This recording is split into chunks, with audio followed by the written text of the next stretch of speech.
Area Business Development Manager, Lloyd's Register of Shipping. He will be the convener for the session. Anil Kumar has been in the marine industry over 35 years, currently in charge of Lloyd's Register business in the South Asia area, providing classification and advisory services and focusing technology innovation and sustainability projects across South Asia based at Chennai.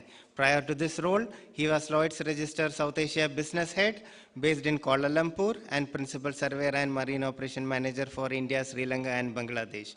While working with Lloyd's, he has completed management development program at European Business School, UK. Mr. Anil is an active member of various professional institutions like IMEI, IMAREST, and RENA. He was past chairman of IMEI Chennai branch. Please welcome Mr. Anil Kumar. Next, I would like to invite Shri Arjun Chaugle. Arjun Chaugle is the executive director of the Chaugle Group, a group of companies with interest in shipbuilding, engineering, commodities, and education. He oversees finance, treasury, and technology functions at a group level. Arjun heads the operation of the shipbuilding and energy engineering business, which is today's India's largest private sector shipyard by vessel deliveries. Arjun is the president of the Shipyard Association with the Art of Living and teaches their meditation and breakthrough programs. Let's welcome Arjun Chaugle. Next, I would like to welcome Shri Hrishikesh Narasimhan. He has a degree in marine engineering and MBA from the Open University Milton Keynes and recently completed the senior management program at IIM Kozhikode. Hrishikesh Narasimhan has 19 years experience as a shipbuilder. He has previously worked in DNV as a surveyor for a decade and sailed as a chief engineer. He is currently employed with L&T Shipyard, Kattupalli as a senior consultant, business development and marketing.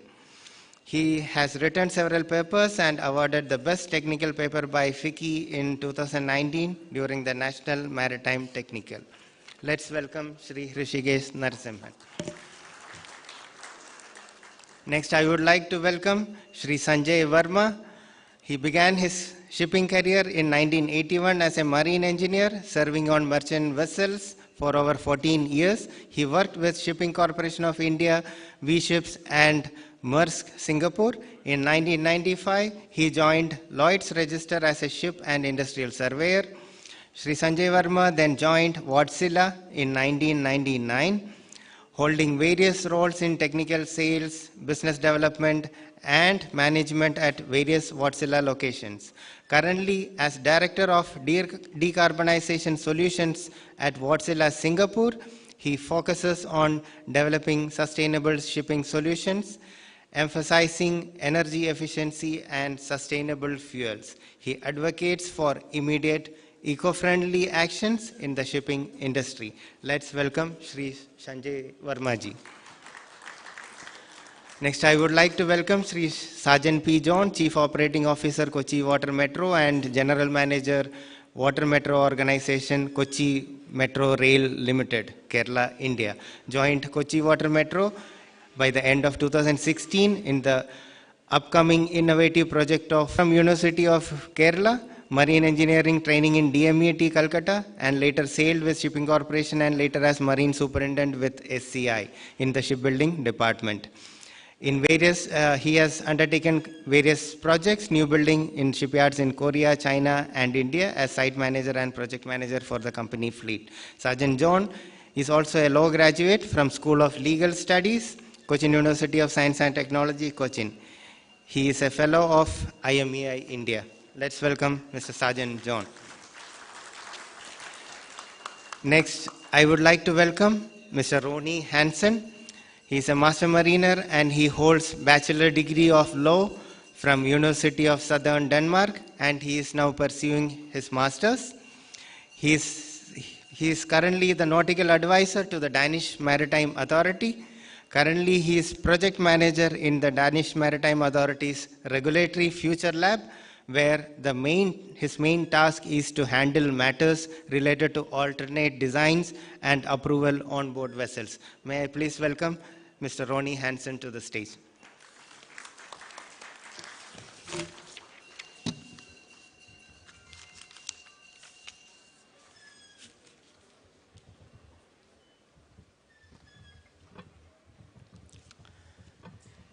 Thank you very much. And may I now hand over the mic to Shri Anil Kumar, who is the convener of the session, to start the session. Thank you, sir. We will be introducing Subhara for the starting initial towards my end. No, for the starting note. Then. All right. Good morning, ladies and gentlemen. I think before we start the session, may I request our session chair, C.V. Subbarao, to deliver a keynote speech, and then we go on, and we have a panel of distinguished experts from the industry, so we will move on with that. May I invite Subbarao to come deliver the keynote speech.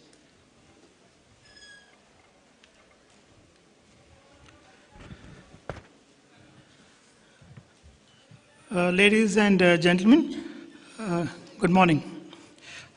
This is a privilege for me to chair a session which is so relevant today, and I thank the organizers of DG Shipping and the Institute of Marine Engineers combination to set up this program.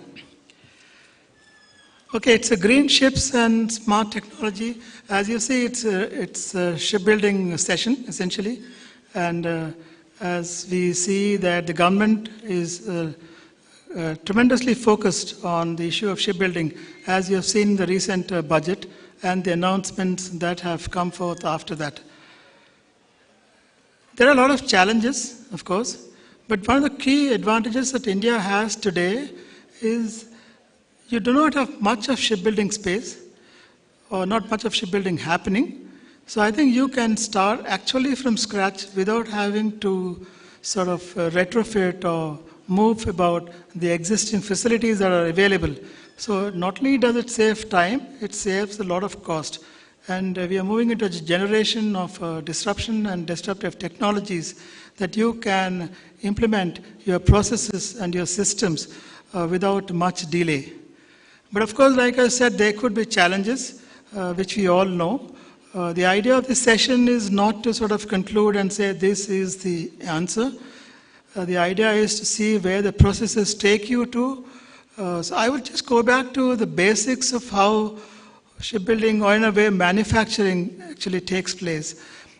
You know, manufacturing or any industrial unit is based on people, material, and money. Money is not the most difficult thing to obtain. You know, money can be raised in the modern world. There are ways and means to raise money as the markets are much more open today than what we talk about, say, 70 years ago when the first shipbuilding units came into India. The key components are that is the material and the people. And the material includes raw material and the finished products, and the machinery or the equipment that is required to turn the raw material into finished products. So if we are talking of equipment or material, so if we are talking of availability of not just iron ore, which is there in abundance in India, but to convert that into steel for shipping, how much of that is available for shipbuilding, I'm not sure. And how much of equipment that is available that goes into the ships. Yes, there is, but if I were to talk for the larger perspective of commercial shipbuilding, how much of it is actually available and is made ready to fit for purpose. So that is one thing that needs focusing on. And of course, the most important part, as we all say, is always about people, but how much attention do we place attention to the point of people? Now, people means people who are at various stages for production. You know, India has moved on from the late 90s away from manufacturing. There is a lot of manufacturing happening today, but the focus has shifted away from manufacturing, or what I would actually go down to the brass tacks of engineering itself. Shipping needs a high level of precision and high-skilled engineering to put ships on water. Now, it is not just an industry just staying ashore.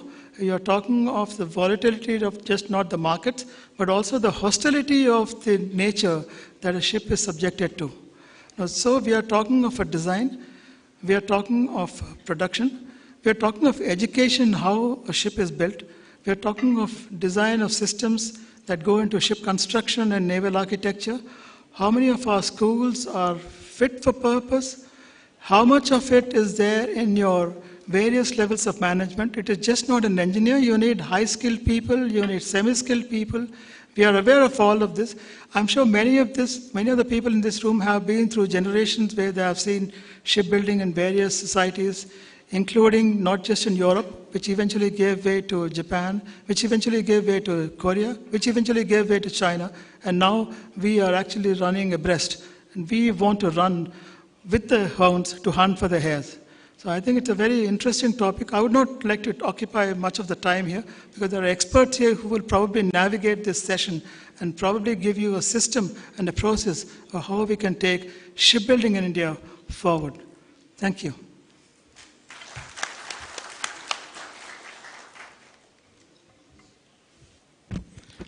Thank you, Chairman, for setting the scene. I think that's quite an introduction to this session, and a lot of emphasis on the people and the skill, the seafarers, and also the wider industry, all the stakeholders when we are dealing with alternate fuel and alternate technologies. Yeah, and good morning, distinguished guests and esteemed colleagues, innovators shaping the future maritime. It's a privilege to be here, participate in the Green Shipping Conclave. This forum is really a testament of collective commitment to the zero-carbon maritime industry, a challenge that requires nothing less than complete transformation of our fleet, fuel, and operating models.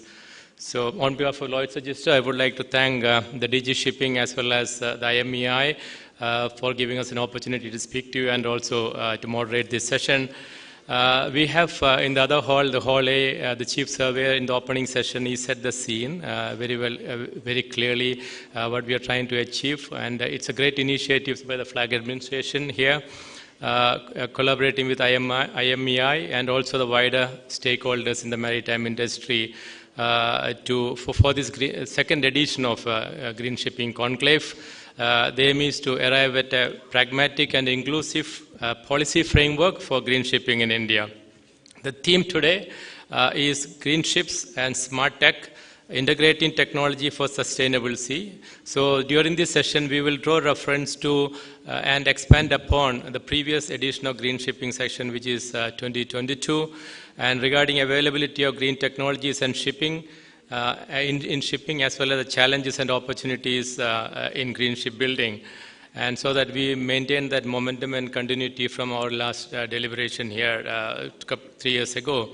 So these sessions, we will focus on the progress made in adopting green technologies by shipbuilding. We have got three eminent panelists representing the shipbuilding here, and we will look at application of these technologies, particularly in the domestic Indian market, Indian shipping.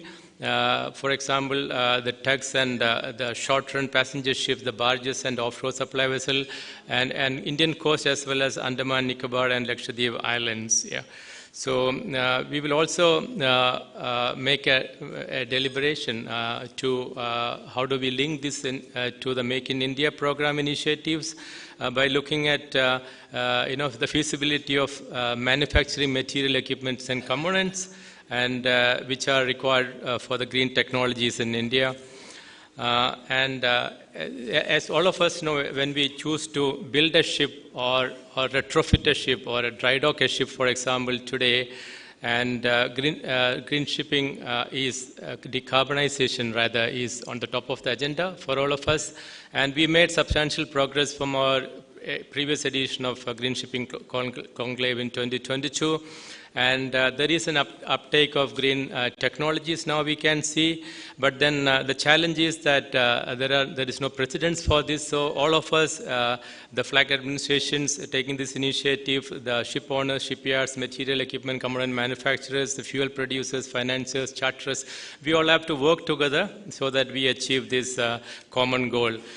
So on decarbonization front, Lloyd's Register, the organization which I represent, we have established a maritime decarbonization Decarbonization Hub in 2022, the objective is to play a major role as a research and action unit dedicated to steering the shipping industry to net zero by initiating and facilitating the change. So at Lloyd's Register Maritime Decarbonization Hub, we see this transition as a systemic challenge and one that goes beyond alternate fuel to fundamental redesign of ships, propulsion systems and supply chains. And we have also a zero carbon fuel monitor which provide those evidence to the shipbuilders and engine makers around the world to align with the technology so that we know what's the future fuel available. So it's for both plug-in the fuel availability as well as the fuel demand on either side, and at a given time what we know how much fuel is required and what would be the cost of the fuel. And we also have the green corridors. We came out with Silk Alliance program. This is for promoting the first movers in green shipping so that we have a conducive environment. We have got a green corridors, we got regulatory regimes available, the fuel available, the bunkering facilities available. So in Maritime Decarbonization Hub, the maritime readiness for transition into zero carbon fuel, we divide it into a few other important readiness aspects. One is the technology readiness aspect, which is about storage handling aspect, the material, tank condition, propulsion machineries and auxiliary engines, and the fuel aspect. And that's the technology readiness aspect. We are progressing on the technology readiness aspect. So we have got specialists on the panel. They can give more evidence to that. And other aspect is the community readiness aspect, which is about interplay of the state of play of the regulations, how the regulations are shaping out at IMO, and how various class societies are writing rules and regulations for various type of ships. And the third important aspect is the investment readiness. It's about qualifying a business case. That is a key challenge now, that the fuel currently costs much more than the fossil fuel. For example, the estimates are, the analysts tell us that if you need to operate a zero carbon fuel, the operating cost would be 50 to 65% more than operating a conventional VLSFO, and alternate fuel price projections are that it would cost 200 to 400% more than VLSFO as we speak now. This is without the carbon tax. Once you have the short-term measures in place and when the carbon taxes are applicable, maybe some of the green fuels like e-ammonia and that would cost less than VLSFO. And if you look at the existing ships around the world now in service today, and 99.17% of that is fueled by conventional fuel, fossil fuel. We have only 0.83%, less than 1% with alternate fuel. But if you look at the shipbuilding order as at the moment, so we have got about 83% of that is fossil fuel, 17% is alternate fuel. And if you look at the shipbuilding order in the last 1 year, this is progressing. So we have got 81% of that is in fossil fuel, 19% is in alternate fuel. So there is an uptake of alternate fuel. And but then this vessel which are built, this 81% for example, this is likely to run 20-25 years, that will continue up to 2044. So we need to see the challenges of decarbonization then. And Chairman mentioned about the skill development requirement while adopting these technologies. So we have a training of the seafarers that is paramount important. So IMO Secretariat and Just Maritime Transition Task Force Secretariat, in support of Lloyd's Register Foundation, there is a joint development program which was taken up for developing the training materials for the seafarers for alternate fuel, such as ammonia, methanol, and hydrogens. And so this the Maritime Just Transition Task Force and submitted a report to IMO Secretariat last week. so that this would be taken into the STCW convention review in the subsequent time. So this is quite important. And there's another important milestone is we are working with Lloyd's, working with Merck's McKinney Muller Center of Zero Carbon Shipping, and we launched a much wider competency study mapping in ammonia. This is looking beyond the entire spectrum of the green fuel, but also looking into the maritime supply chains. Yeah. So with the right skills and the safety standards in place, we are ensuring that the transition is safe, sustainable, and inclusive for all of us. Yeah. So we have an eminent panelist here on the dais from shipyard, shipbuilders, and owners and flag administrations. And they will significantly contribute to this important dialogue. And we will look at specifically from the ship owners, panelists, how a new building with an alternate fuel or retrofitting an alternate fuel, what's the scenario, what's the challenges and opportunities. And we will also look at green shipping technologies with engine builders here and the owners and the flag administration here, how the green technologies challenges we are facing. Yeah. So the decarbonization in the shipping is not just an environmental necessity, as IMO Secretary General mentioned in the Hall A in the inaugural session. It's a technological and a financial opportunity as well. And so this transformation will only succeed if we align shipbuilding, propulsion innovation, and fuel development in a coordinated effort. So as we move forward, I encourage all stakeholders, whether they are shipyard, engine builder, ship owner, policymaker, to collaborate and act decisively. The future of green shipping is being designed and built today. And together we can ensure that the future that is safe and sustainable and commercially viable. And with that opening note, so may I turn to my panelist here, and not in any particular order. And we'll start with our shipbuilding panelist. And we have a mic which can be passed on there. And I think we start with Arjun Chowgle. We got to make sure that we manage time well. I got series of questions which are listed down here.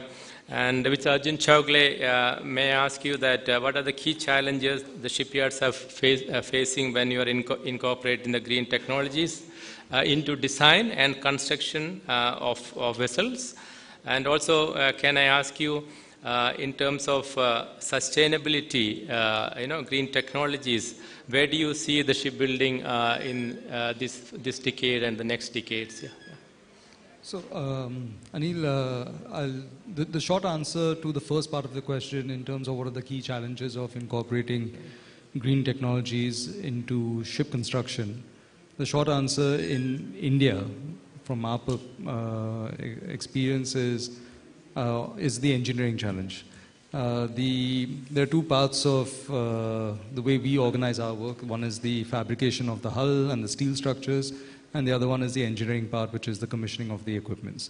In India, we just tend to be quite good at the former, although our productivity is not as high, although it is improving dramatically.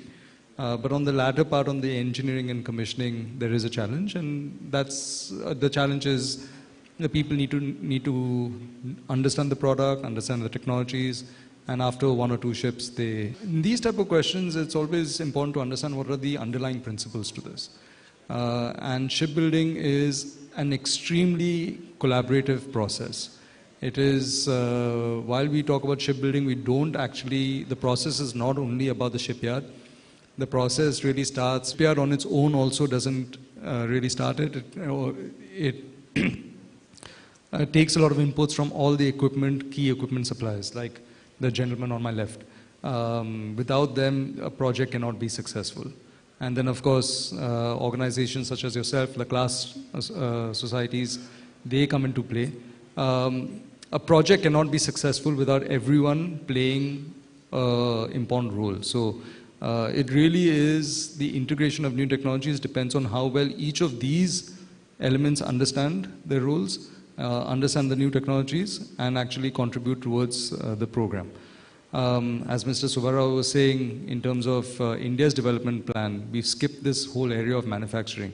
And we moved straight from agriculture to service. We did a little bit of manufacturing, but we skipped it. And now we are rebalancing our economy back into manufacturing. So I think that is going to be how we actually go about that journey is going to play a key role in seeing how successful we are as shipbuilders. So that's really on the first question that you asked. On the second question, in terms of what are going to be the key technologies for the next 10 to 20 years, we don't know. We, as you know, we're doing with LR, we're doing hybrid vessels right now. They seem to be quite successful, particularly in the European market. But going forward, whether it's ammonia, methanol, or hydrogen, I think it looks like between ammonia and methanol right now, in terms of what the clients are asking for and what they're comfortable with. But a lot more needs to be done in terms of bunkering facilities, if they're battery recharge facilities, especially for the green truck transition program that is there. But fundamentally, it's all going to be driven by efficiency and productivity. And the efficiency and productivity is the interplay between production at the shipyard and the profit that the product on its own is going to be able to generate for the shipping company. And how these two interplay with each other is really going to determine what is the new technologies that are going to be adopted. Because these are not industries that have very, very high profit margins. You know, shippers and shipbuilders operating on very, very thin margins. It's extremely competitive. And fundamentally, it's extremely capital intensive on both the demand side and the supply side, which is very unlike any other industry. We're sitting in a hotel right now. The hotel is capital intensive on the supply side, not on the demand side. Nobody takes a loan to come and stay in a hotel. But on the shipbuilders, very capital intensive to set up shipyards. Shipping companies, very capital intensive to buy ships. So it really is, productivity and efficiency is really going to be the driving thing. Because at the end of the day, the margins are really extremely important. And it's a very cyclical industry.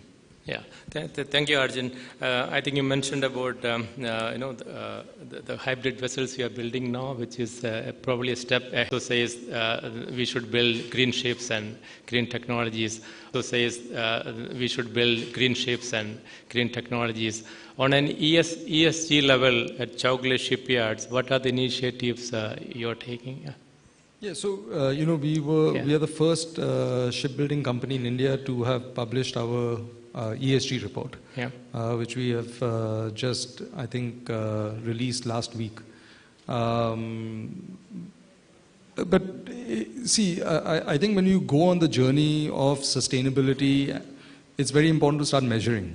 So the data collection becomes very important. We were actually surprised when we did the exercise with the level of readiness that we were at in terms of data collection. So we were able to do the report in around 4 months, as opposed to what we had initially thought of around 6 months or so. So, but I think all shipyards need to do this. It's going to be an imperative, primarily from the perspective of capital raising going forward. It's, I think the idea that we adopted was, it's okay if we are not very good in sustainability, but let's start the process. Let's start communicating, let's start measuring, and let's start communicating. We were presently surprised that we were quite good, much better than we thought we were when the report came out. But the important thing is to be open, transparent, and honest, and start putting in the measurement tools so that everybody within the organization is conscious of what they're doing, why they're doing it, and how it's impacting the environment. Yeah, thank you very much. So let me move on. Let me move to Hrishikesh Narasimhan, L&D Shipbuilding. And we heard IMO Secretary General saying that we are fuel agnostic, technology agnostic. So my question is around the same, Rishi, for you. And in L&D shipbuilding, what you see are the promising green technologies which has been implemented by yards in India while designing, constructing green ships or initiatives towards that in India as well as in the world. And one more question on exploring various other alternative fuels. And though we are fuel agnostic, we have got options like continue to use LNG or methanol, for example, or hydrogen ammonia or methanol, you know. So what is your take on this?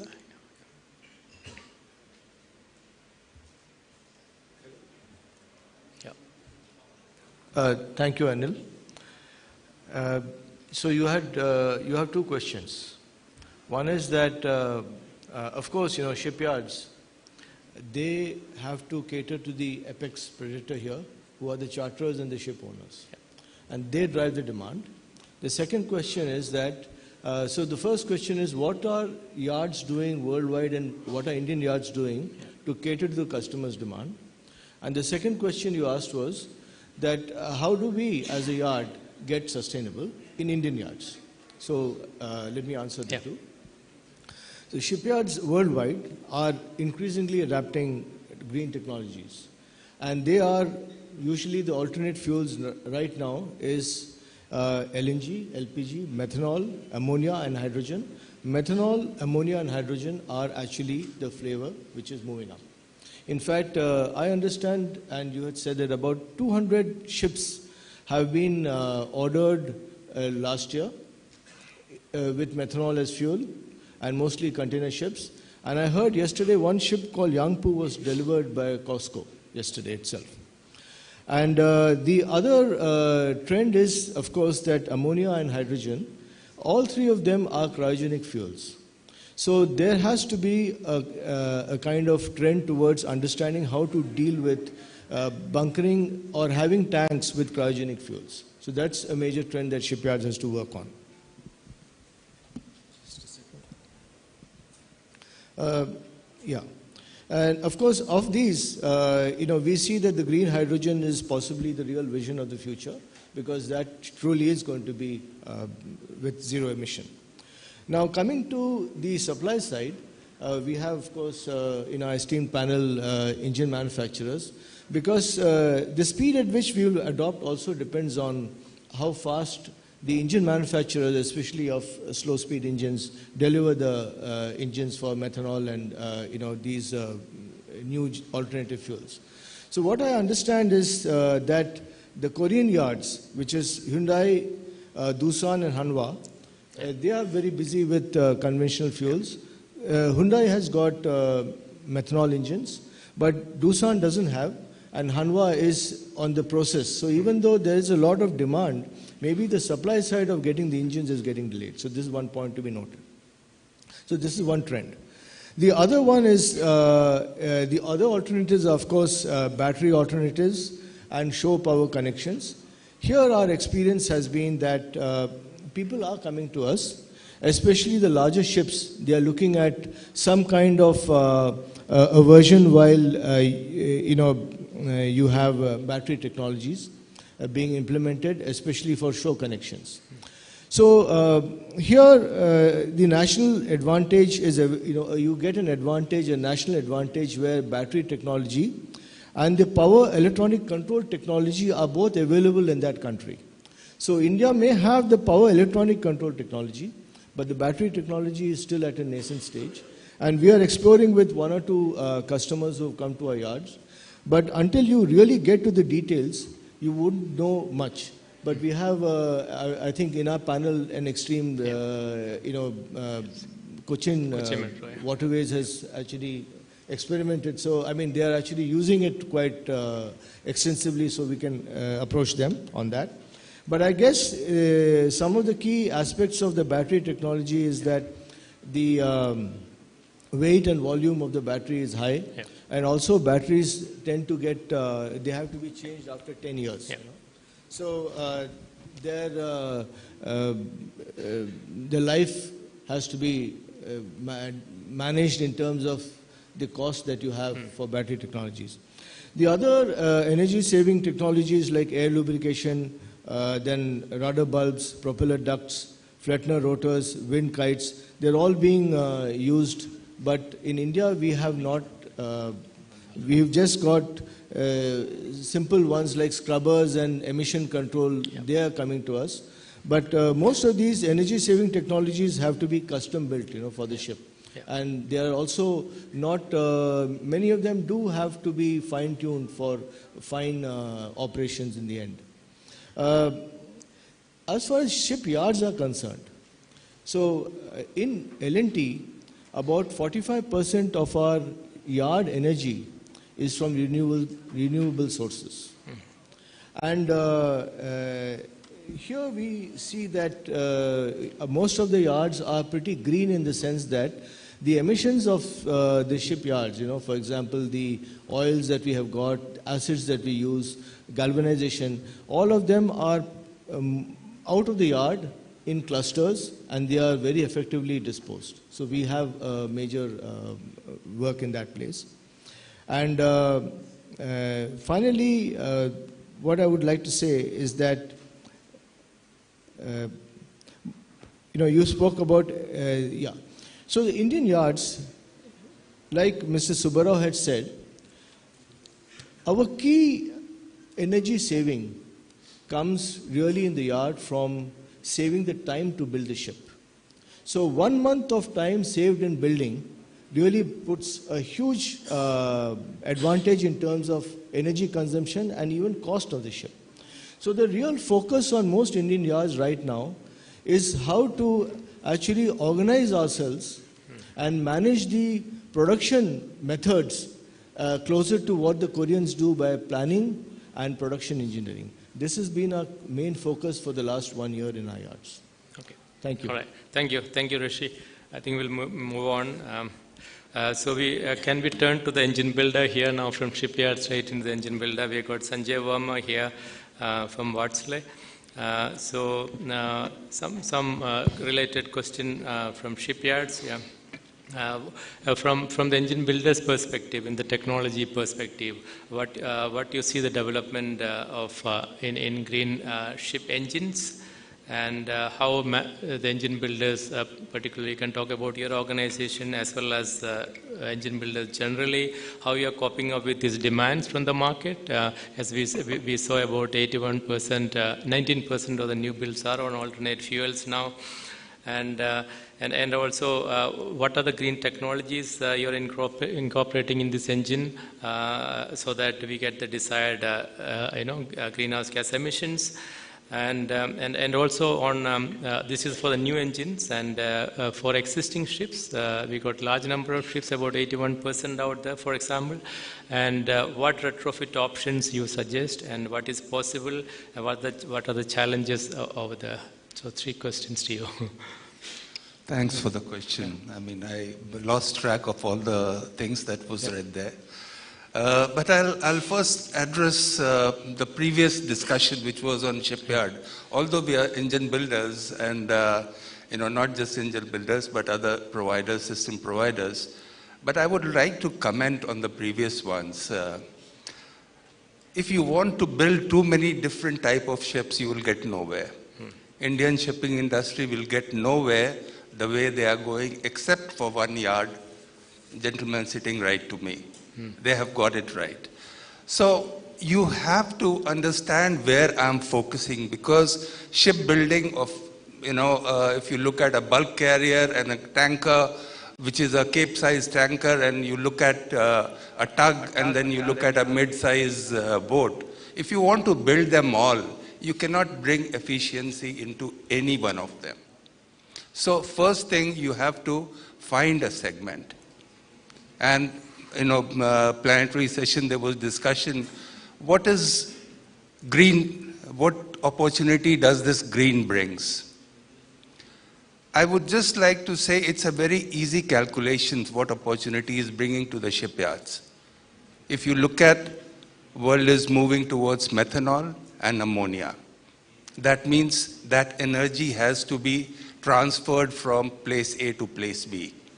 Now, the things, the energy value of these 2 fuels which we are talking about, leave aside hydrogen, I don't think it will ever be a ocean-going vessel fuel.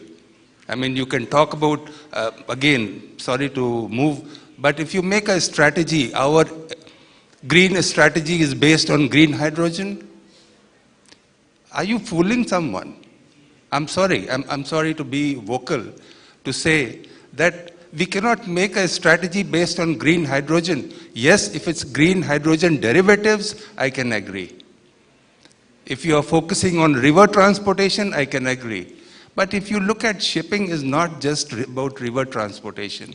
You have river transportation, then you have short sea segment, coastal vessels, near, and then you have ocean going. There, again, it comes back to fuel as well. Different fuels will have different segments. Some fuels you can store in the double bottom tanks, like methanol you could. But you cannot store ammonia in the double bottom tank. You need to have C-type tank. So any ship which doesn't have the liberty of space, that segment will not be adopting ammonia. A bulk carrier where you have a tanker which has a space on the deck side where they can afford to have that loss of space without having loss of cargo space, they will go on to those kind of fuels. So there will be all other fuels. But coming back to my first thing, the shipyards have to focus where they want to be. Where is the short-term and medium-term opportunities, not just focus on the long-term and forget about the short-term, which is going to feed your shipyard. So this is where, again, one challenge which was mentioned by Arjun here, but I would like to emphasize is how we have been building ships. We have been building ships and making whatever fine margin is by dissecting the product portfolio. Means engines, gearbox, get the best price for all these. He mentioned a challenge as engineering, and I see engineering becoming a bigger and bigger challenge, not just as an engineering part, but also as when it comes to ammonia and methanol, then it will also become about safety. And there, the concept has to change that we can build ships as commodities. They are not commodities anymore. So there you have to focus on system integration. You may have to see what is better. Do we have to take a system supplier? Or do we still have we have the resources and we can provide the same amount of engineering and safety into it by doing it the same way that we were doing? So these are certain things that has to be evaluated in the light of the kind of projects that we are handling. When it comes to engine builder, yes, we build engines, we cannot build and keep it on the shelf. So it's built on demand. So just like the shipyard I talked about, as Wärtsilä, we have also selected which segments we play. What is our field? We know cruise and ferries is one of our biggest market. And what kind of fuels will be adopted there? So we push those engines higher in the agenda. Ammonia, we know it will come, but our is only a 4-stroke engine. So the kind of segments we have is the bunkering vessels, is the coastal vessels, is the short sea segments. So we are developing those engines, and we have developed it. Ammonia engine is ready. Yeah. So next week I'm in Finland to see a trial of one of the factory acceptance tests of one of the engines. Yeah. So we have all these engines, but we build and we make our R&D plans according to the market demand that we see. All right, yeah, great. But we have all the engines. So this is what my take is. Sorry about my little frustration on the green thing. Yeah. And again, on the green tug I heard. Yeah. I would like to permit me 5 minutes on that. Green tug. You want to make a green tug, but you don't want to change the business model of working on these things, because your target is to reduce emission. Okay? Today what happens, a port trust issues a tender and the provider has to build the capex there. Now, the benefit of whether it is hybrid or it is electric, it's on the fuel saving. Fuel is provided by the charterer, which is the port trust. Yeah. Now, operator takes the full capex and benefit is here, but they have not changed the contract. So unless and until you change the contract, share the profit, it will never be a business case. How long can you go on subsidizing this? Yeah. You cannot. Yeah. So, thank sorry, you. Thank you very much for the detailed explanation. Sorry. I think we, as the stakeholders, we are all in it, and there is all of us need to work together to make this happen. Moving on to the ship owner here from Kochi Metro, Sajjan John, and I know Kochi Metro has got green vessels operating, the water metros. Yeah, they're operated on battery as well as solar powers, I believe. So, how do you see that these technologies impact long-term maintenance and operations of your vessel, because carry passengers around the clock? And how do you see the return on investment on these technologies? Obviously, they cost more than the normal ferries. Yeah. Good afternoon. Thank you. Yeah. I think most of you are aware of the Kochi Water Metro experiment. It's a small experiment, you can say. It's not a big thing when it is considered compared with shipping. So, if you straight away ask whether there is an impact on operational and maintenance costs, answer is yes. There will be impact. Everybody knows. But then, why in the sense when operational costs, definitely it is linked with the fuel cost. Fuel cost plus its logistics. Don't talk about only fuel cost, it's plus logistics, because when hydrogen and other things comes, then the logistic costs and storage costs will be much more than even the production cost. So we have to take it to that level. When we are answering this, actually we have to see each segment wise, as I was telling. It should be addressed in a segment wise.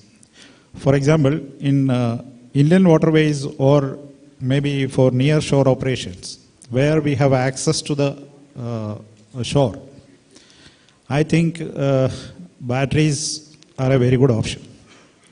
Because battery technology still evolving, but it is stabilized. And there is definitely cost impact. You may be surprised to know that Kochi Water Metro, when we were conceptually saying, we went for battery electric boats. One of the objective was to save the fuel cost. Because I would say our boats that is designed, initial design was to, our aim was to maximize the size of the boat which can be operated in the narrow and shallow waterways.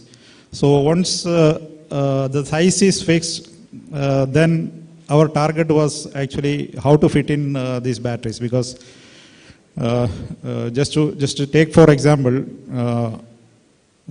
rating for the power rating for the boat initially estimated was around say 60 to 70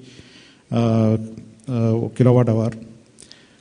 So for operation of 15 hours a day, you require something close to a megawatt batteries.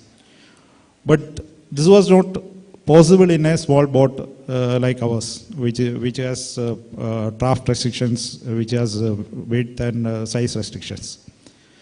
So what we opted was, we went for an optimal solution where we adopted for an opportunity charging. So charge it whenever there is an opportunity.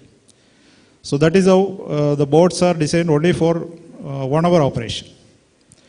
So when you have that kind of restrictions, and again further challenges are there, because you cannot have long charging time and other things. So we have to have very super fast charging. So ideally we arrived in a period of say 15 minutes charging, from 20 to 80%. We are charging at about 15 minutes. Then the challenge, further challenge is to find out batteries which are adaptable to this high current injection and other things. So we settled for lithium titanate oxide batteries. Thing is that we could bring down the total size of the batteries to 122 kilowatt hour from the expected 1 megawatt hour batteries. So that is how that particular example has solution with different thinking. So that way, I think for inland waterways and other near coastal vessels, battery is a very good option. And we are saving in the sense our ROE was around 12.4 for the project. But when you take the boats and going for batteries, you have to take only the incremental cost what is coming in. We are in operation for close to 2 years, and recently we had an assessment on the battery life, and degradation was very minimal.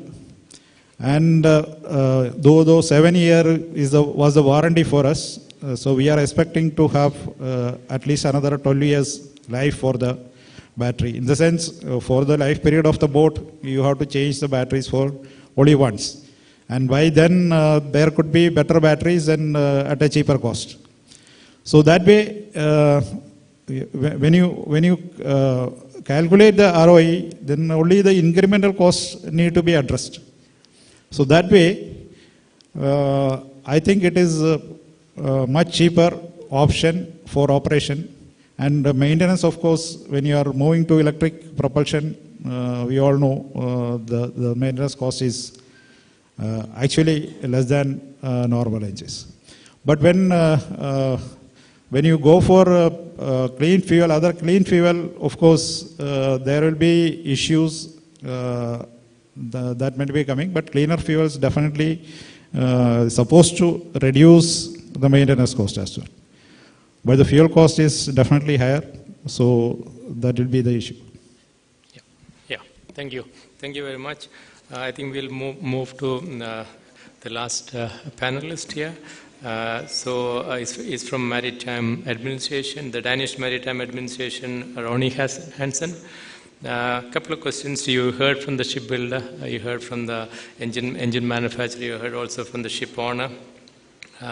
So we would like to know from your perspective, what is Denmark's strategy in terms of meeting IMO's greenhouse gas emission target, and what are the milestones, what have you achieved so far? If you can share those, that will be beneficial here. And also the challenges you're facing while adopting green technologies for the existing ships. That's a huge challenge all around the world, what we have here. And green technologies, what's the impact on your domestic market, the coastal vessels, for example, the harbor vessels, for example, and what's the tangible benefit you see in adopting these technologies? Yeah.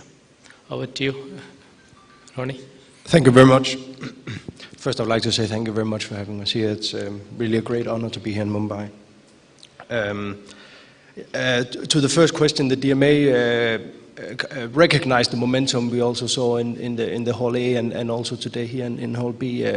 This momentum we saw in the industry for introducing new technologies, the green transition led by the political discussions on sustainable shipping, but also we saw this transformation to a more digitalized shipping industry. So in 2021, we actually took this strategic approach to establish this regulatory future lab as a means to handle these alternative designs, alternative technologies, whether it's fuels, different way of doing businesses, or drones, USVs. So it was a way to actually handle what was asked for by the industry.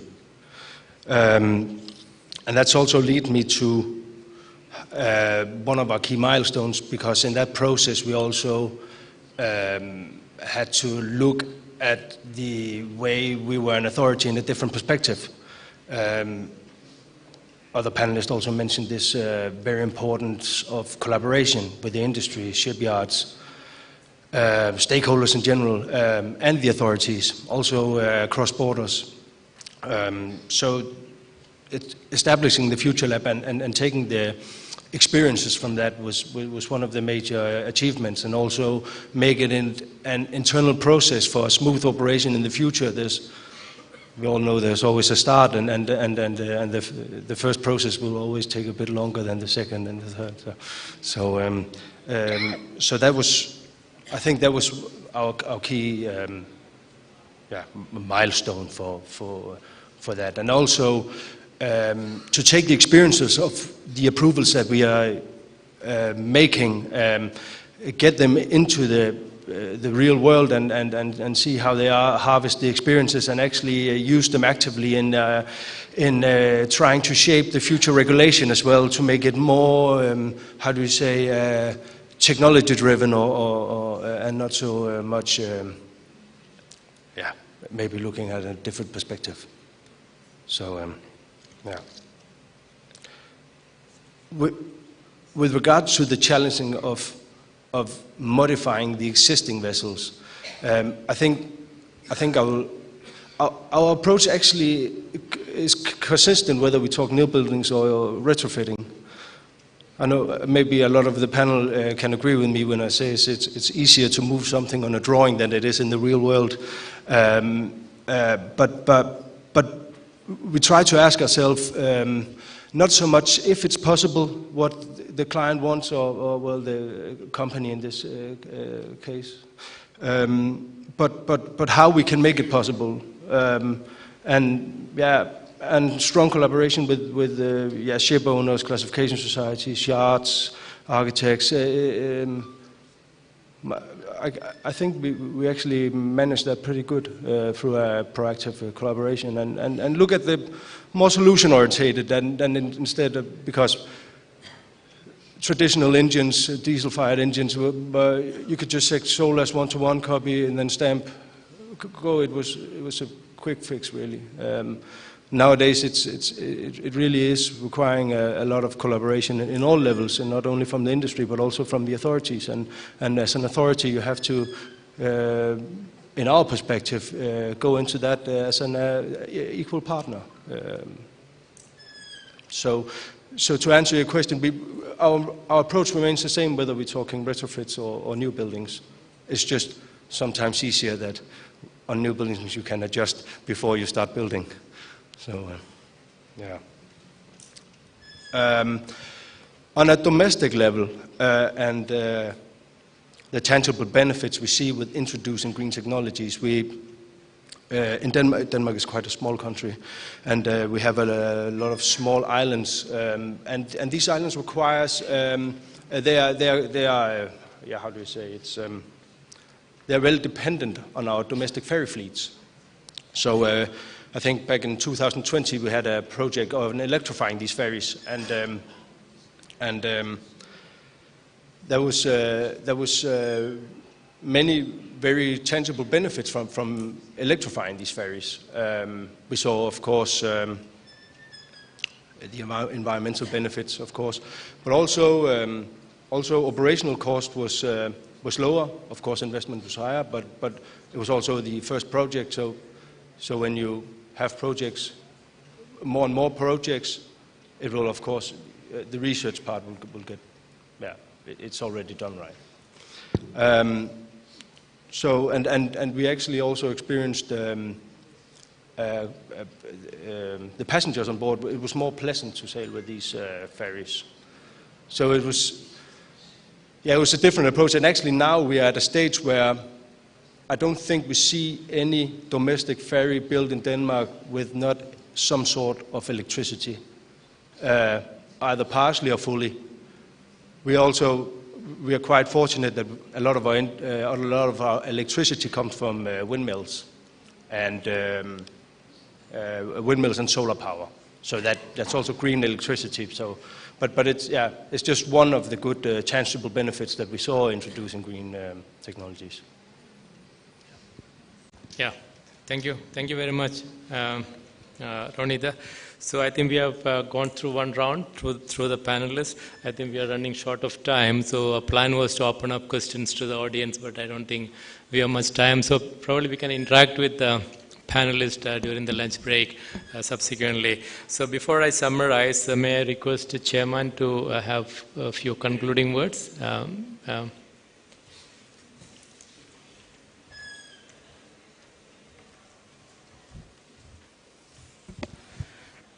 Thank you, Anil. It's, there's a lot of intellect in this room and a lot of it on the dais. It's not that we are discussing something new or we are trying to reinvent the wheel. I think it's pretty much clear that there are conflicting opinions. Conflict is the order of the day, but in the end, it will be like someone said, mutual interest saves lives. So it all depends on how much we are interested in each one's lives and across nations, across borders. So to that extent, I think climate change is something that we need to tackle. I think it's not going to go away, but then, and something's going to happen. Now, I don't know whether it's going to happen in the next couple of years or it's going to happen in the next 15 years. Disruptive technologies will take shape. That is the order of the universe. New construction does take place. If I may add, until the end of the 19th century, mostly it was sailboats. Until people came along with steam and they tried different things. They felt steam was efficient and they tried transiting the Atlantic. And they could not do it. There were many failures. And then they came back to the shores. And all the sailboat owners felt that this is it. They have tried their best. It's not going to happen. And they were very confident. But these steamship owners came back. They tested, they trialed many things. And at the turn of the 20th century, all the sailboat owners went bankrupt. So we have to be prepared for such a disruption.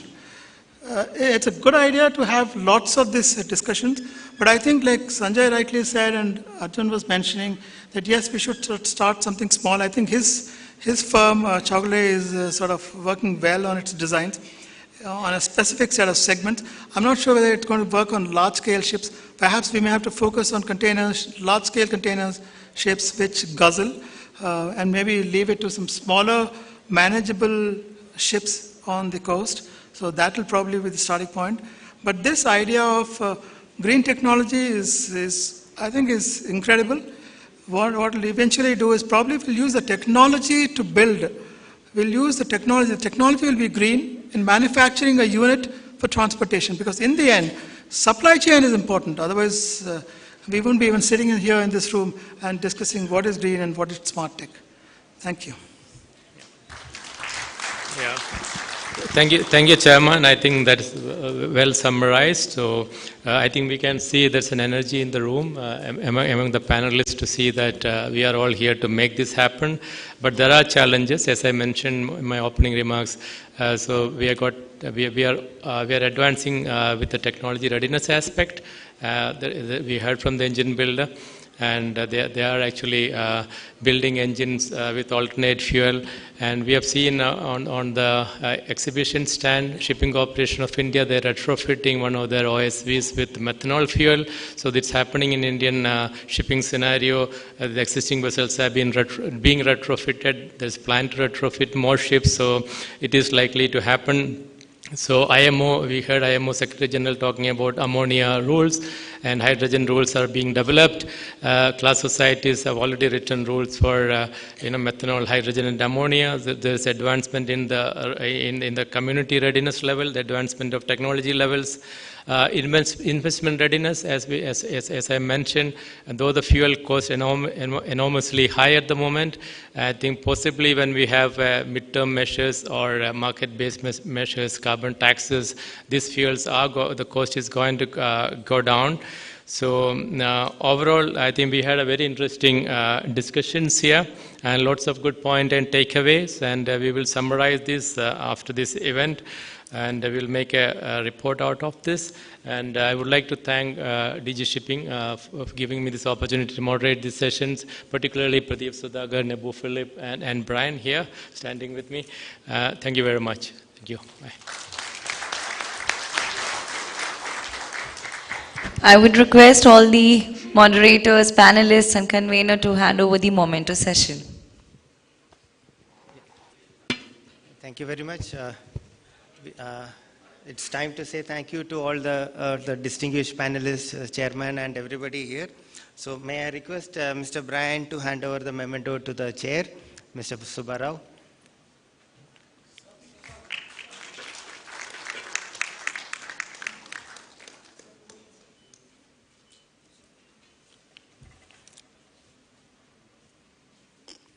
May I now request the chair, Mr. Subbarao, to hand over the memento to Shri Anil Kumar.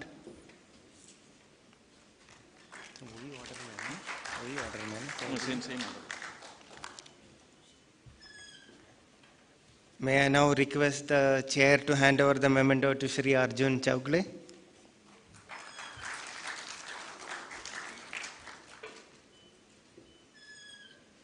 May I now request the chair to hand over the memento to Shri Hrishikesh Narasimhan.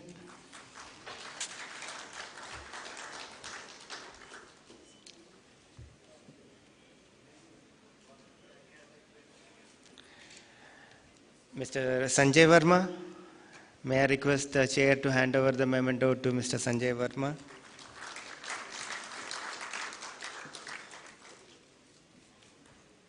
May I request Mr. Sergeant P. John, request the chair to hand over the memento. Roni.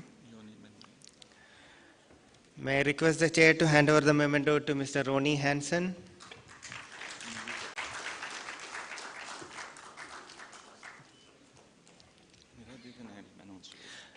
Now the memento to both of us, the coordinators here. Thank you.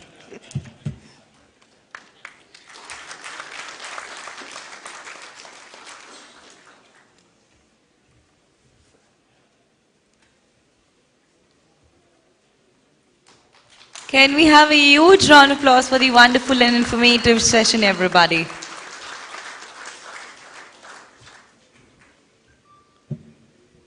Round of photograph. Please, can we have a group picture?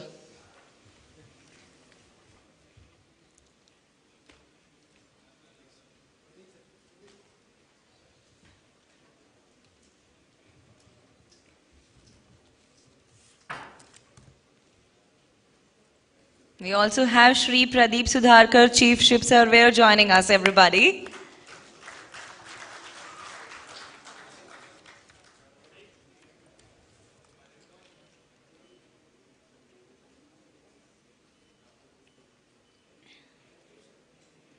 Thank you so much, gentlemen. So, well, let's quickly move on to the next session that will be dealing with promoting green ship construction in India and promotion of shipbuilding at our shipyards. I request Shri P. Gopinandan, engineer and ship surveyor, to kindly come on the stage for further proceedings. I would also request all the moderators and panelists, with due respect of time, to please keep the talk on brief. Thank you.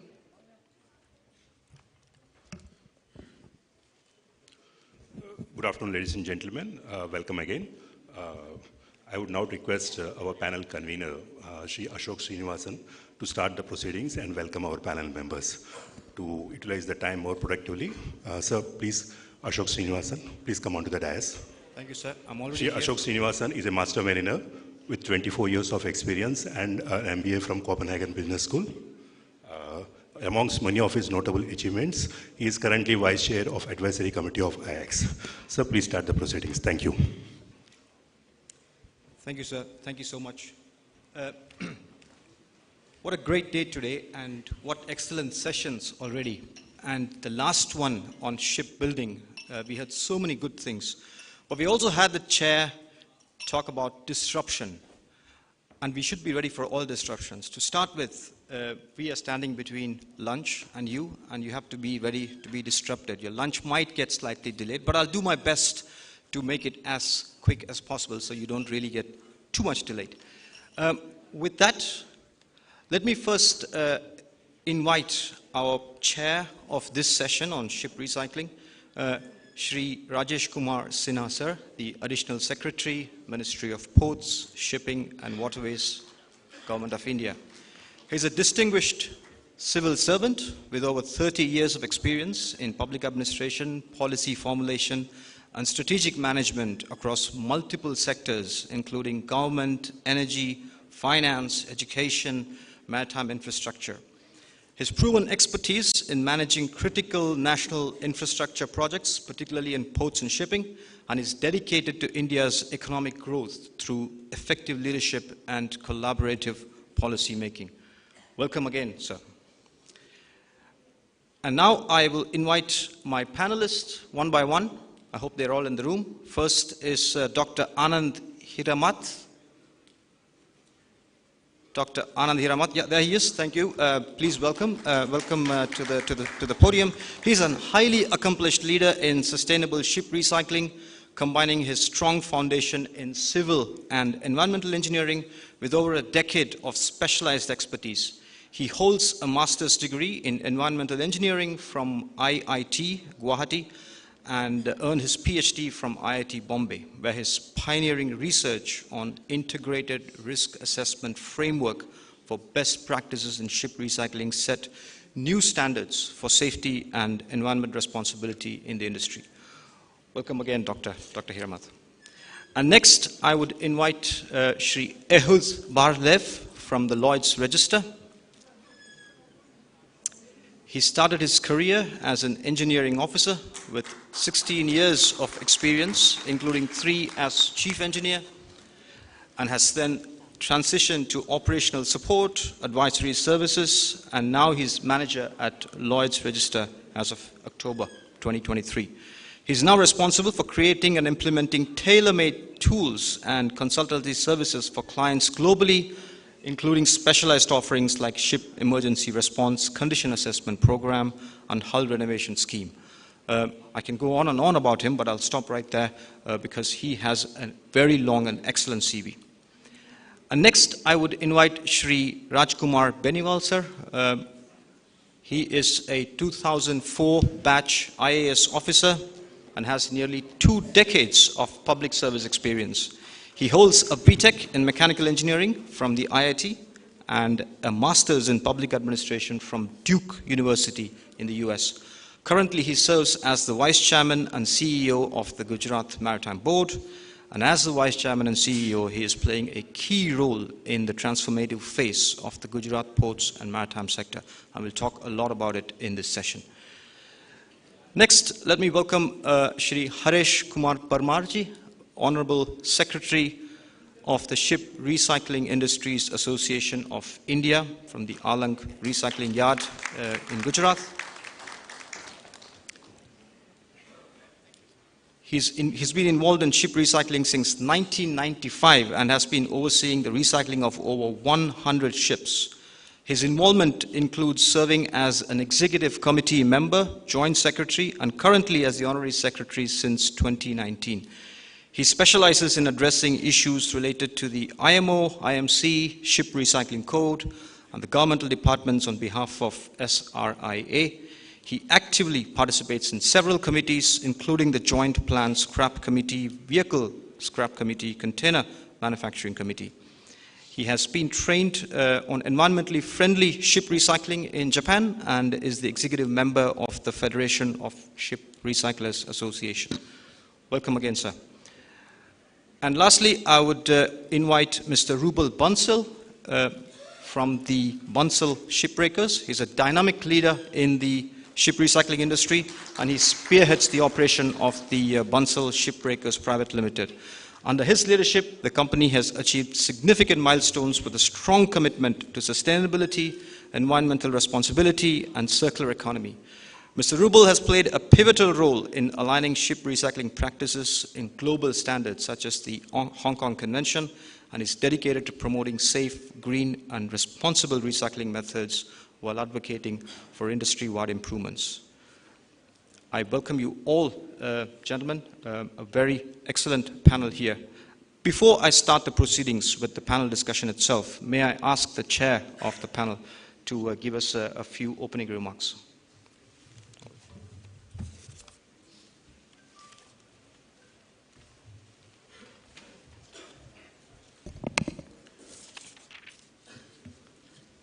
Very good afternoon. I'll be very brief. Distinguished foreign delegates, excellencies, distinguished panelists here, participants from the ministries, state governments, and from the ship recycling sector. What I learned was the learning never ends.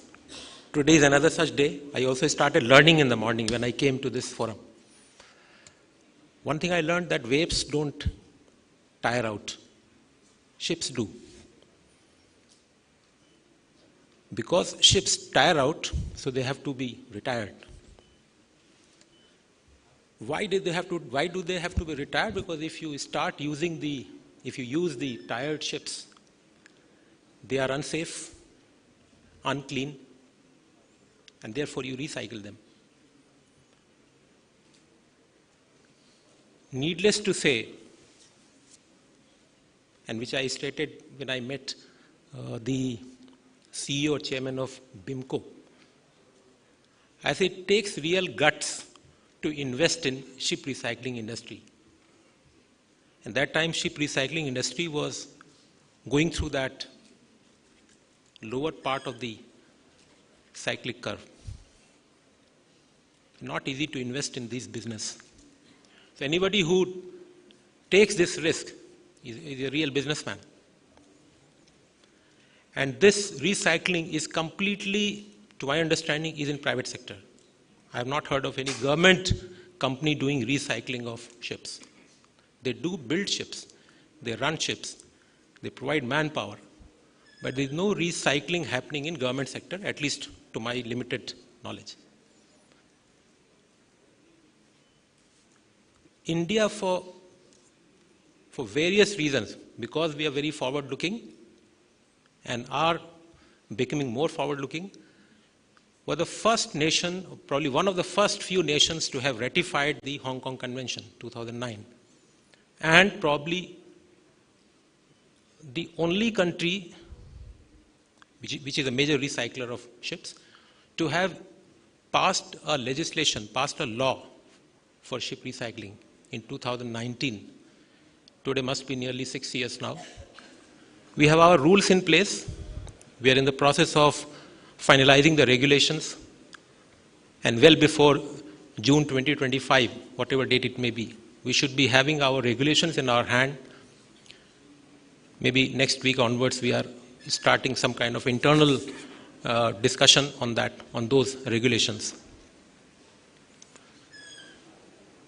One issue which we have been facing, and as all of you know, what government has supported in this sector is not only making a law ratifying the convention, but also the lead has been taken by the State Maritime Board of Gujarat, because the 99% of ship recycling in India happens in a place in Gujarat.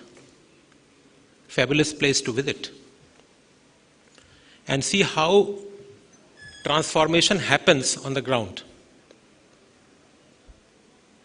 So when we were making a presentation to the EU team, I said, you make a photograph, what was it 5 years ago, same place what it is today. You do not speak, let the pictures speak. They are louder, more eloquent than our words. Recently they have done that. Initially it was not possible for some reason, but now they have done it. And those pictures, the contrast has to be seen to be believed. The kind of transformation in sustainable recycling, the safe recycling, environmentally sound recycling that has happened there. And that is the reason why 112 recycling yards have obtained HKC compliance, that certificate. we are in the process of, we means the shipyards, the recycling yards, are in the process of obtaining the European Union, that regulation they have, the DGS-IME. Under that also, some of the shipyards have applied for that, maybe around 25 or 27. And the words I'm using is not my word. I'll just quote what was stated by EU Director of Environment. He said, some of your shipyards are champions. This was last year I met him. Some of your recycling yards are champions, and they, in all probability, they'll get whatever certification that EU has to give. Then there is some discussion about HKC is there, SRR is there, which one to follow, why two, why not one, etc. But the regulations are there. We are bound by that. We may not like that, we may challenge that, but as of now, those both are in place. The convention is there. We have complied. Government has also partially supported all the yards. Some financial support was provided through our Ferrous Scrap Development Fund to each shipyard. I think 50 lakh rupees or actual expenditure, whichever is lower. On the other hand, the EU SRR is also in place. And all our arguments we have given at some other forums also. But these two coexist. And the data suggests that 40% of tonnage lies in Europe. And about 10,000 or 12,000 ships will undergo recycling in next 10 years. Again, these are data based on some IMO convention. Those ships will have to be mandatorily recycled. So business opportunities lie in currently EU flags. They may change flags and then come, but currently EU flags, or at least European countries' ownership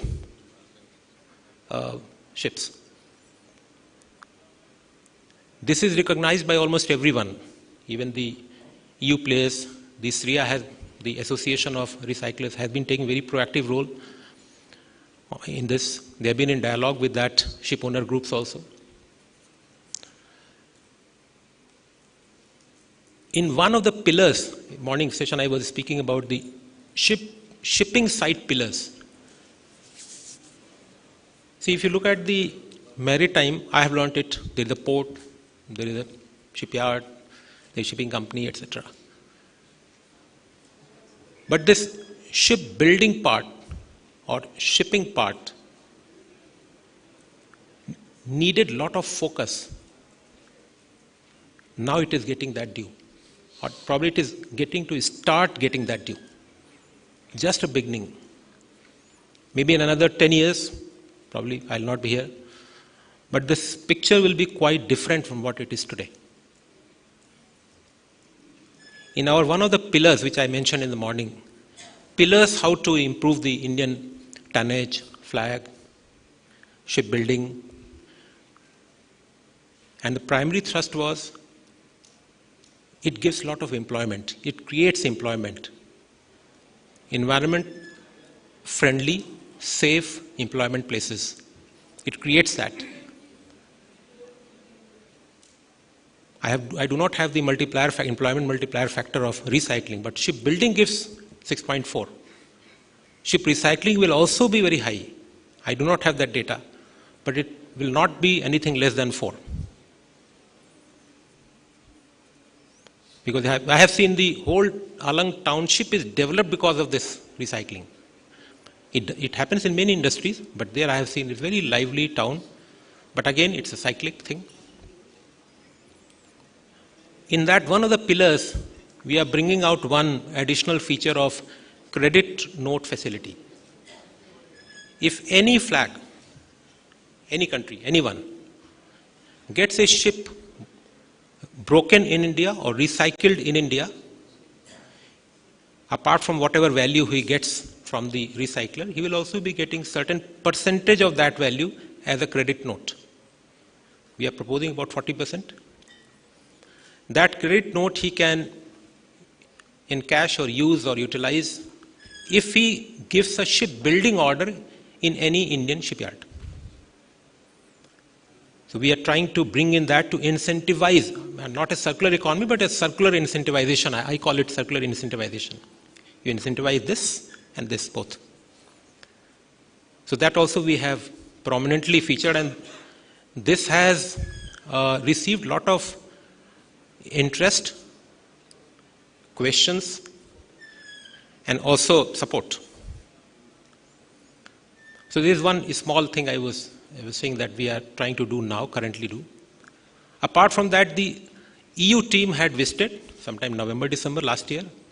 The next visit, I inquired, I was told that this will be a surprise one, not an unannounced visit. It means surprise. Unannounced visits may happen. Last time probably they visited 3 yards. Next visit, when they come, they may visit more.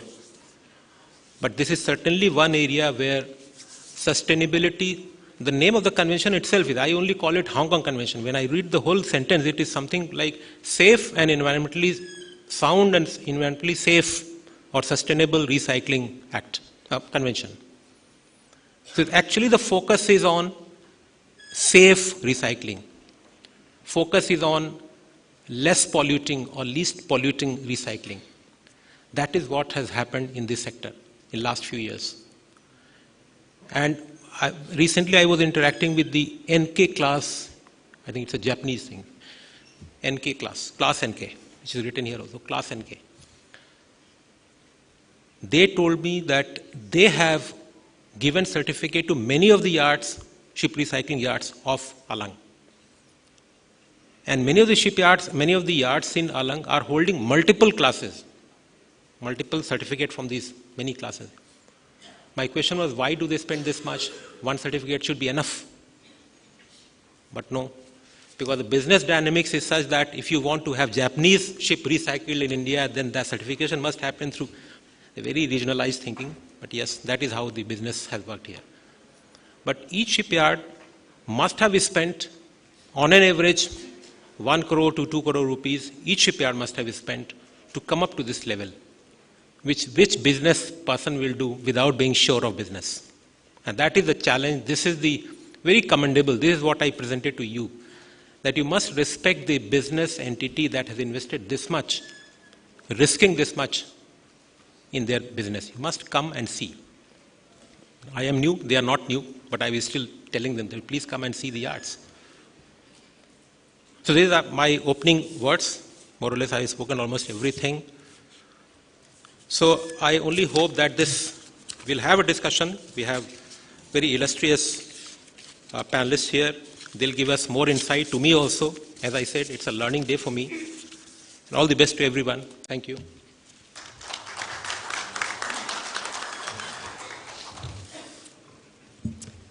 Thank you, sir, for that inspiring speech. Once again, I heard your speech in the morning, which was very inspiring. You spoke a lot, and you also spoke about seafarers and their safety and their well-being. And again, here, you spoke about the ship recycling industry and where it is headed, especially in India. I actually had a couple of questions written for you to ask, but you already covered them very well in your opening address, so I'll skip those for now.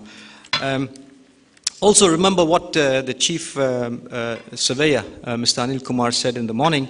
Shipping is a bag full of opportunities.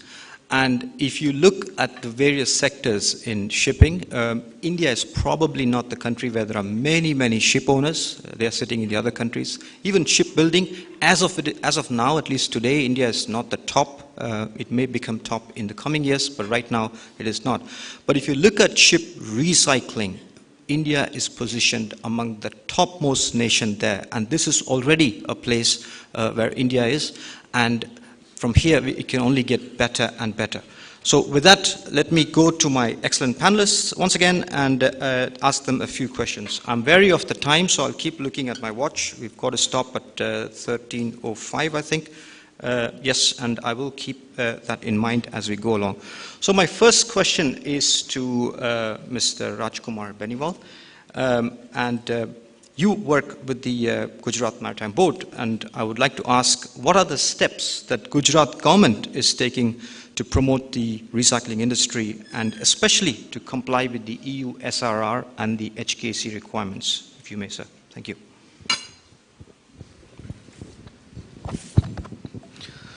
Thank you so much, and good afternoon, everyone. Let me be very brief because time is short. I think most of the initiatives that have been taken at Government of India level and the Government of Gujarat level have been explained by Additional Secretary. I would just focus on how Government of Gujarat is supporting green ship recycling. As you are aware that more than 95% of the recycling of the country takes place at Alang, we cater to more than 30% of the global ship recycling. And the future is very bright. As Additional Secretary told that more than 10,000 ships will be coming for recycling in another coming 10 years or 15 years or so. If we see the global perspective, the recycling capacity is very limited. And that too within few countries like India, Bangladesh, Pakistan, Turkey. These are some of the countries, some shipyards are there in China, etc. But looking into the bright future, other countries are coming into the race now, like UAE, Dubai, etc. They are also planning new ship recycling yards. How we can place Alang at the global level, the best ship recycling yards in the country, for that we have already started working. European Union has recently visited our yards and they were very satisfied the steps that have been taken. The most important thing is, number one, how we can take care of the workers who are working there. And number two, how we can handle the waste which is being generated out of these ships. When I talk about the waste, how we can handle that, only 0.5% of the waste has to be handled. Rest 99.5% is used for in a better way, whether it is recycling in terms of steel or whether it is reuse of the furniture and other commodities that are there in the ship. But the 0.5% of the pollutants that come out of the ship, that is real cause of concern. How we can handle that in a way the global norms exist, the EU norms or maybe the HKC norms. So we have focused on downstream waste management. We have already planned how we will handle this waste which will be generated in the coming time, what will be the quantity and how state-of-the-art and best technology we can have at Alang itself to recycle these wastes. That the planning has already started in that direction. Second is to take care of the workers. We are already having a training institute there, how to train them in safety measures. We are upgrading our training institute to equip our workers with the best state-of-the-art facilities, how they can handle that. We have the best hospital trauma center established, already started recently. It was working there, but now we have upgraded it. It is one of the best hospital which is almost equivalent to a multi-speciality trauma center. That we have already started. We have started registering all the workers to monitor their health. We have developed a online system under which every worker has to undergo health checkup on a regular interval to detect whether some kind of pollutants. There are certain pollutants which cause disease in the workers, so we have to monitor their heavy metal levels in their blood or maybe other ceramic levels in their blood, and based on them timely treatment has to be given. So whatever best possible world level systems are there, we have already started adopting these systems at Alang. Lastly, we have looking into the future demand and the opportunity in this sector. We have started working on doubling our capacity. At present, we have around 5 million LDT. We are doubling it to 10 million LDT. And the upcoming yards will be, best equipped with all kind of facilities which are required for any standards, whether it is HKC or whether it is European Union or any other standard. Rather, we can, after these yards come up, we can have our own standards which others can adopt. So we are working on those lines. We hope for a very bright future of Alang. Thank you. Thank you, Mr. Rajkumar. I think that again is very interesting to note. Like you mentioned, the workers and the waste. If you take care of these two parts, the rest will take care of themselves. And again, very inspiring to hear that you're doubling your capacity because, like you mentioned, 10,000 ships, that's coming in the next few years. There is a report from BIMCO that was produced last year where it was actually projected that more than 15,000 ships, and in fact, that again is also a smaller projection. So there is a huge demand. The demand is going to get huge, and of course, capacity doubling and even tripling might help. And Gujarat is leading the way in that. Next, I will go to the gentleman that has flown here from Ehud Parlev from Lloyd's Register.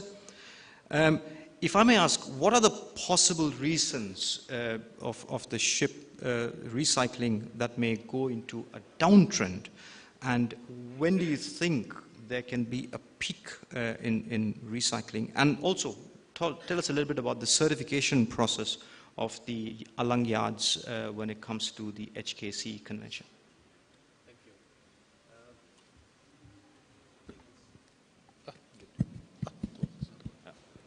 Thank you for the question. Well, it's a question of a chain reaction. Yeah. Thank you. Is it better? Yeah. It's a question of, it's like a chain reaction. Like mentioned before, if the ship construction yards, the builders, the ship owners will make up their minds about the engines they want, the technology they want to apply, is it ammonia, is it blue hydrogen or pink hydrogen, whatever. That together with the capacity of the yards and the engine makers to build and supply the ships, then we will see more ships going on recycling. But you cannot have more ships recycled without incoming new ships. That's number one. It can explain the downtrend of the ship recycling in the past few years because the prices you get today for shipping oil and other commodities is enough to get those old ships working, then they will work. It's a supply and demand question. What Lloyd's Register is doing in Alang, in the yards, it's an easy to answer. We don't do. We are not doing. We are encouraging. We energize. We collaborate. We cooperate. And with the great help of the GMB and the ship recycling facility owners who are committed, we are there. We give advice. We have some of our best people here sitting with us. It's part of the team, and we encourage and we train more and more surveyors around the world. We just certified in Canada, Turkey, Alang, of course, Bangladesh. We work hard, Indonesia. It's starting to evolve. The ship recycling. I can't remember myself going to anywhere in the world, and I'm doing this regularly, visiting ship recycling facilities, and compare the warm welcome I got here. I even got my wife there this week, in Alang. Obvious, because the best ship recycling facilities, as you mentioned, are here. And I compare those in Europe, in other places. People here are eager to learn, eager to see what they can do better. Of course, as you said, you may have multiple certification from classification societies and others. Question is, who do you pick? You need only one. So the question is, who do you pick? So yeah, this is my answer to all those who are maybe scrutinizing Lloyd's Register to be firm, but we are very fair. We demand high quality, and here in India, we have those who are committed to provide this high quality, to invest, to learn, to work with us. Thank you. I hope that was quite, again, very interesting to note. I mean, in India, there's a saying, Atiti Devo Bhava, which means guest is God. So wherever you go, the treatment you get is almost equal to what a God would be treated. So that is why you see, you also heard Arsenio, the IMO Secretary General, mention that this morning. So the warmth that you get here in the welcome is amazing. And even if you come in a bad mood to actually give a bad certification to the shipyard, the welcome and the food will make you change your mind. So, but yeah, but thanks for that. I now turn to the doctor in the panel, Dr. Hiramath. Would you talk us through a bit about what are the latest technology in ship recycling? And we heard panelists talk about the workers there, and their safety is so important. What is your take on that? And also, there is this huge demand that's coming in, and in the morning people spoke about time and the processing time. If you reduce the time, even during a shipbuilding and also during ship recycling, that means more capacity. So have you got any take on these? Well, first of all, thank you for the nice question. I think there are two questions in this. The first question is about how the technology is changing ship recycling. As Sir rightly said, that we have about 12 days of training program already.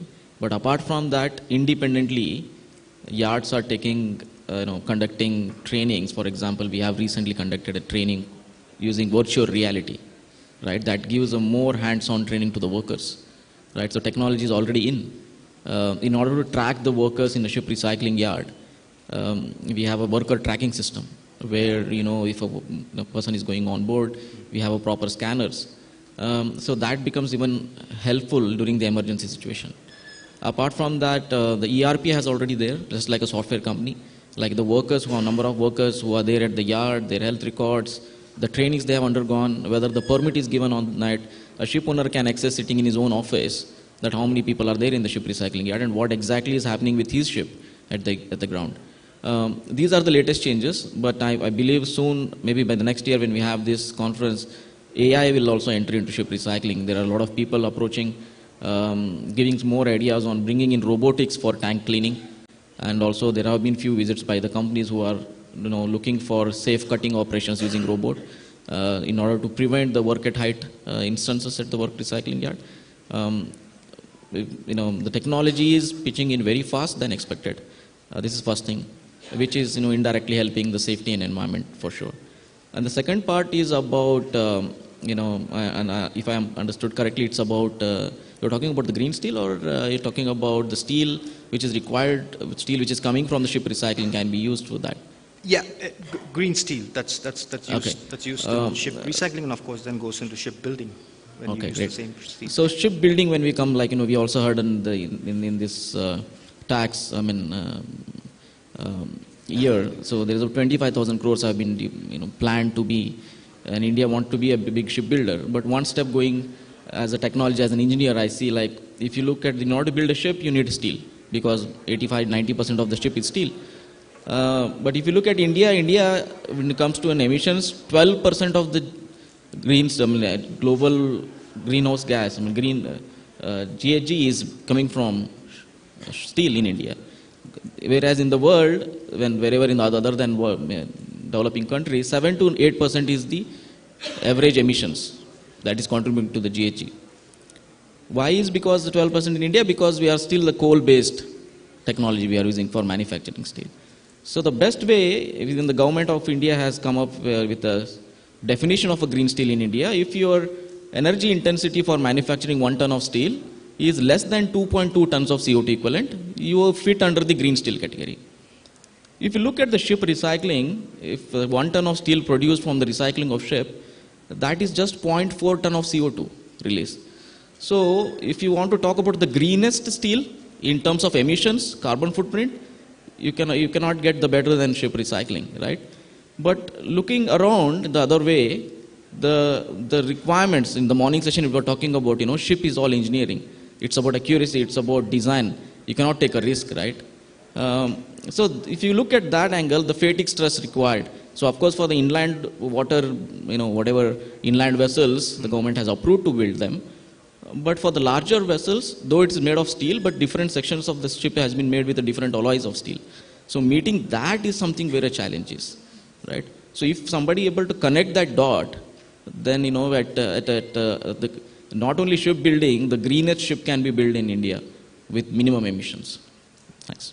Yeah, thank you so much. I think, yeah, excellent. I think that's as you mentioned, the steel from recycled ship is the greenest steel we have. And this is why we say that recycling is the best way to get new steel. Because if you look at the steel industry and see how much of emissions that produces, estimates say that's about 9% of emissions come from the steel making industry. So that way, the steel that we give back from recycling is an excellent way to build ships.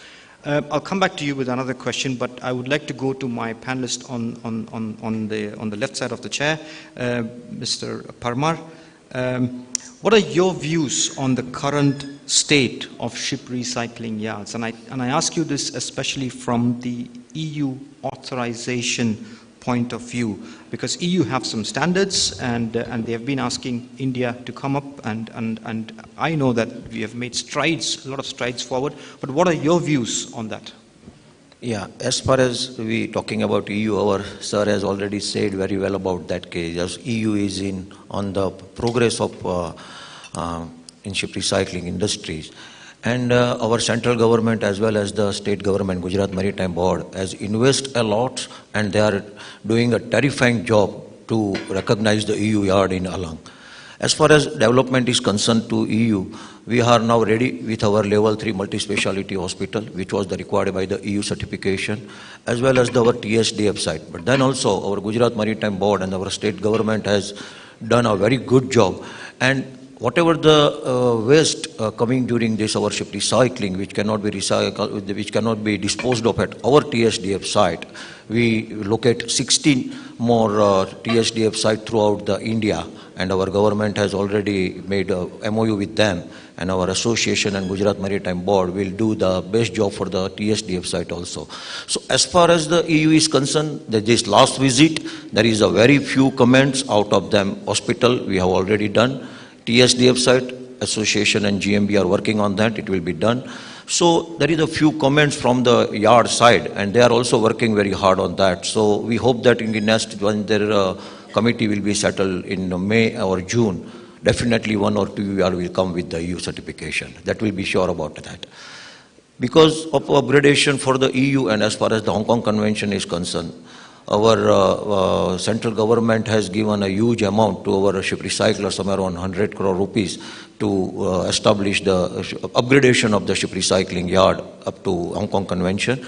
And GMB also expends a huge amount to upgrading our yard as far as the colony is concerned, hospital is concerned, TSDF site is concerned. So as BIMCO report, you're well aware about that. We are working with the BIMCO also for that, you know that.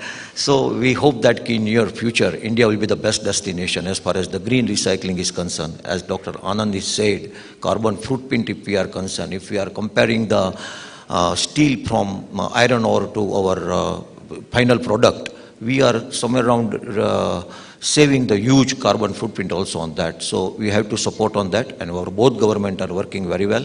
And our 2 yard will be certified by EU. Thank you. Thank you, sir. Thank you very much. And yes, as you mentioned, 26 June 2025 is when the HKSE will come in force, and then we will see how it plays out. And thank you for mentioning BIMCO, because what BIMCO has done is we have started a ship recycling alliance, where quite a few of the gentlemen that are sitting here are a part of that alliance. And I'll talk exactly what that alliance does when I come to it. There is presently 2 conventions that are clashing with each other. One is the Basel Convention, and the other one is the HKSE Convention that is going to come into force. But let's talk about that a few minutes. Yes, sir, I would like to add on that also, sir. BIMCO and Recycling Industries Association are working very hard to cope up that EU certification, because there is some legislation is the difference between these 2 certifications. So BIMCO and association also working on that. So we can get this as early as possible, sir. Yes, thank you. Thank you so much, sir. If I may go to my last panelist, and I note that he also has a flight to catch, so we'll be quick. Shri Bansal, you've taken a lot of steps for the welfare and training of seafarers in your yards. Can you tell us a bit more about that? And also, we talk about the circular economy, and we spoke already about ship recycling and how that goes. Just put a few thoughts on that. And also, the sustainability of recycling itself, particular focus with India. So can you tell us a few things about what you and your company is doing particularly? Thank you. Good afternoon. I'm Rubal from Bansal Group. And on the circular economy, I'll answer first. Everything generated from ship recycling, according to what we use in India, is everything reusable and recycle. 90 or 95% of the steel is generated from ship recycling. So it is directly reformed to a different form and different shapes basically, and the rest of that is machinery and the non-ferrous what is getting out. So we use that as well. Machineries are being re-exported and reused on the older ships where it is required, because it can only the old machineries can be refitted on the old vessels. So we have nothing been wasted, or we use everything, each and every part of the vessel is reused or recycle. Consider the second question, what is the development of welfare of our workers and trainings and concern about the health and safety of the workers. We have periodical trainings for our workers. Apart from GMB, Gujarat Maritime Board also provides them the training. After the training is completed by Gujarat Maritime Board, we can only employ an worker after that. Apart from that, we have our own in-house training. That is a ship-based training. Basically, it's if we are recycling a tanker going on. So we have a ship-specific training which is being given to the workers for to handle how can we recycle a tanker ship or a bulk carrier or a general cargo or as a container. So ship-specific training for the welfare of the workers. We do not only do the welfare of the workers. We support the community and the family of the workers as well by giving them good facilities of example housing facility. We do the periodical medical checkup of the worker. We give them good sanitation, good drinking water. In summer we have distributed them a hydration drink, not only for our workers. We did it for the society. Organization in Alang for workers. We distributed the hydration drink to them so that they can distribute further to the workers who are not associated directly to our yards as well. So we take care of the workers all around the society. We organize medical checkup camps for their family members. We have installed drinking water coolers in different villages nearby. We support them for many other basic needs of their daily use. We for the environment, we do plant trees in many different locations around us or around the country as well. Thank you. Thank you so much. Thank you. That's very, again, quite a few and excellent initiatives. We are just in time, and I would again probably not have time for questions for this sessions as well, but I think the whole panel will be out having lunch, so you can grab them if you have any specific questions. And I actually wanted to touch quickly on the Basel ban versus the Hong Kong Convention. Dr. Hiramat, can you very quickly tell us about what it is, because probably it's good for the audience to know about it, and what the Recycling Alliance is doing to overcome that issue? Well, thank you for this question. In fact, we have a Basel COP coming even in April this year, and at the same time we have a HKC coming into force in June 26, in less than 4 months almost. What is Basel? First of all, Basel and Basel ban are two things. Basel is it's a convention where it bans the export of hazardous materials without the permission. We call it as a priori informed consent. Whereas Basel ban, it bans the waste to be transported from OECD to a non-OECD country. Like India, Bangladesh, Pakistan, they are non-OECD country.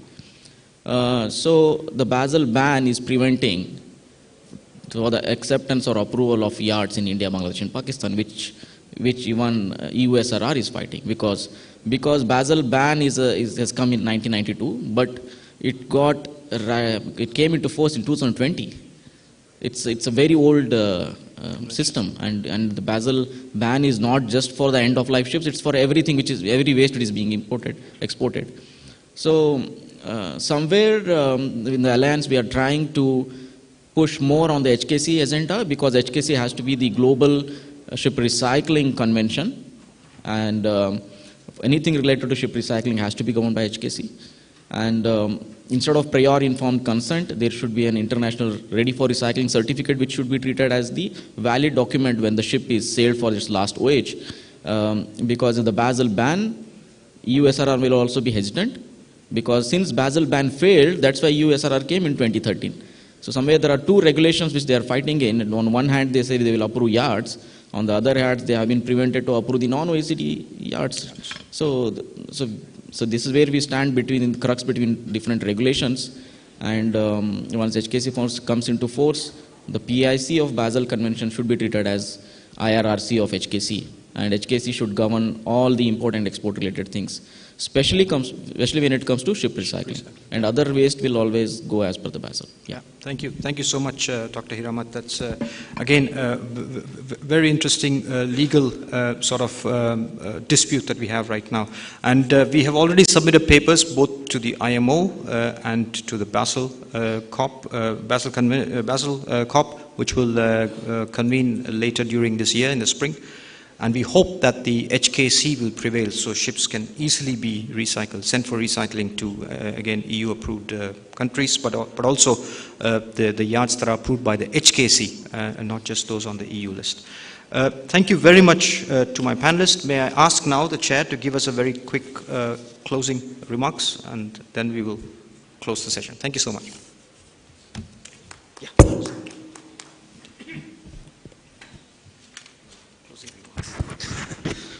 Thank you. No, so this again, coming back to the issue of two set of laws being there, as was explained by one of the panelists. This is Basel. What is Basel thing? Then there is a ban. OECD to non-OECD. The hazardous material moving from OECD countries to non-OECD is not allowed. That's the Basel ban, which includes the end-of-life ships. There are also cases of OECD flag, changing flag and then coming to India. Such cases also there. So there's we are actually very interesting point where we are now. As said, June 2025 will be HKC coming into force. We have something happening on the EU side, as said. And ships are also coming from Europe. It's a very interesting time if I look at this thing. On the one hand, the set of laws, we are contending with this EU thing.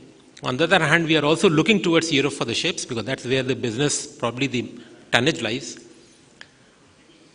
But given the focused approach which I see, this is, in all probability, this will work out. Apart from that, we have made a calculation. I internally made a calculation. I have not shared with the other people. While we were making the credit note policy, we looked at the current trend for last 5 or 7 years. What has been the trend of ship recycling in along yards? What tonnage has come from India? What tonnage has come from non-Indian flags? And that we have applied with some other factors, extrapolated, converted it into per ton. You give about $520 odd per LDT.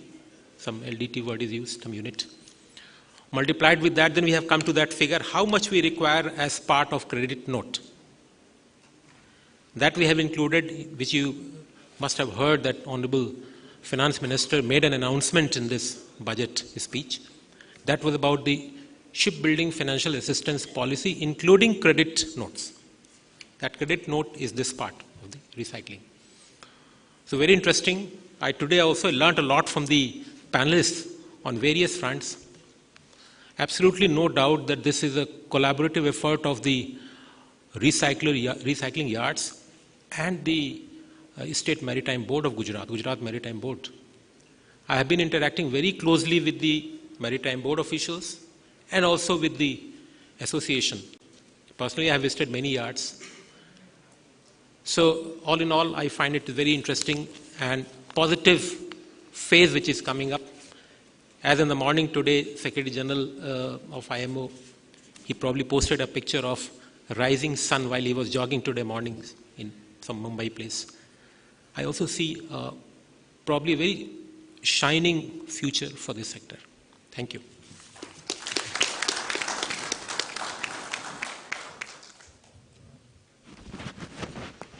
Thank you, sir. Thank you very much for the closing remarks. We would like to start the memento, and I request the chair, Shri Rajesh Sinha, sir, to kindly give the mementos start to Rajkumar Benual, sir, please.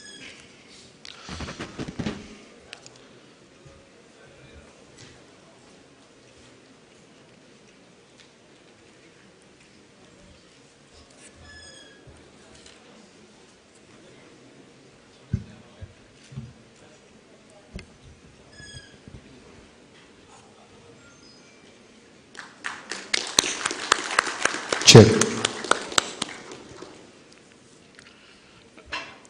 I request the chair to give one memento to Sri Ehud, Lloyd's Register.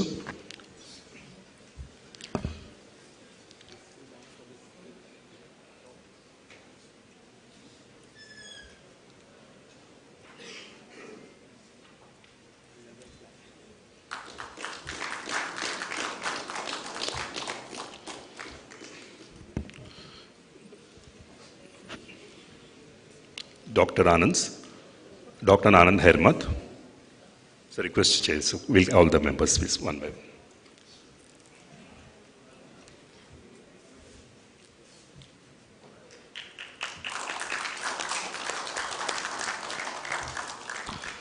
Our panel convener, Captain Ashok Srinivasan.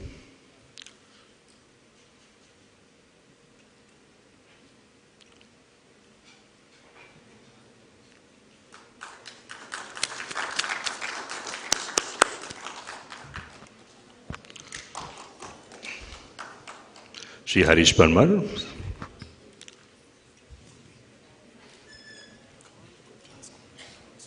Yes.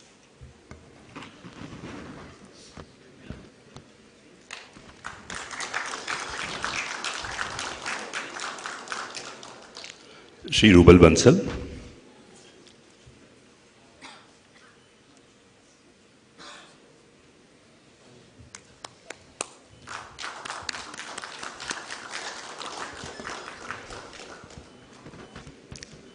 Shri Karthik IRS.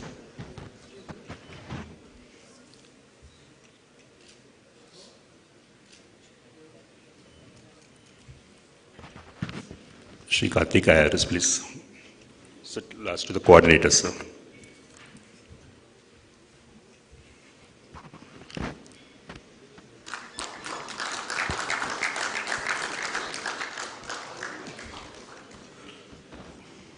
And myself, Gopinandan, one of the coordinators.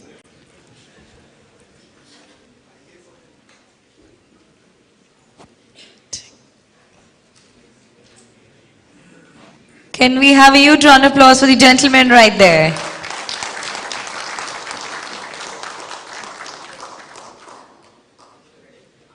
Thank you so much for a wonderful session to all the gentlemen and very informative. Last but not the least, we want to honor our chair. I request Rajkumar Benual, sir, to hand over the memento to our chair, Shri Rajesh Sinha, sir, please. We'll also have a group picture together followed by this. I would request Shri Gopi Krishna, sir, to come for the closing photographs along with Sanjeev, sir, please.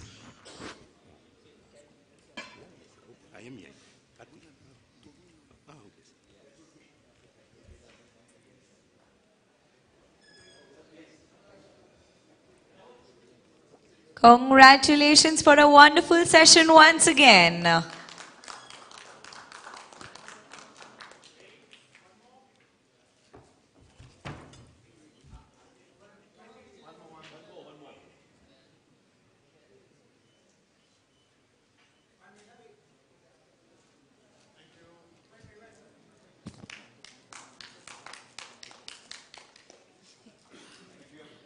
Thank you, Mr. Bansal. You'll surely get your flight.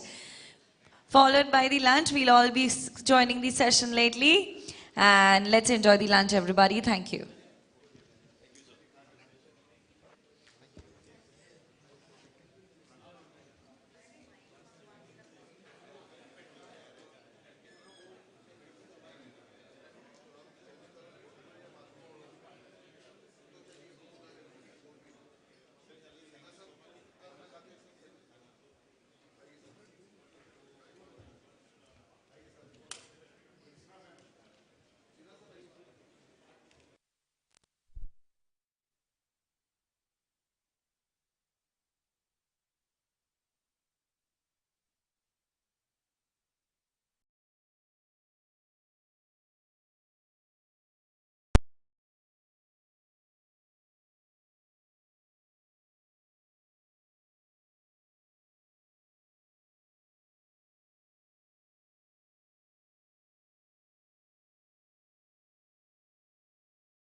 Technical papers session.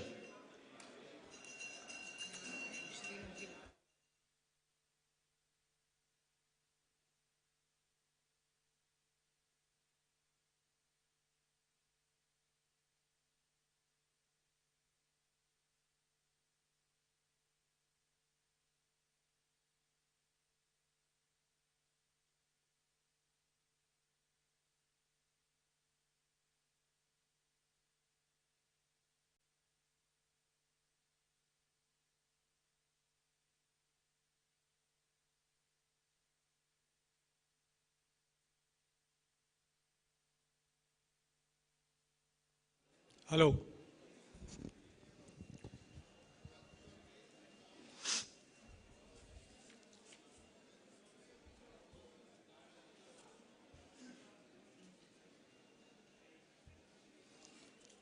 Yeah, and welcome to the technical sessions where we'll present some papers. The maritime industry, as we all know, is going through a challenging and interesting time. Challenging critical scenarios that continue to pose barriers. Interesting because the combined effect of climate change, digitalization, and for sustainable ship recycling have opened up myriad possibilities that could possibly redefine the way we approach these or outweigh the challenges. And the future looks promising as we look forward to harnessing our combined mind towards transformation to green and sustainable shipping technologies, fuels, energy sources. To this end, various initiatives as we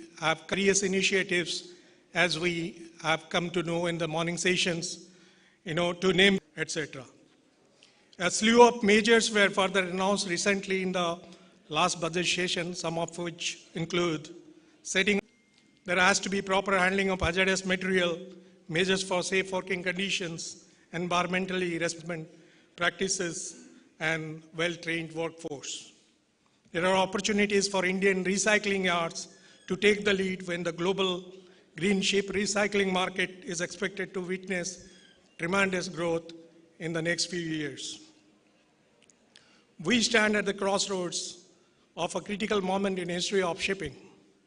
Our collective responsibility is clear to lead the way in decarbonizing the maritime sector by embracing the zero-emission fuel technologies of the future and adoption of digitalization and embracing green ship recycling.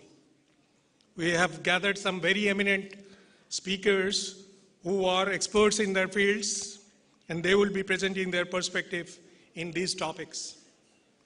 We are sure there will be brainstorming discussions to exchange ideas and find implementable solutions. We also have a student session, and we urge all of you to encourage the young minds who are going to shape our future. Look forward to your active participation in the deliberations, and I'm confident that with our shared vision, innovation, collaboration, and perseverance, we'll successfully see through this transition to safe, sustainable, and green shipping. Thank you.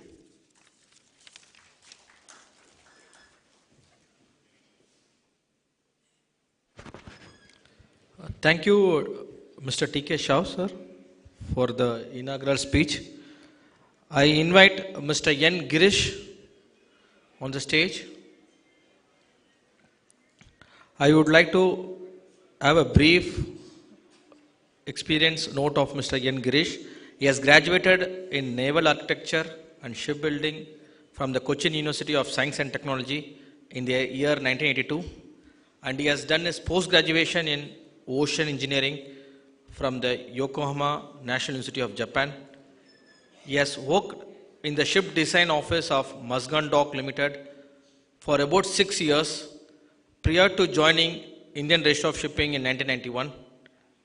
He has been with the IRS for the last 34 years, working in various capacities, mainly involved in rule development and research. He retired as a Senior Vice President and Chief Surveyor at IRS in Rule Development, Associated Research and External Affairs Division in 2024, and currently he is with IRS on advisory capacity. Mr. Girish has also been associated with the activities of IACS, IMO, and Association of Asian Classification Societies. I kindly invite, sir.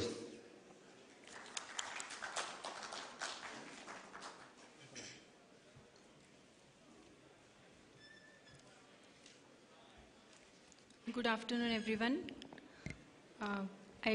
I would like to request all the speakers to come on stage. Shri Karan Doshi from IRS, Shri Yogin Sudesh from TERI, Shri Abdul Rahim, Leela Global, Shri Suresh Babu, JNPA, Shri Amber Roy, ABS, and Mr. Rajneesh Verma from Vedam.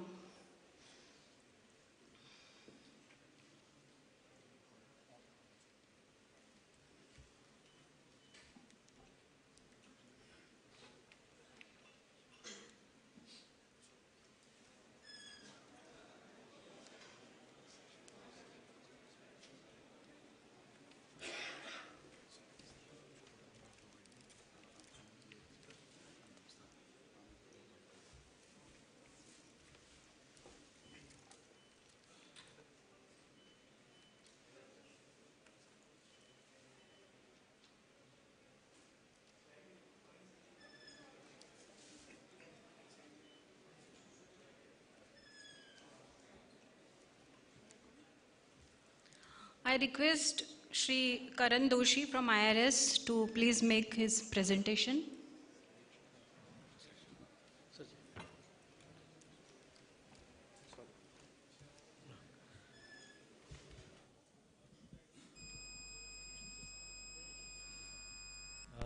Can I say a few words? Yeah. Before we start the presentations, we have about 6 presentations in this session. This session is on green innovations, pioneering sustainable ports and fuels. We have got both ports as well as fuels in this presentation.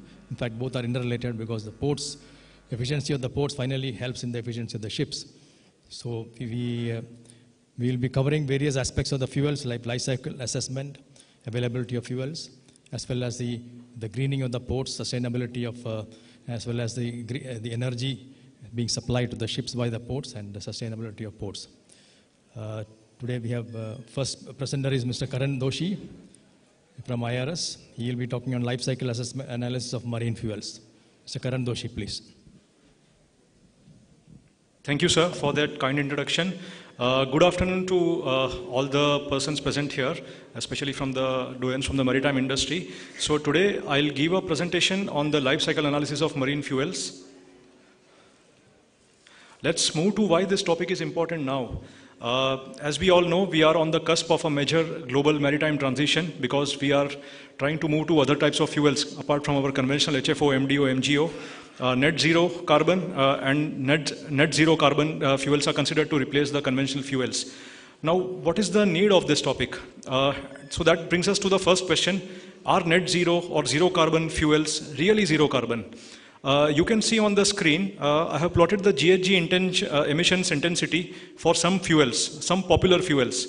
And you can see there is a range. On the left-hand side, we can see the usual HFO, MDO hovering around 100 grams CO2 per megajoules. On the right side, you can see quite a spread. LNG, methanol, they could be quite less from 40 and they could go up to nearly 550. I mean, this is in terms of LNG. Similarly, methanol, FAME, HBO biodiesels, ammonia, as well as hydrogen. And kindly note that ammonia, hydrogen are both zero carbon fuels. So it is not as easy as we say that a fuel is a zero carbon fuel. It is only zero carbon when we have the upstream emissions to be zero. So you should not emit significant amount of carbon dioxide or any other GHG when producing the fuel, rather than combusting a fuel on board. So the answer to my question is that yes, we need to evaluate the total life cycle of a fuel prior to start using it on the ship so that we use in a sustainable manner. So we come to the topic of life cycle analysis. In general, how is it done and what are the ISO standards? So the LCA is done typically using ISO 14040, ISO 14044, which provides a compendium on how to use the techniques which are mentioned in ISO 14040, ISO 14067, which talks about how to assess whether a given product is amenable to the ISO LCA standards. And IMO has already approved 2024 LCA guidelines, wide MEPC 391 resolution taken at 81st session of the committee. So what does life cycle analysis typically incorporate? It incorporates a goal and scope, a life cycle inventory analysis, a life cycle impact assessment, as well as a life cycle interpretation. So I'll just quickly take you through the basic steps of how it goes. This will make it more easy for you to understand the 2024 LCA guidelines. So the first thing is the product or the product system that we are investigating. In our case, it's very clear we are investigating the marine fuels, which could be HFO, which could be ammonia, which could be hydrogen, methanol, any typical type of fuel. Next thing is what are the functions of the product system. So in our case in marine, it is the generation of propulsion power, or it is also the generation of power for the hotel load or other auxiliary purposes. What is the functional unit? A functional unit is typically a number which you try to compare with a criteria. So it basically is a measure of performance of a product or a product system. Usually it would be in terms of tons, but then we have different type of fuels with different energy contents. So here we have to bring them to a common parameter. In this case, it could be megajoules, the type of energy generated when you combust that fuel. For technology such as batteries, you don't have typically kilowatts or megajoules. You will typically try to measure it in terms of kilowatts or kilowatt hours. Another important thing is a system boundary. Now, what do I consider in my assessment?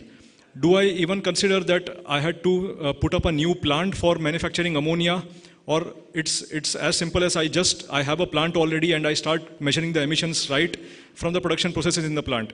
So you have to determine a system boundary. For that, you need to determine what is a unit process, which is defined as the smallest element considered in the life cycle inventory analysis, for which the output and input data are already defined. So it is a set of criteria which specifies which unit processes are a part of a product. So in our marine case, it could typically be encompassing the gathering of the feedstock, the production of the fuel, transportation of the fuel to the ports and the bunkering, and finally the use of the fuel on board the ship. So these are typically the 4 typical stages which should be considered. Allocation procedures. Now, production of a fuel may lead to production of other products as well. For example, you could have methanol as a byproduct. So then when you produce a fuel such as, for example, say FAME biodiesel, do you allocate all the carbon dioxide emissions at the production stage only to the FAME biodiesel? Because the methanol is also going to be used somewhere in other industries. So you need to have allocation procedures. How do you need to allocate the GHG to a given product? In this case, it is the FAME biodiesel. So that needs to be taken into account. Impact categories and methods for impact assessment.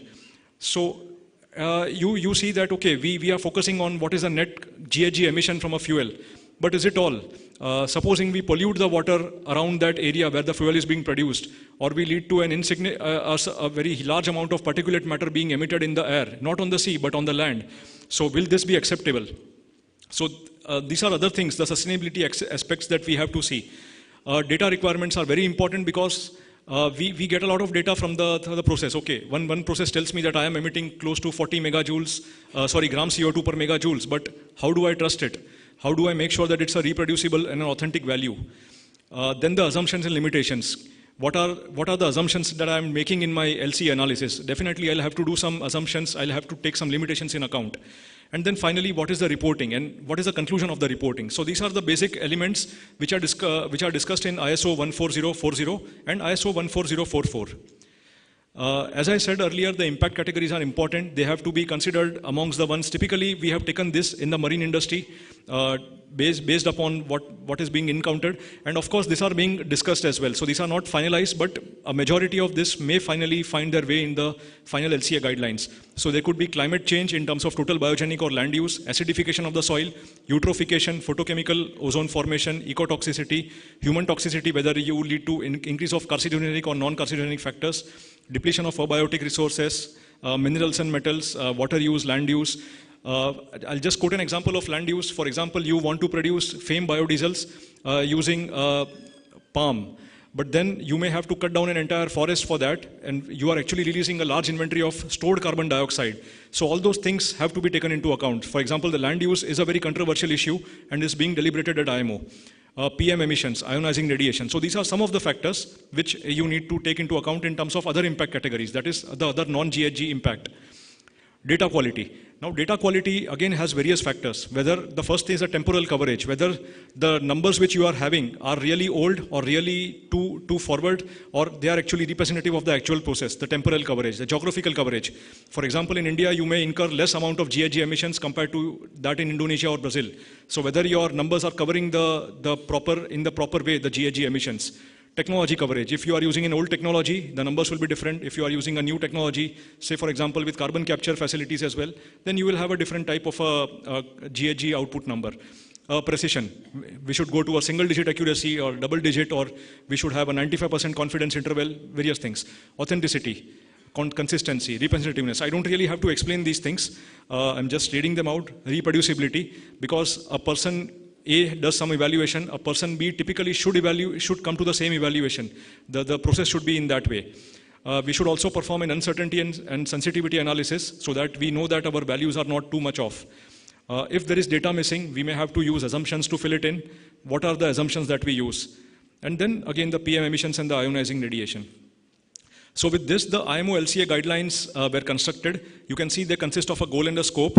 So they cover the total life cycle of a marine fuel, right from the well to the wake. That is right from the gathering of the feedstock to the final use on board the ship. The system boundaries are typically considered in terms of 5 parts. The feedstock cultivation, feedstock processing, feedstock transport to the production plant, feedstock processing to the final fuel, the fuel transport and delivery to the ship, and then finally use on board the ship.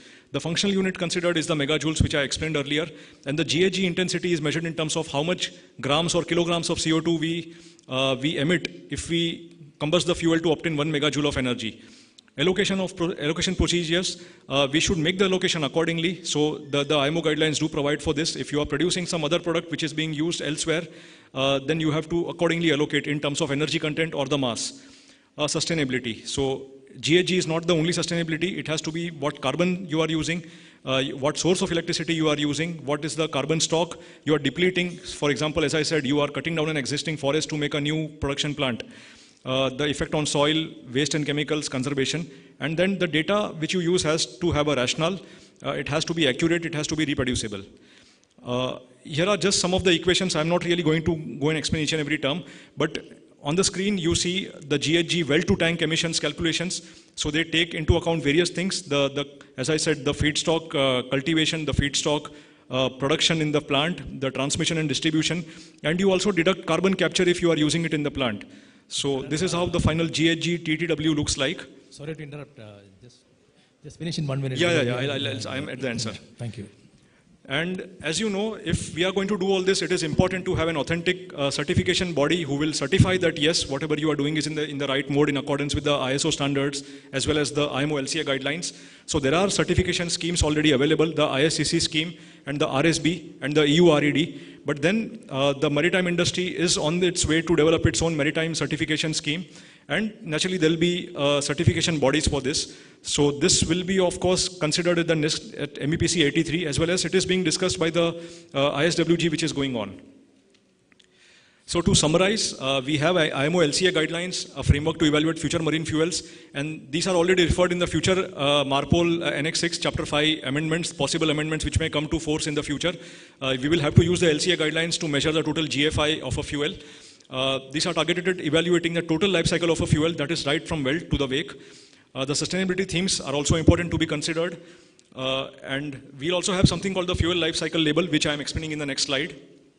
So this is typically the specification from the LCA guidelines. You will have a fuel life cycle label, FLL, as is it abbreviated. It will consist of 5 parts. So it has a part A, which typically describes the fuel type, the fuel pathway code, energy content, fuel blends, as well as the well-to-tank emissions. The part B will consist of carbon credits, whether anything has been used in terms of consuming carbon credits or saving carbon credits during the production as well as the supply to the ship. Part C is actually the tank to wake emission, which will depend upon the type of the fuel consumer you have on board. Part D is the well to wake, the total values, and then part E is a sustainability theme. So with this, I'd like to conclude my presentation, sir, and I'd just like to make a note that yes, as IRS, we are there to help you in this. And we are also having our 50th anniversary this year, so we are with all the stakeholders in this. Thank you, sir. And for any queries, you may contact me on my email or phone number. Thank you.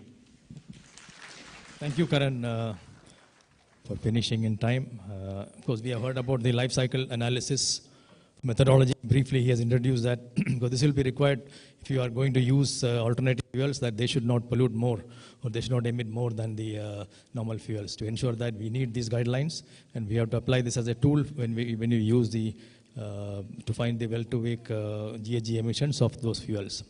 Thank you. And we have the next speaker is Mr. Yogin Sudesh. He will be speaking on fuel cells in marine applications, prospects for India. In fact, we already have heard about this in the morning, where I think CSL Cochin Shipyard has already tried out one small vessel with fuel cells. So, Mr. Sudesh, please.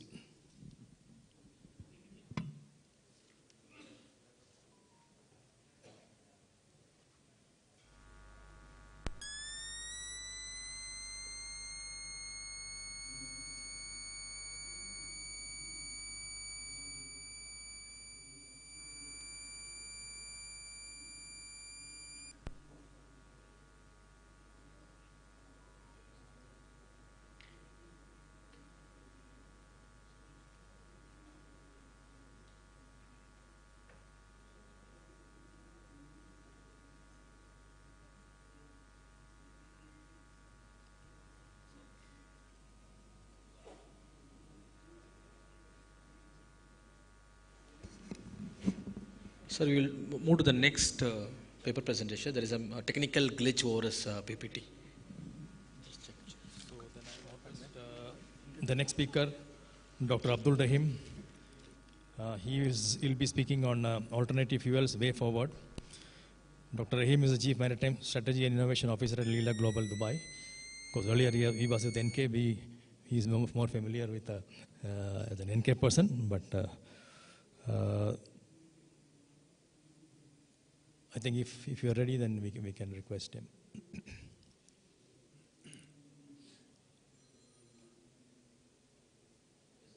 Please.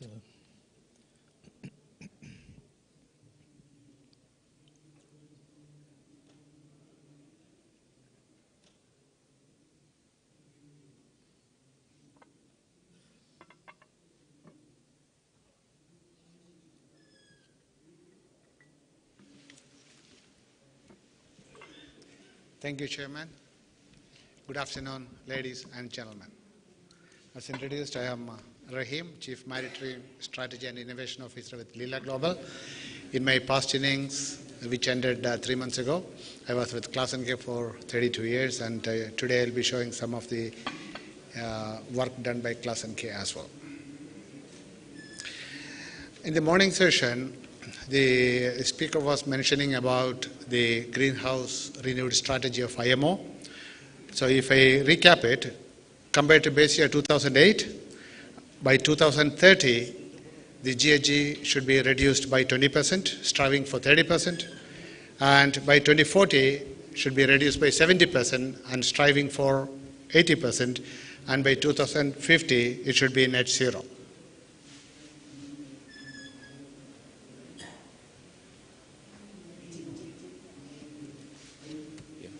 Okay, thank you. Yep, better. So what does these indicative checkpoints actually mean?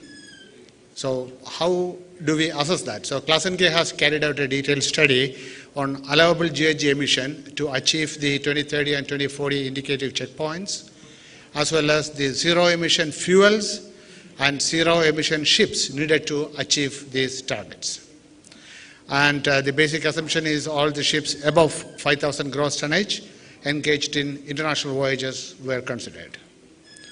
And if you look at the 2021 latest one, that is based on IMO DCS data, the life cycle GHG emission is 798 million tons CO2 equivalent, and we extrapolated into 2008 to get the base data, that is 731.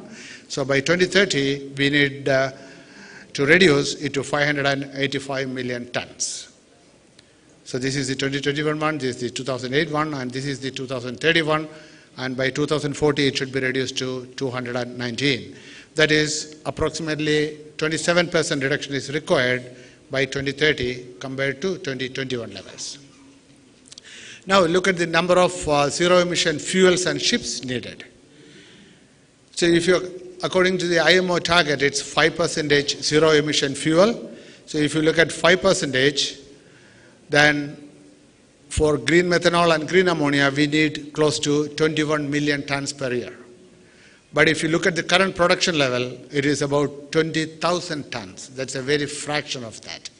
So that means we have to upscale the production to achieve the targets. Then if you look at the zero emission ships needed, it is 72 million gross tonnage that we need to run these 5% of fuels.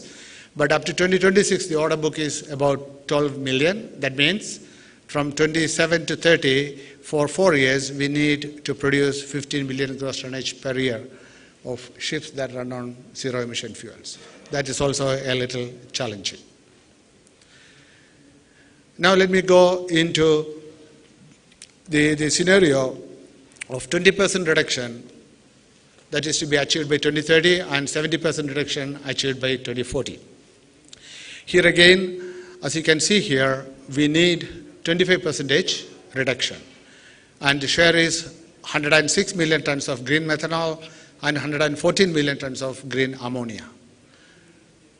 And for 72% as well, it is 311 million and 333 million. And again, the production currently annually is only 20,000 tons. So there's a huge gap between these. Again, if you look at the, if you look at the zero emission ships needed, to achieve 20% reduction, we need 352 million gross tonnage if you look at just 2030 checkpoint. And as I mentioned, the order book is 12 million. That means every year from 27 to 2030, we need 85 million gross tonnage of ships that is running on alternative fuel. And the global current production level is about 60 million gross tonnage. So this is simply impossible to achieve. So we were talking about all different types of fuels, LNG and LPG. To me, they are not alternative fuels. They are just transition fuels. They are not zero-carbon fuels. The real zero-carbon fuels can be hydrogen, ammonia, and the EN biomethanol, methane, and diesel oil. And these are the pros and cons. Because of the time limit, I won't go much into the details. Here, I want to introduce biofuel, because hydrogen, ammonia, and methanol, they are still maybe at least a decade away for regular use. So in between, to meet the CII and other requirements, a stand-in fuel can be biofuel. So it can actually reduce the existing ships. And the chart below is the International Energy Agency, their net zero roadmap for shipping energy. As you can see here, the green color, the biofuel, is picking up. By 2030, 2040, 2050, it may be about 15–20% of the fuel mix as predicted as of today. Then what is this biofuel? It is similar texture and smell to cooking oil, maybe viscosity is same as olive oil, and there can be different raw material which you can produce the biofuel from. One typical example is jatropha fruit. What I am shown here is because it's the oil content is close to 30% to 40%, which is 4 times that of corn oil. So it is much more efficient to produce biofuel from jatropha. And jatropha is very popular in Central America, maybe in Mexico and Argentina. In Asia, possibly in Indonesia and Philippines, they produce this. So the feedstocks for biofuels as a whole can be rapeseed, palm, cooking oil, so on and so forth. And the types of biofuels are shown on the right side: straight vegetable oil, fatty acid methyl ester called FAME, and the HV or hydrogenated vegetable oil. Out of these 3, possibly the best may be fatty acid methyl ester. But the problem with biofuels, there are quite a number of issues that is to be sorted out. I will highlight just 2. One is the microorganism growth. If there is a water content in the storage tank or somewhere, then microorganisms can grow. And an example is shown on the right side. It's a B5 terminal tank. You can see the slimy deposits at wall and bottom. So one possible countermeasure is to suppress the growth by removing water periodically or heating tanks or adding biocides. Another problem I want to highlight is the cold flow properties. As I said, at low temperatures, the fluidity is very low, and wax can form inside the one. What is shown here is the diesel oil, the B2 blend, B20 blend, and B50 blend of biofuel, and it is kept at 4 degrees centigrade for 1 day. You can see the wax formation in there. So as a countermeasure, what you can do is you have to pay attention to storage and transfer temperatures and inspection and clean filter strainers regularly. That's the only way in which you can avoid this trouble. And just one slide on LCA guidelines that is being developed by IMO. So far, all the regulations like EEDA, EEXA, DGS, CII were all based on tank to wake. And that methodology is changing, and the new LCA guideline is based on well to wake. That is, the entire life cycle of the fuel is considered. So that means, in conclusion, to achieve the IMO 2023 GHG strategy, a substantial amount of zero-emission fuel is required in international shipping, and prompt investment promotion in the manufacturing and distribution of fuel will be necessary. And early adoption and implementation of a regulatory framework is essential.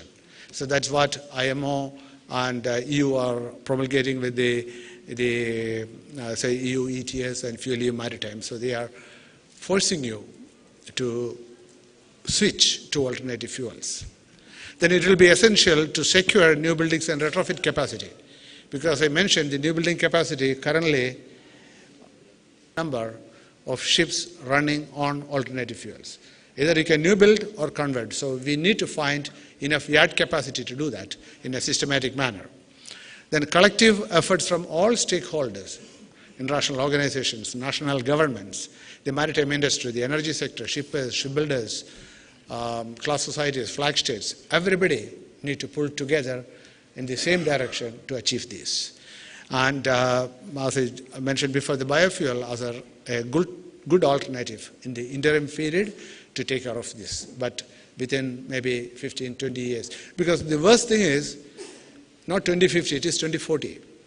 Because by 2040, we have to achieve 70% reduction in GHG fuel. And mind you, 2040 is just 16 years away. And the ships that are produced today, majority of them run on heavy fuel oil. So how are you going to achieve that? That also you have to think. With this, I would like to conclude. Thank you very much. Thank you, Dr. Rahim, for keeping to the time. And he has highlighted the challenges which we are going to face in adopting these alternative fuels to meet the IMO strategy and the goals. The next speaker, I think the previous speaker, Mr. Sudesh, his presentation is ready now on fuel cells.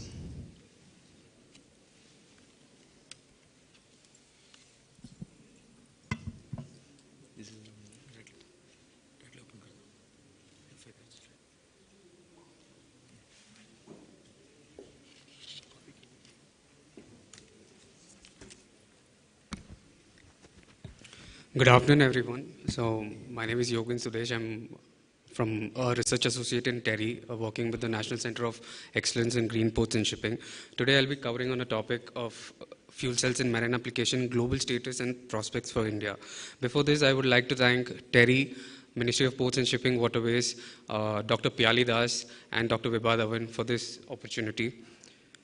So I'll be covering on the topics of fuel cells in shipping applications, the comparative LCA between fuel cells and other alternative fuel options, the global status of fuel cells adoption in shipping, some selected case studies, and conclusion and recommendations for India.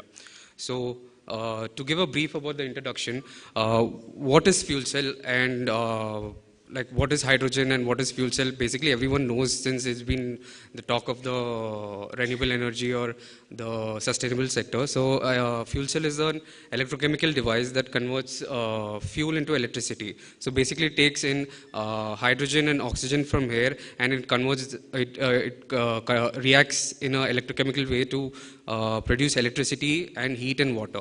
So like why is this important? Like in the traditional systems, the chemical energy to the electrical energy conversions, there are several losses. There are several losses in form of heat in all the stages. So the efficiency is almost 35% only.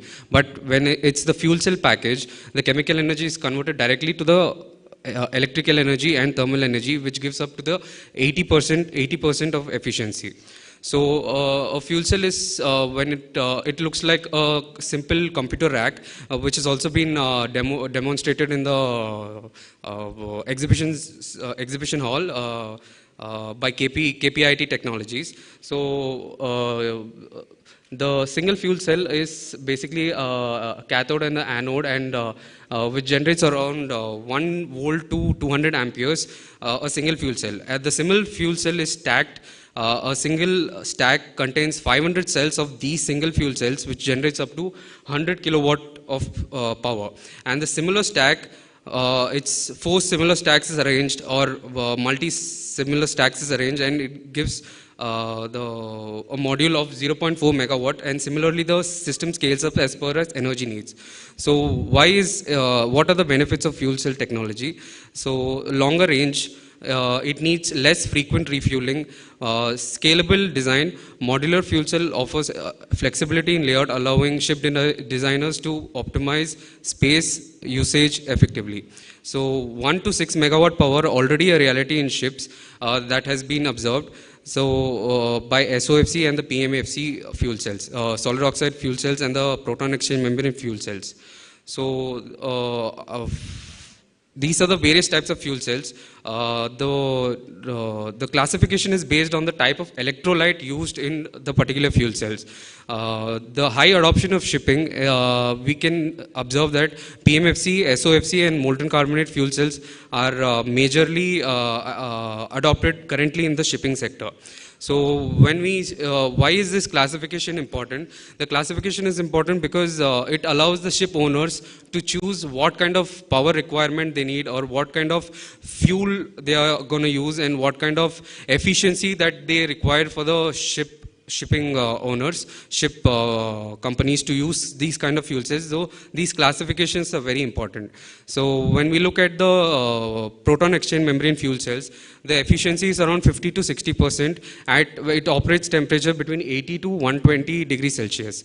And the fuel flexibility is only hydrogen and it's medium sensitivity to the fuel impurities. Whereas in molten carbonate fuel cells, the fuel flexibility is almost hydrogen, natural gas, biogas, coal gas, and it has a very low fuel sensitivity to fuel impurities.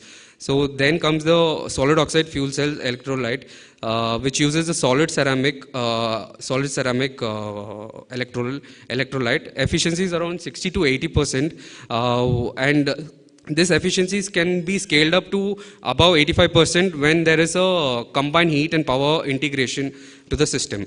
So the fuel used is hydrogen, ammonia, natural gas and biogas. So when we see the MCFC and the SOFC, the operating temperature is around 600 to 700 degrees Celsius, and when it comes to SOFC, the operating temperature is around 600 to 1000 degrees Celsius. Is operating at higher temperature range. Whereas when it comes to the other three non-adopted fuel cells in shipping, the alkaline fuel cells, the phosphoric acid fuel cells and the direct methanol fuel cells, they have a very high sensitivity to impurities, whereas in AFC, and it operates in a temperature between 60 to 250 degrees Celsius. And the challenges of this alkaline fuel cells is poisoning of carbon monoxide and carbon dioxide. So this is the basic classification or characteristics of different types of fuel cells. So when we look at the characteristics of fuel cells, we already discussed some of the points in the previous slide, but there are two important parameters that I want to discuss in these two: the energy density and the power density of the different types of fuel cells. So energy density, the larger the energy density, the lesser is the refueling probability of the ships. So the PMFC and SOFC obtains a large energy density that gives up to 112.2 to 770 kilowatt hour per meter cube, whereas SOFC gives around the maximum limit is around 462.09 kilowatt hour per meter cube. The power density, it gives, the larger the power density it produces in a given small area. So it is more than 2 kilowatt meter square, and for SOFC is 0.5 kilowatt per meter square. But the remaining other fuel cell types is not in this specified range. And when it comes to the theoretical and maximum hydrogen fuel cells efficiency versus the power output, if you look at that graph given over there, figure number 3, the fuel cells operates at a wide range of power output, right from 1 kilowatt, like 1 kilowatt to 1 lakh kilowatt the power output, and the efficiency is almost the highest compared to the other power plants, other electric power plants. The diesel electric, the gasoline electric and the steam turbines are lower efficiency. Lower efficiency means the fuel utilized to obtain that power capacity, it needs more number of fuels, so in turn it produces large number of emissions. So that is not sustainable, and the efficiency is also much lower compared to the fuel cells. When we look at the power range applications of different types of fuel cells, it starts from 1 watt to 100 megawatt, that it can power a small mobile application to the larger ship application. That is the beauty of fuel cells. And the 100 megawatt fuel cells, power capacity is solid oxide fuel cells and the molten carbonate fuel cells. So when we look at the global status of fuel cell adoption in shipping, which currently plying on waters and in service, so the large number of fuel cells has been adopted in the cruise ships over a large GT range. And it is the high leads in the adoption due to high energy demand. And similarly, various different types of ships, including passenger ferries, cargo ships, the PSV supply vessels, also integrating fuel cells. Inland water vessels, that is the low GT, lesser GT vessels, are showing early adoption. When it comes to the power capacities, large cruise ships are utilizing up to 4 megawatt power capacity. Basically, they're using this in the auxiliary powers during the ports and other power applications in the cruise ships rather than the propulsion. So this is the global status, and some of the key important players are NetStack, Ballard Power, Proton Exchange, and Amla Clean Power, and all these things. Some of the key technology providers. And the fuel type which is used, the dominance is hydrogen, and there is a passenger supply vessel that uses LNG as a fuel, but it needs some reforming stage as well to convert LNG into the hydrogen power supply. So the global status in order book, when we look similarly, the cruise ship is still dominating, but there are some expansions to the small vessels as well. So this is the adoption of shipping in order book, fuel cells in shipping in order book. Fuel cells is leading the charge from massive cruise ships to ferries, maritime, and embracing a cleaner and smarter propulsion. So when this is one of its kind of LCA studies on various different energy carriers and various different propulsion systems. So when we look at the LCA of the propulsion system, the components used is the fuel production phase, the fuel consumption phase, and the replacement stage and the manufacturing stage of the propulsion systems. So when we look at the hierarchy from the low to the larger GHG emissions in GWP 100, so liquid hydrogen, proton exchange, membrane fuel cells, lowest emission around 44 tons carbon dioxide equivalent per round trip. This was in a time horizon of 2030 of a RoPax vessel that was studied. And similarly, the solid oxide fuel cell, the ammonia fuel cell, emits 50 tons of CO2 equivalent per round trip. And the battery electric propulsion and offers emits around 57 tons of CO2 equivalent per round trip. This includes the replacement stage of the battery, the replacement power capacity of the battery time and again. So that gives us more emissions compared to the other fuel cell types. And the other fuel cell of other energy carriers and the systems offer, emits more compared to the previous cases. So the components break up for the GHG impact. The GHG for the fuel production phase, E-fuel pathways, that is E-ammonia, the case 5, and E-liquid hydrogen, the case 4, contributes maximum GHG emissions, whereas in the replacement stage of the battery electric in the case 8, when you look at the yellow bar in the graph given, it is notably contributing, indicating the battery life cycle impacts. So with this, we can conclude that liquid hydrogen, PMFC, and the E-ammonia SOFC demonstrate lower emissions across the board, making them viable candidates for green shipping. So these are some of the global standards. Global standards has already been spoken about, but this is pertaining to the fuel cells adoption. So there are IMO standards, there are IEC standards, and some ISO series, which talks about the hydrogen safety, the fuel supplying, the fuel cells in shipping, and the hydrogen safety code, and the hydrogen piping and the regulations. So these are the global standards.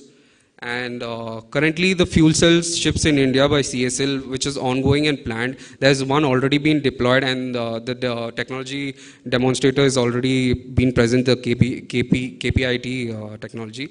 And the power capacity of this deployed vessels around 50 kilowatt, and the other fuel cells, the 4 other planned or ongoing vessels are around 1,600 kilowatt power. So this has been tentatively completed in the year of 2024 and 2027 to 2028.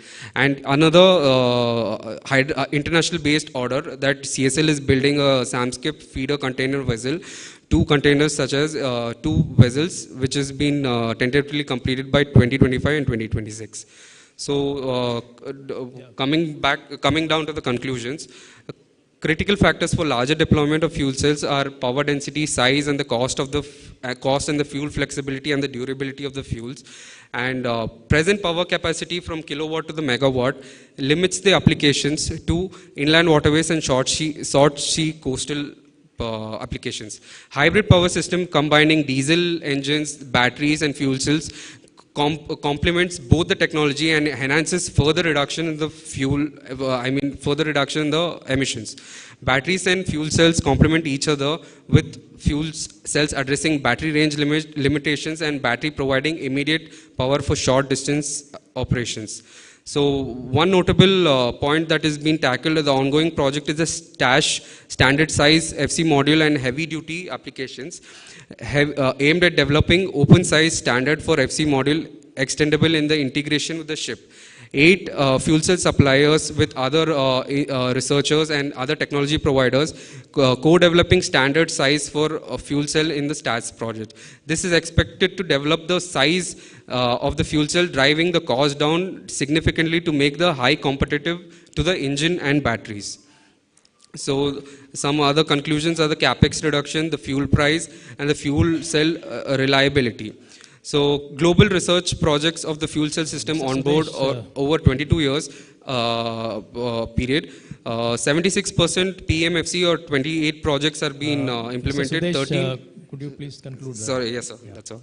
So some recommendations for India: instead of targeting carbon fuel operations, use of renewable green fuels with higher efficiency with whole life cycle should be focused for ship operations using fuel cells. Towards zero emission, fuel cells should be considered promising options for inland and short sea coastal shipping. In order to avoid the challenges of hydrogen storage at high temperature, cryogenic temperature on board, PMFC with reforming technology using biodiesel or methanol could be worth investing, especially in greater than 5,000 kilowatt power.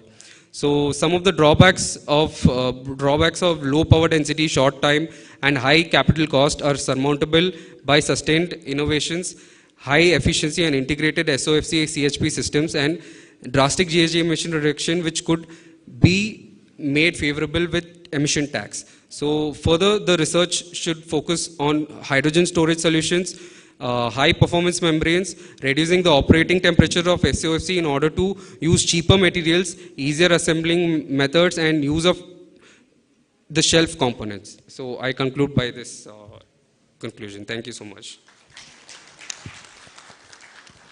Thank you, Mr. Sudesh, for a very informative presentation on the status of the art of fuel cells and its application and the application in India.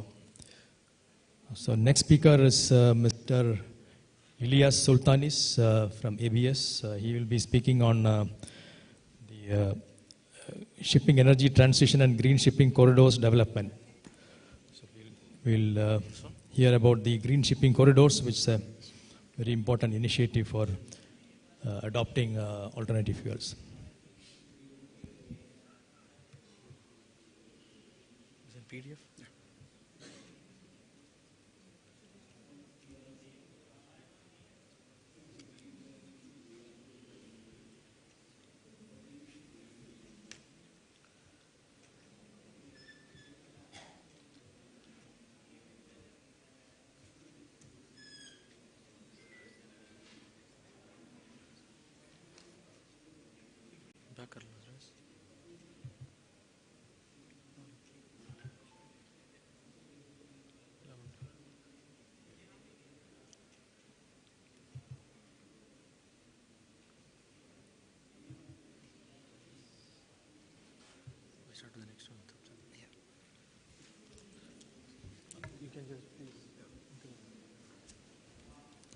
Sir, we will have the next speaker. There's a technical glitch. We have the next speaker.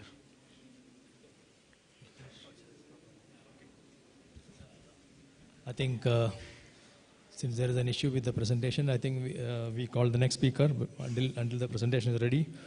So next speaker is Mr. Rajneesh Verma from Vedam. He will be speaking on reducing emissions in Indian ports, the role of alternative marine power.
Thank you, Session Chair, for giving me this opportunity to present on this particular topic.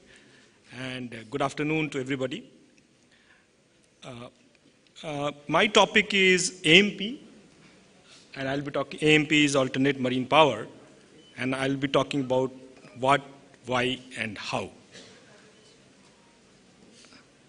So the agenda of the day is, I'll tell you a little bit about AMP, and then I'll tell what factors govern the why part of AMP, why we should have AMP.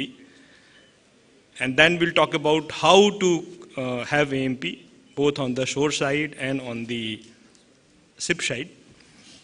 And then we'll have some practical approach for shore power installations.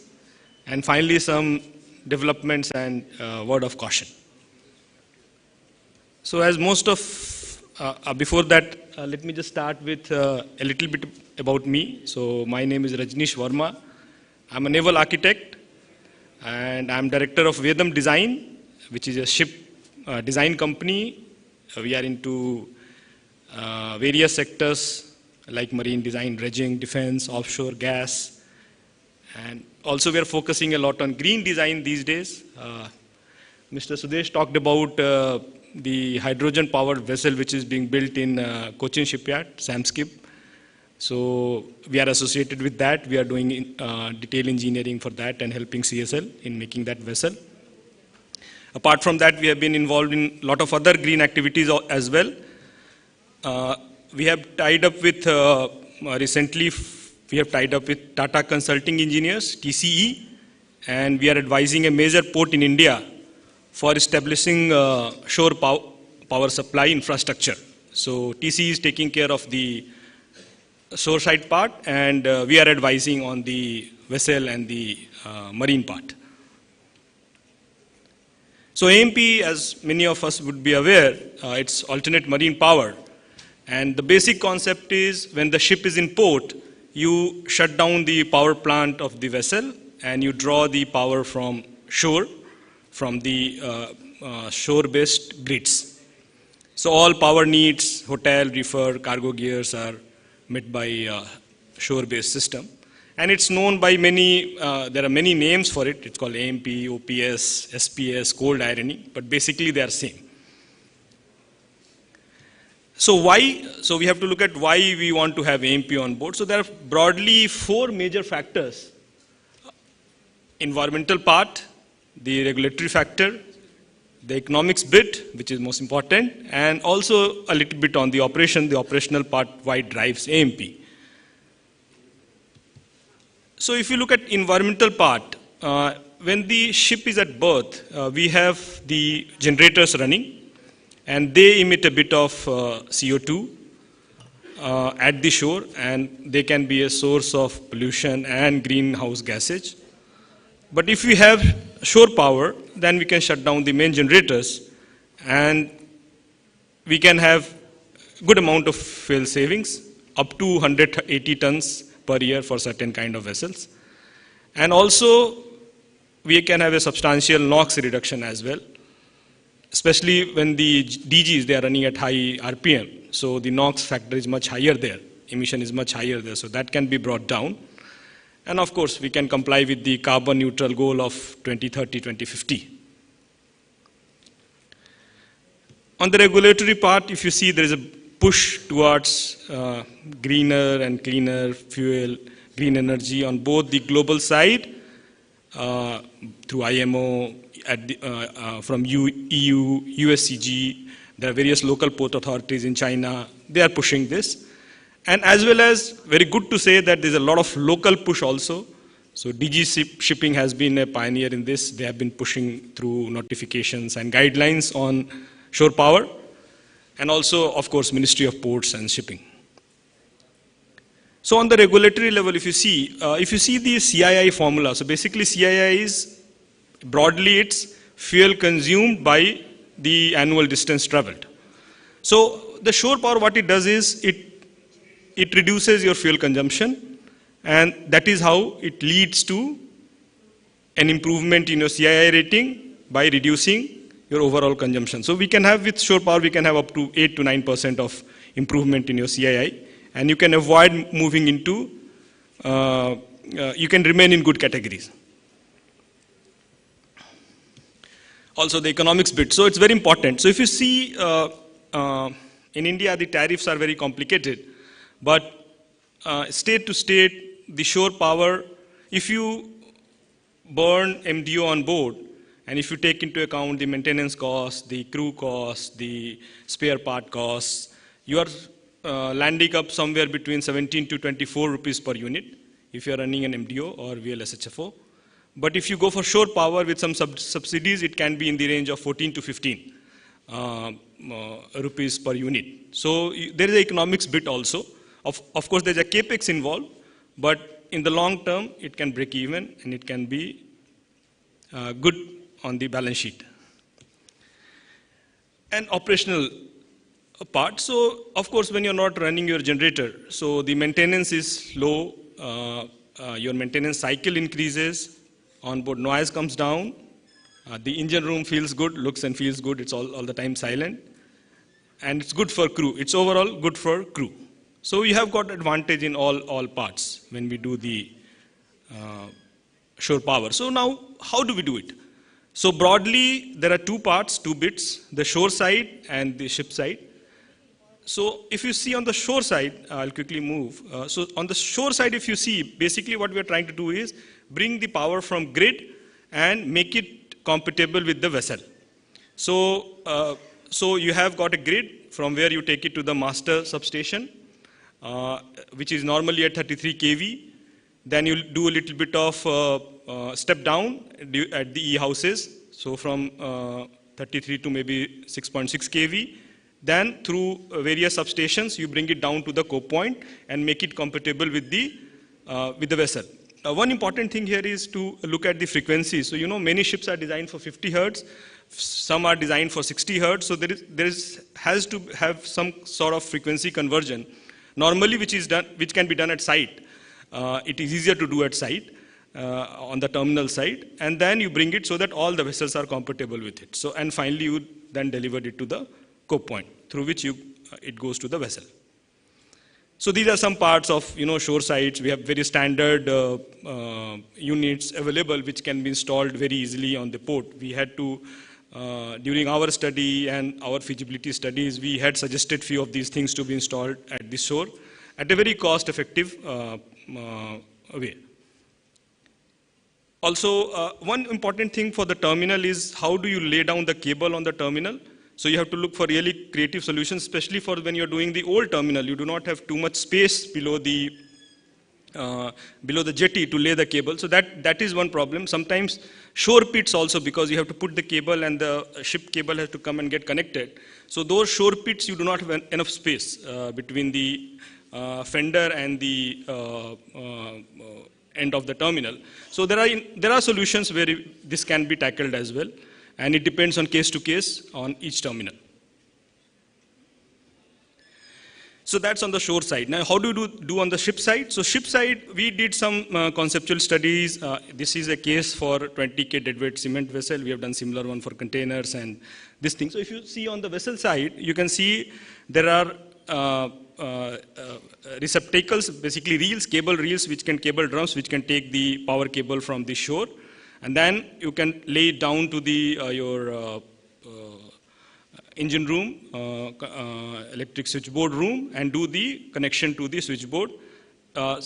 And you have to have some sort of transformer there if you need to align the shore power with your vessel electrical systems. So it's not a major retrofit. There are some modifications involved, but it's not major retrofit. That is what our finding is. So typically you need to have a cable reel, onboard transformers, some modifications of the main switchboard, sync panel, and cable routing and laying. So as per our study, it came in Indian context, ballpark around 3.4 CR to 6 CR will be the cost of modification for this particular cement vessel, and that has been our recommendation to the owner.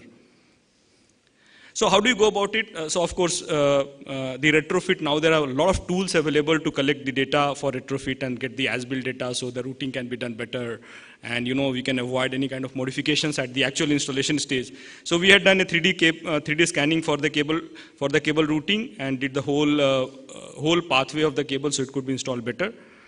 And we also did some integration of the new transformers into the switchboard room and 3D scan for all the cable routing. Onboard ship side modifications, there are various other solutions also available. So there are containerized solutions which can be installed on the vessel. Of course, you lose a little one TU capacity or 2 TU capacity, but it can be done. But for container ships, also good solution is to have a modularized installation. So it can be installed on your accommodation area or on your poop deck, and you don't end up losing any kind of cargo space. So that's the practical approach. You do a study, do a traffic forecast when you're doing for a port, make a master plan, and then feasibility and detail. So that whole cycle has to be completed if the project has to become technically feasible. So if you talk about developments worldwide, already in place, Californian waters, there's a lot of push on having this shore power. So a lot of these containers which are involved in China trade, they have a lot of reefers on them, and when they come in, they just shut down their power and switch on to the shore. Also, a lot of push now in Europe, Scandinavia, and in other EU ports. Singapore is coming up with the shore power. In fact, some part of it is already installed. So there's a lot of push there. If you see the map, we can see few on the Chinese coast, mostly Europe, and especially on the American west coast. In fact, we have been moving quite a lot in India also. So we had shore power in Tuticorin. We have a little bit in Mundra as well. But these are all low voltage and little bit old system. But now a lot of big ports are coming up. So Kamarajar is coming, JNPA, Mumbai Port Trust, and also Shyama Prasad Mukherjee Port in Kolkata. They are all into various stages of either feasibility DPR or installation. Yeah, but one word of caution before I go. It's a very interesting thing. So we all talk about shore power, and we all talk about alternative marine power, how good it is for environment. But you also have to look into context. So for example, I pulled some data from for various grids of what kind of CO2 emissions are happening. So if you see, Indian grids typically burn coal. Okay, now coal has a much higher CO2 emission per kilowatt hour. And on ship, normally when you are in port, you are burning MDO or LSFO or VLSFO. That has a much lower carbon signature. So actually, if you see in Indian context, unless we go green, it doesn't, in environmental sense, it doesn't make sense to have shore power, because in fact you are more dirty if you take shore power. Only, I mean, good, this thing, we can see example of Kerala, because most of Kerala power is coming from hydroelectric. So they have very low CO2 signature, and hence they are very, so it makes sense to install in Kerala. But my recommendation and my sense is we have to move forward. Slowly we have to transition from the coal-based or the conventional based fuel to green fuel. Then it makes a lot of sense. So if you are taking power from solar or from wind or from green hydrogen, then the shore power makes a lot of sense. So just basic takeaways. So good practical solution for ships, better ship ambience of course, but green gains only if the grid is green. So I hope I have stuck to my time. Thank you, and thank you very much.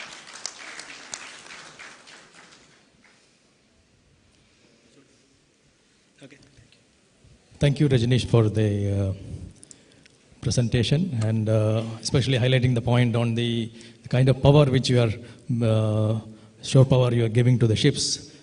Especially that's a very important point he has highlighted. Unless you give a green energy, probably you'll be burning more efficient emissions will be coming out of this. So when you see from a well-to-wake point of view, I think all this will come out. If you use electricity, that should also come from renewable means. So that will ensure that your well-to-wake emissions are controlled. Thank you for pointing out this important point. And I think our speaker is, I think presentation is ready for Mr. Elias, and please go ahead. Hello and good afternoon, everyone. My name is Elias Sultanias. I'm heading the sustainability team of ABS in Singapore. And of course, we're working very closely with our counterparts here in India and trying to support the industry in the challenging times of energy transition. Today, I will be sharing with you some of our insights from our annual research piece, the Sustainability Outlook, and how, let's say, starting from the energy transition that is happening, we can take specific actions to support the industry into moving to these alternative fuels. The main drive in practical terms towards a lower carbon future is the revised strategy of IMO for the greenhouse gas emissions reduction. Here we can see what has changed in 2023, where the initial targets of IMO for decarbonization towards the second part of this century has come forward to net zero by 2050, and quite more aggressive intermediate checkpoints to reduce the greenhouse gas emissions by shipping in 2030 and 2040 as well, both looking at absolute numbers as well as the carbon intensity, more aligned with the measures that we today have in place, like the EEDI, the EXI, CAI, and so on. The interesting shift that we are seeing here moving forward, especially looking forward to the discussion at the next MEPC and the adoption of the market-based measures, the greenhouse gas fuel standard and so on, we are seeing a shift in how the emissions will be accounted for, going from tank-to-wake approach towards well-to-wake approach. So, taking all these into account, the current market trends and the trends in the order book itself, as well as the required steps and the requirements to decarbonize towards 2050, we have come up with our own prediction for the future fuel mix looking towards 2050. That was part of our last year's sustainability outlook. And few of the key takeaways that we note here is that the oil-based fuels will continue to decline, of course with the outlook indicating that they will drop to merely, let's say, about 20% of the energy mix towards 2050. We shall see an increased use of LNG, either as a transition fuel or other forms of LNG, combining even biofuels like biomethane, for example, being able to provide longer-term decarbonization compliance. We do expect the emergence of methanol and ammonia, especially towards 2030 and even after that. Methanol is one of the solutions that is expected to provide an interim solution for retrofitting existing vessels, as it may have lower retrofit costs compared to ammonia, for example, and it is an easier fuel to handle across the supply chain. We do see a minor role for LPG, for the dedicated LPG carriers. And overall, we can see that the needs for retrofitting existing vessels into alternative fuels and the fleet renewal will be quite crucial moving forward. How does it look like today? We can see that in the order book, the role of the alternative fuels is quite significant. We can see that in terms of tonnage, we have about half of the tonnage in the order book based on alternative fuels, including LNG, of course. But when it comes to the number of vessels, it's only about a quarter of them, meaning that there is a favorable case for the larger size vessels to adopt alternative fuels, given the economy of scale and overcoming challenges relating to storage and handling of these fuels on board the ship. The challenge that will come, and is quite imminent, is about the retrofitting of the existing fleets. The current world fleet, about 1/3 of that is more than 15 years old and will eventually need to be renewed. Newer vessels will need to come to some form of retrofit to adopt alternative fuels or technologies to extend their lifetime. And of course, we have to consider the new vessels that are being delivered today, burning conventional fuels, that will eventually need to consider their retrofitting at some point at their latter stage in the life cycle. With that in mind, we can see that the capacity of the shipyards to conduct retrofitting to alternative fuels is quite restricted. It's only a handful of shipyards around the world that can undertake retrofittings to alternative fuels today. And we expect the demand to overtake that capacity by 2027. So it is both a challenge as well as a business opportunity moving forward to facilitate that additional demand for retrofits that we can see moving forward. As we saw earlier, the current picture of the order book indicates that there is a strong case for alternative fuel vessels and the dual fuel vessels in the order book. If we are looking at what are these fuels considered, of course, today the majority goes to LNG because it is a proven technology across different fuel types. But it is quite interesting to see that methanol has started picking up in a series of different vessel types with significant percentages in the container ship segment, for example, or even the Ro-Ros and so on. Other technologies, because of course we are talking about alternative fuels, but the solution will be quite complex and it has to involve even the uptake into energy efficiency technologies.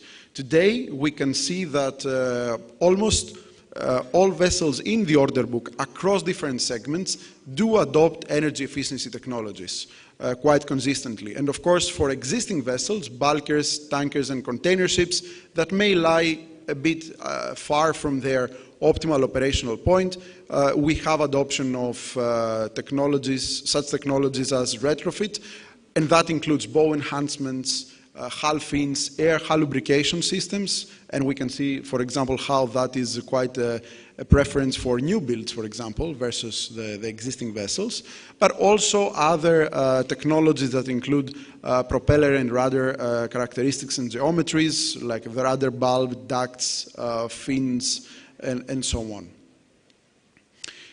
Quite interesting is to see what happened with the CAI, the operational measure for decarbonization by IMO, at the first year of its enforcement in 2023. And here we can see what were the most popular fuels used in 2023 across different segments. Of course, we can see that we mostly have conventional fuels with a very small percentage on alternative fuels, mostly on container ships. And if we focus on that, the alternative fuels are primarily LNG, 62%, followed by biofuel at 28%, and only a small percentage, about 7%, for methanol and consecutively LPG.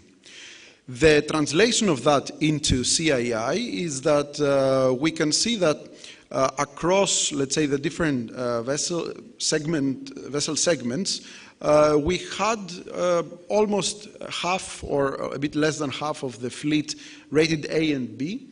A big part, 27%, rated C, and the troubled part of the fleet, D and E, that will need eventually to do some kind of improvement over the next few years.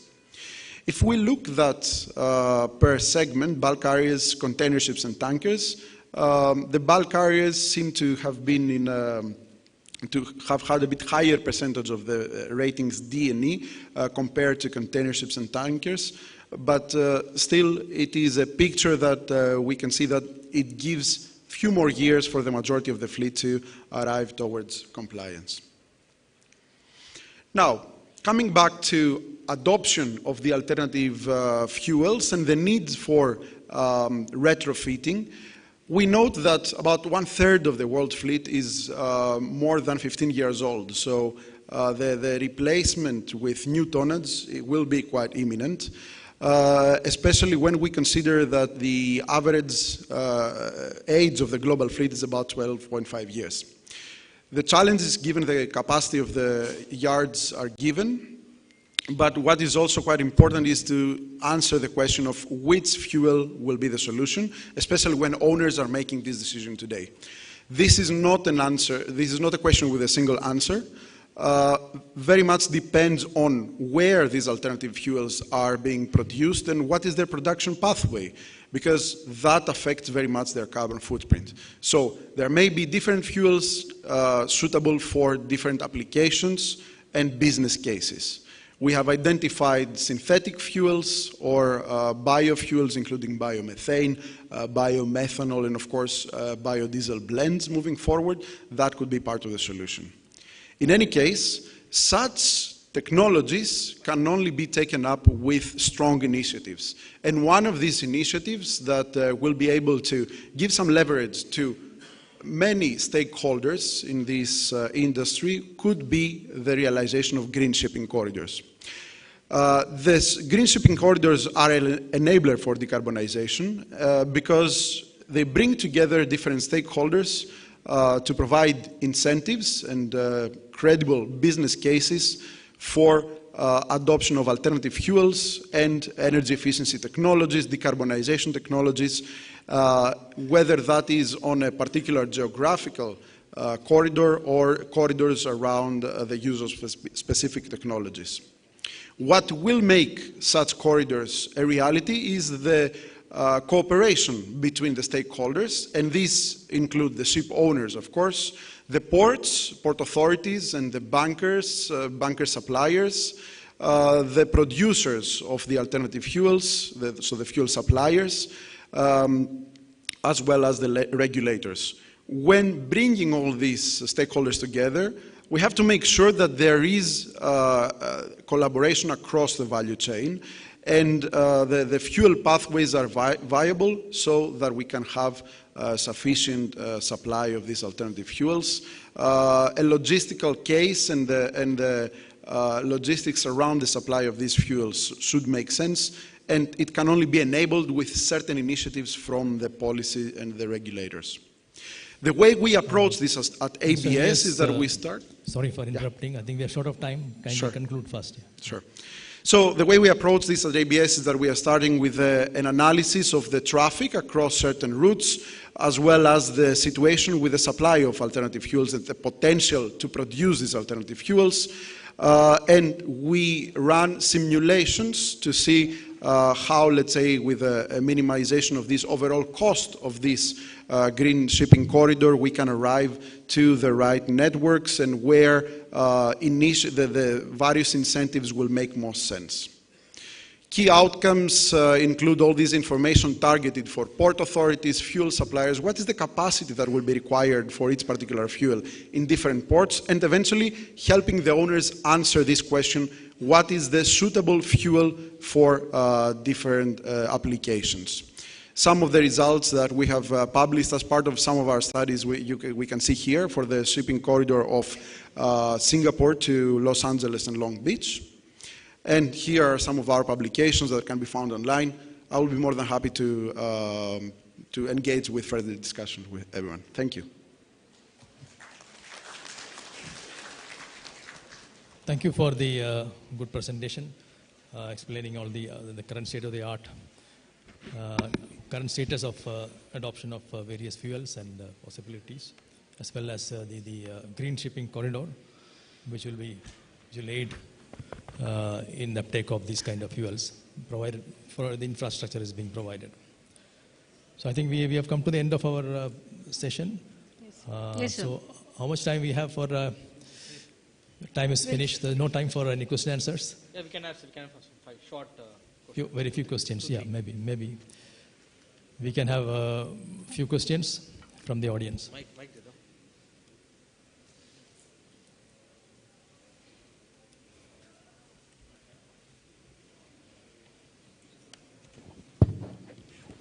we can have a question answer. So if anyone wants to ask any question to the chair or any particular paper presentations, please go ahead. Hello.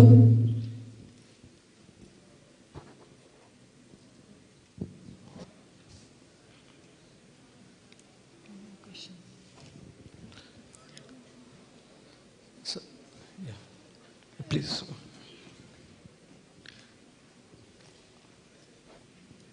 So I think no questions.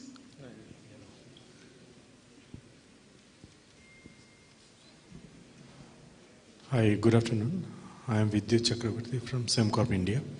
My question is to the ABS representative. Have there been any analysis made as to this fuel conversion, to what effect it will come to the shipment cost as of now, say in the 2030 foreseeable period? Thank you.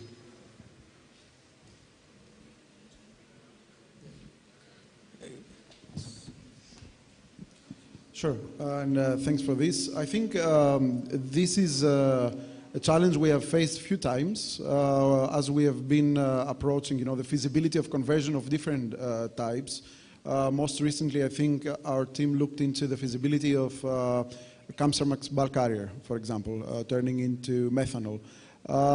It really depends on the size of the vessel and the capacities, the extent of the modifications that will need to be done. We can definitely see the conversion to methanol, for example, being quite more cost-effective compared to ammonia or even LNG. Starting from the cost of the engine itself, which sometimes it can, as very indicative, value could be in the range of even 20%, let's say, of the overall value. But depending on the fuel we are talking about and beyond the cost of the engine itself, we have to see the modifications for the fuel storage, fuel handling, and any structural reinforcements and so on that we have seen. But I would say largely we have to see per vessel type and of course, fuel. Thank you. Thank you. Thank you, sir. No, we have one more question. One more question. Please pass the mic.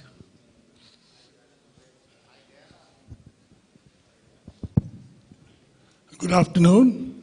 I am Ajay Chatterjee. I am the former Vice Chairman of the Marine Environment Protection Committee of IMO when I was working for the Director General of Shipping. I have a question to the panel. Anybody can answer this. When the GHG emissions was being discussed at IMO, long time back, I think 20 years when it started, I was in the forefront of the discussions. And one thing we had brought about, the common but differentiated responsibilities between developing countries and developed countries regarding GHG emissions. At that time, there was heated discussions at IMO. And however, India and China were the main countries who opposed the GHG emission at that time, from the sense that CBDR should be followed as per the UN resolution of 1992. I would like to know what is the situation right now as far as compliance with CBDR towards GHG emission. These are fundamental questions. I may be outdated, my information may not be up to date. So I would request the panel if they can throw some light on this issue. Thank you.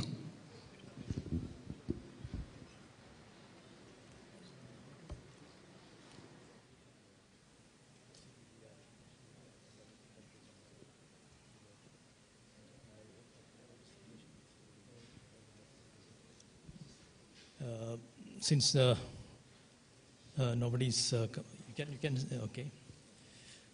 Yeah, would like to say something?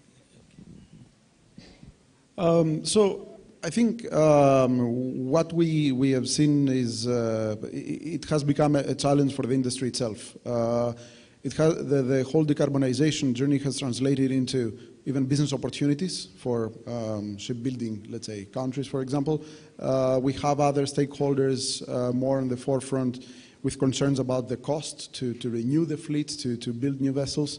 The next frontier here seems to be the market-based measures and how all these funds that may be collected by carbon levies, taxes, and so on, how, let's say, that shall be distributed and to benefit or be targeted towards the development of new technologies or go to compensate, let's say, the adverse impacts to different countries and so on. That will be, let's say, the next frontier, I think, with regards to sharing responsibilities or accordingly addressing the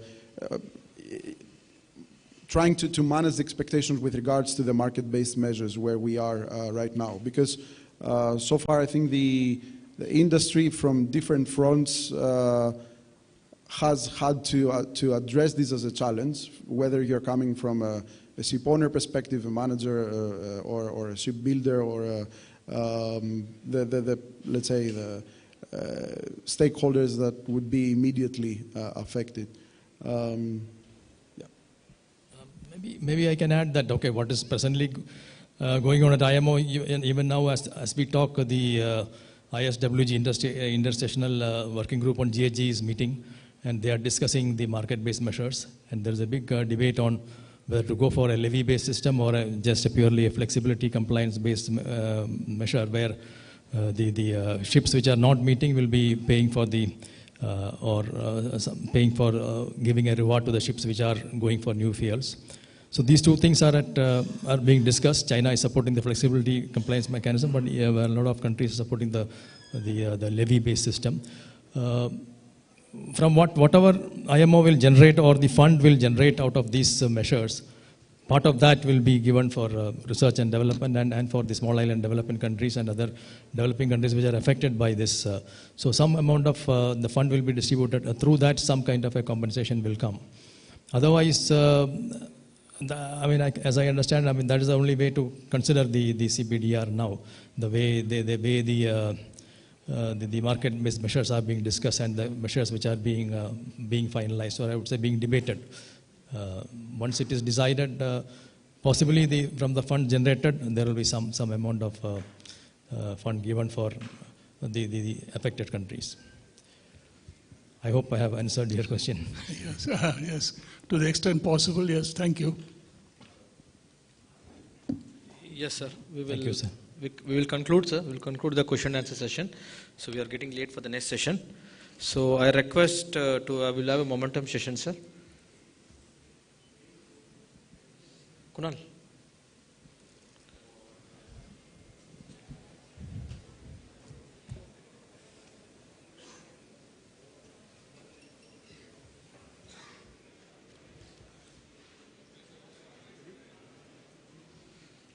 को बोलता हूँ 4 to Mugil to 4 करके बोलता हूँ. Okay. We request the DGS coordinator, Mr. Mugil Rajan, to felicitate chair of the session, Mr. N. Girish.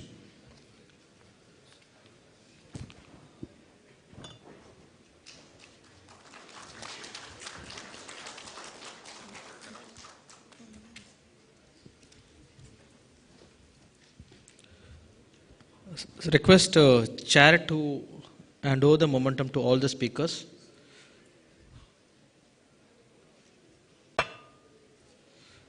To Karan Doshi.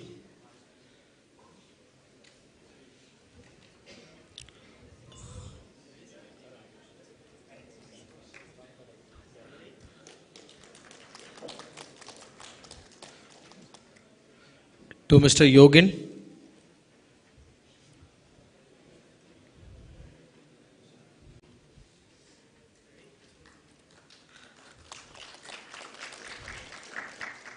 And to Mr. Abdul Rahim.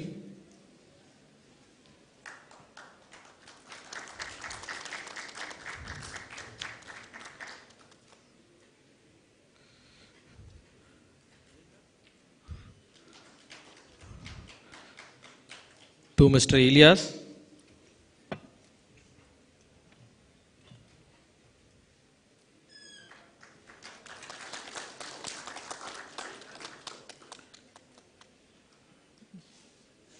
To Mr. Rajneesh Verma.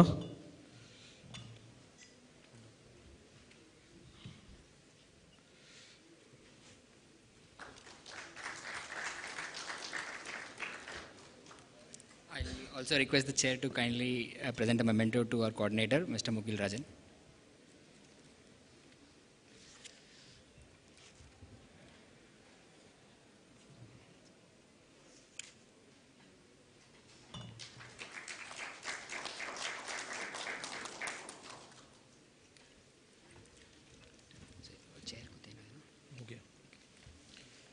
Yeah, thank you everyone. We will conclude this session and we will move on to our next session.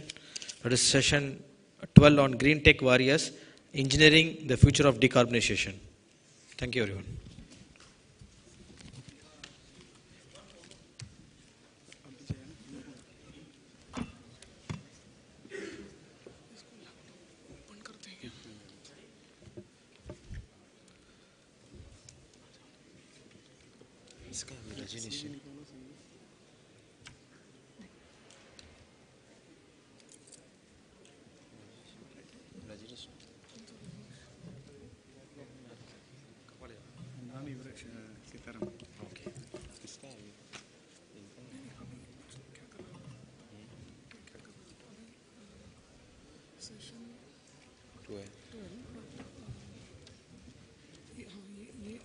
उसमें डालना है किसमें हाँ ये वाला अच्छा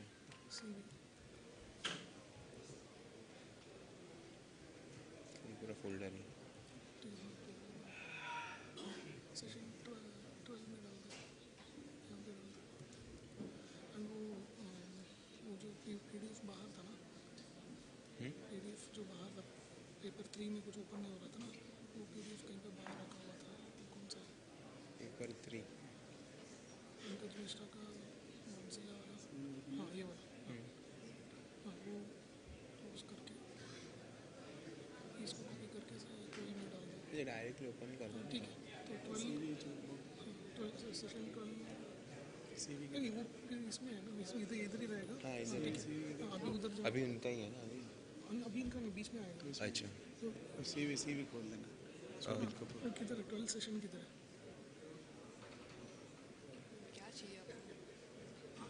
12th session. Shobit Kapoor.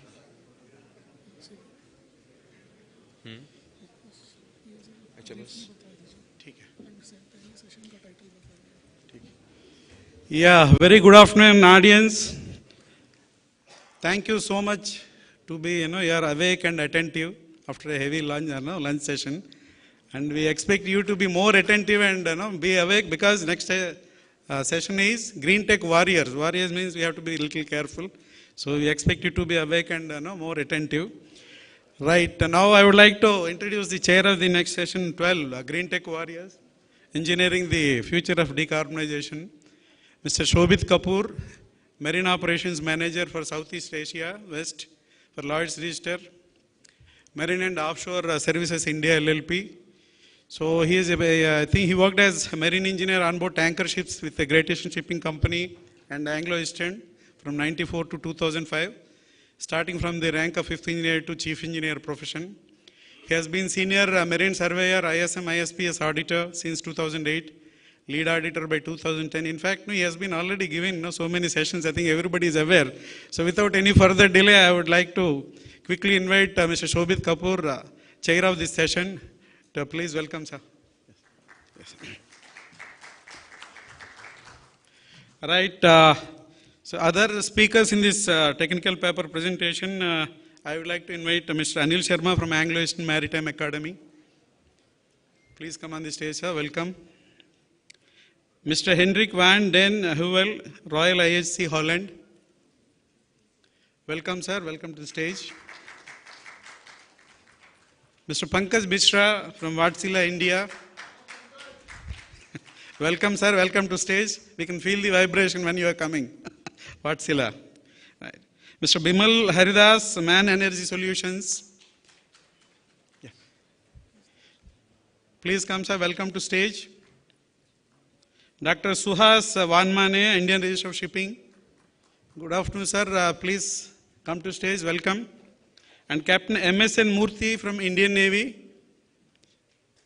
Welcome, sir. Welcome to the stage. Yeah. Now I am handing over the session to our chair, Mr. Shobit Kapoor. Sir, please take over. Yeah.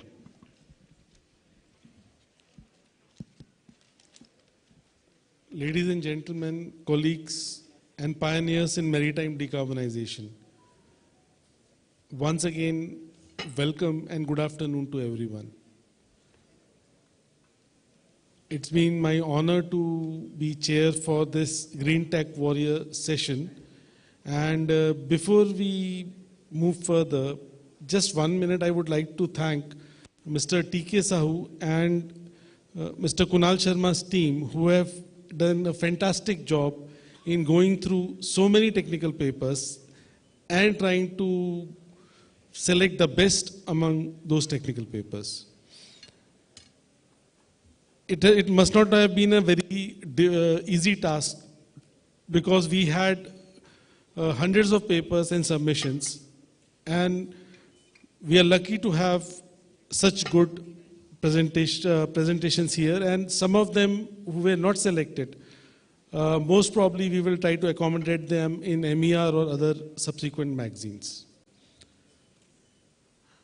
In the last session, and also the other sessions in room number A, we had heard about challenges of what is the fuel of the future.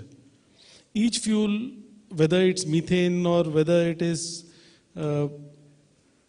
methanol or whether it is ammonia or hydrogen, they come with its own challenges. I think the kind of papers we have in this session, to some extent, have some kind of solution. Or if we don't say solution, at least it's an effort in that direction.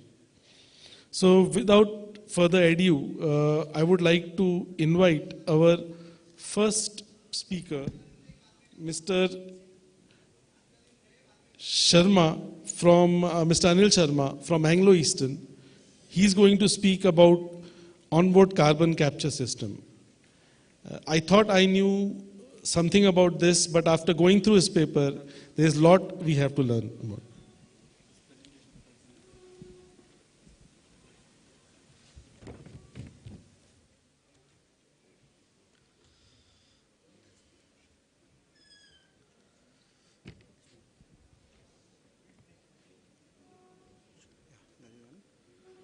This one?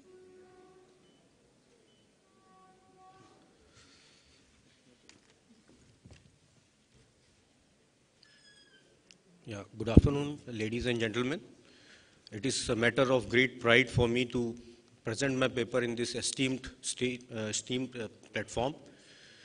I am Anil Sharma, maritime professional with 30 years of experience, and past 4 years I am working with Anglo-Eastern Maritime Academy. The topic which I have taken is the accelerating carbon capture for faster adoption. This topic has been in discussion for quite some time. I mean, in maritime field around 2018, the topic has been discussed, whereas it is called as onboard carbon capture system, OCCS, and its counterpart in the industrial sector is called CCUS, carbon capture utilization and storage system, where the carbon is captured at various sources. It is either utilized in various types of use like carbon neutral fuel or enhanced oil recovery in oil fields. But the major thing which has been really reduced the carbon footprint from this global carbon footprint is the geological carbon sequestration, where we are actually putting the carbon dioxide, captured carbon dioxide well below the Earth's surface, almost like 1.5 kilometers or below. Now this capacity of this geological carbon sequestration is tremendous. It is estimated that we have a capacity to store captured carbon which is required for tens and thousands of years. Then what is going wrong when this technology is not proceeding very fast? So that was my reason to do a little bit research on this topic. So basically, OCCS is just a part of CCUS. So coming back, why carbon capture? So as we can see in the slide, 5 gigatons per year is required to be reduced, which is very, very difficult to achieve considering that the alternative fuel technology is not yet matured. So we have to come to the negative technology like carbon capture, either through the exhaust gas emission or directly from the air. Now, CCUS has got its own challenges in the industrial sector. You can see the challenges here. The risk of leakage, once you put it inside the Earth's surface, chances of leakages are there. More energy demand is there. High initial cost is there. But yes, we have solutions. Solutions like on case-to-case basis, we have to select the geological tests, carry out risk assessment, and once you put the carbon dioxide under the Earth's surface, we have to carry out the proper monitoring. Then only the people will have sufficient confidence in this carbon sequestration. Just for your information, recently in Norway, there is one project called Northern Lights, which is full-fledged CCUS system. Now coming to OCS technology on board ship, so you can see there are a number of technologies, post-combustion, pre-combustion, oxy-fuel combustion, etc. But one which stand out, which is well-matured technology, is the chemical absorption system. Other technologies are also equally good, but they are not yet matured. So we are only focusing on this OCCS part. Companies like Wärtsilä, Alpha Level, Samsung Shipyard, Filtri System, they are all mostly focusing on the OCCS chemical absorption technology. Just to give you a basic brief about it, we have a MEA solution, amine solution, which absorbs the carbon dioxide in the absorber cylinder, and then it goes to the stripper cylinder where it is heated up and excess carbon is given for storage purpose. Now, we have challenges like technological challenges, economic challenges, and storage challenges, which all has to be taken care of. It is not only capturing the carbon, but process the carbon and store the carbon. That also has got its own challenges. Coming to technological challenges, the foremost challenge is the fuel penalty. To operate the OCCS plant, we need extra energy, and for that we need to burn excess fuel also. This fuel penalty is actually causing the reduced carbon capture rate. So it is a win-win situation. Either if you increase the fuel penalty, you are going to reduce the carbon capture rate. The second part is the economic challenges, initial cost, capex, opex, maintenance cost, and even the offloading cost of the captured carbon is included here. What is the solution? We have to look for, we are already offsetting this additional expenses by the very less fuel prices of the fossil fuels. And also,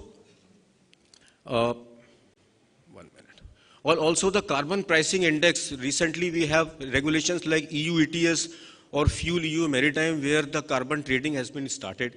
And if we are saving on that, we can compensate for the additional cost which is being incurred on OCCS systems.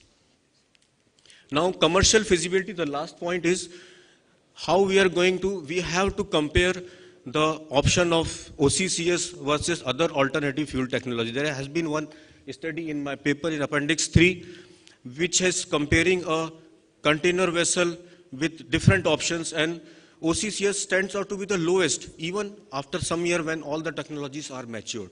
So it is still a feasible option. Coming to storage part, risk of phase change is very important because there is, when you are storing the carbon dioxide at low pressure, there are chances of sublimation, converting directly from solid phase to the gas phase or liquid phase to the gas phase. So that can cause very instability in the ship. And plus the third part is the purity. The amount of contamination in the carbon dioxide can cause corrosion or thermodynamic imbalance in the carbon dioxide. So the terminal will have objections. So that we have to see. The solution again lies in the risk assessment and proper guidelines for the quality assurance for the OCCS storage plant.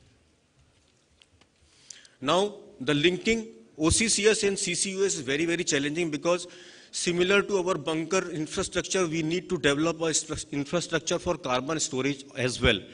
We should know what are the points where we can discharge the cargo, in what pressure and temperature conditions the CO2 has to be discharged. And accordingly, the data need to be developed and that can be utilized by the ship owners to build the carbon capture OCCS system on board. Now coming to last point, that is the regulatory gaps. We have multiple number of regulations, EU ETS, EU Maritime, which is started from this year onwards, MARPOL Annex 6, EEXI, EEDI, CI, etc. are there. But none of the regulation is talking about OCCS except... if it's possible, we can So except EU ETS is only covering this system. So we need to work upon that. So just for conclusion, I would like to say that negative emission technology is necessary at present time, and the challenges need to be properly assessed and need to be complied with. Regulatory framework is required to be developed for the confidence of the owners. With that, I will conclude my speech. Thank you so much. Thank you, Mr. Sharma, for doing it well within the time, and very interesting presentation. Before I introduce the next speaker, I just remember that 12 years back, I had done a study on hopper suction dredges, their efficiencies for a dredging company, and what we found was that the newer dredgers were consuming more fuel than the old dredger. Part of the solution can come with the next paper, which is on hybrid power work vessels by Mr. H.N. van den Hovels. Sorry if I pronounce your name wrongly. Thank you for the introduction, and thank you for this opportunity to talk a bit about our work. So I'm from Royal IHC. We make dredging vessels and some other vessels. I present the work of myself and my colleague Bernadette Gonçalves Castro. So for work vessels, an important difference compared to transport vessels is that they have generally very dynamic profiles. So the load changes of the vessel quite a lot during the operation. Of course, this is also the case for transport vessels, but it's more extreme for work vessels. So these are our markets. We talked a lot about the greenhouse gases today and how we want to prevent the global warming. One of the topics that was not talked about a lot is another way how we can reduce emissions, and that we can do right now, and which is also very interesting if we are transferring to alternative fuels, which is improvements in operational efficiency and improvements in the efficiency on board. So you could look at your equipment, but also to the driveline. I'm focusing today on the driveline improvements. Previous presentation mentioned carbon capture. Very nice. It's also, I think, part of the solution. Carbon capture and storage, of course. If you see the graph on the lower right, there you see that with energy efficiency improvements, we can handle a part of the emission reduction. In the end, we will, of course, always need the alternative fuels. But next to emissions, it makes the business case nicer, which I will try to explain. So for this analysis that I will show, I've used a design tool that we developed where we can assess different drivetrains. So analyze them next to each other and see what the operational performance is. So for an actual operational profile. So it is sometimes very different if you, for example, look to the design case like most heavy loading compared to an actual operation case where there is a lot of part loads. And it's important to do this in the design phase, as you see in the graph on the lower right, because in the design phase most of the decisions are made for the cost of the ship itself, but also for the cost during the operational life, which often extends the investment costs many times. So for this case, I used a trailing suction hopper dredger. In red you see the equipment on board, which causes the power fluctuations. Often the power on the dredge equipment is similar to the power to the propellers. But due to the dredging process, the power really goes up and down. And also you use different equipment in different stages of the operation. So I used this profile for the assessment. And it consists of two different dredging cycles, like a more demanding cycle and a less demanding cycle.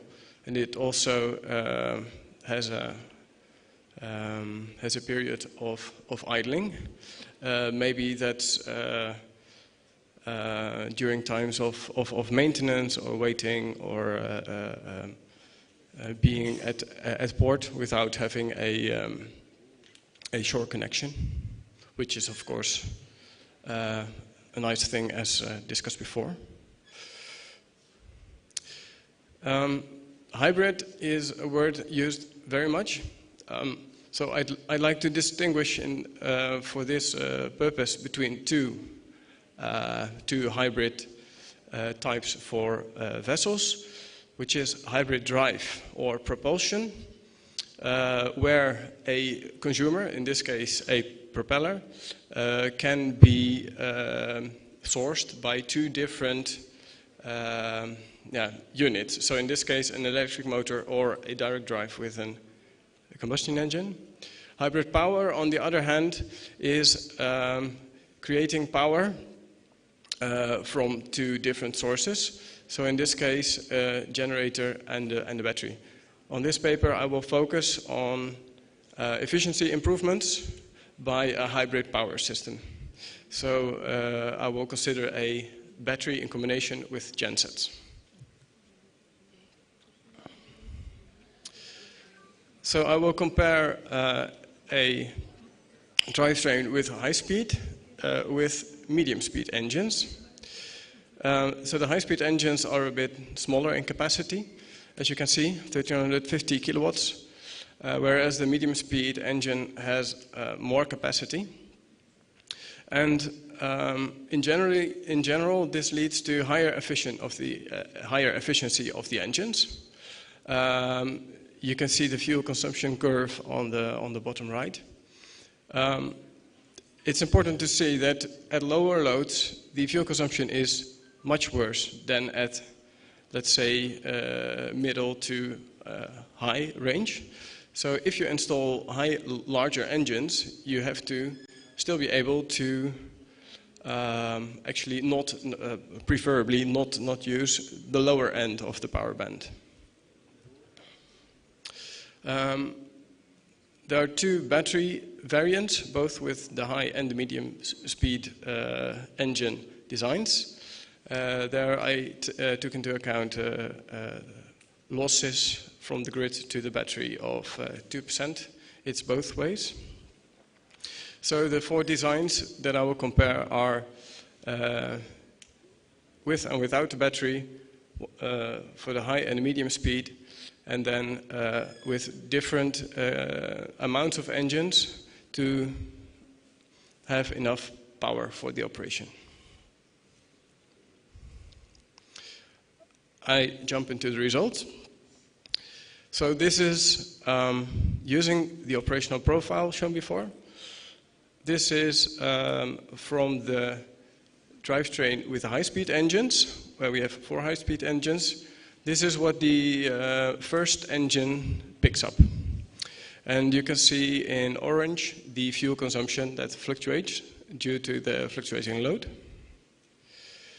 This is then without the battery. If we then add the battery, by charging and discharging the battery, we can more stabilize the load on the engine, so have it much more near the best efficiency point of the engine.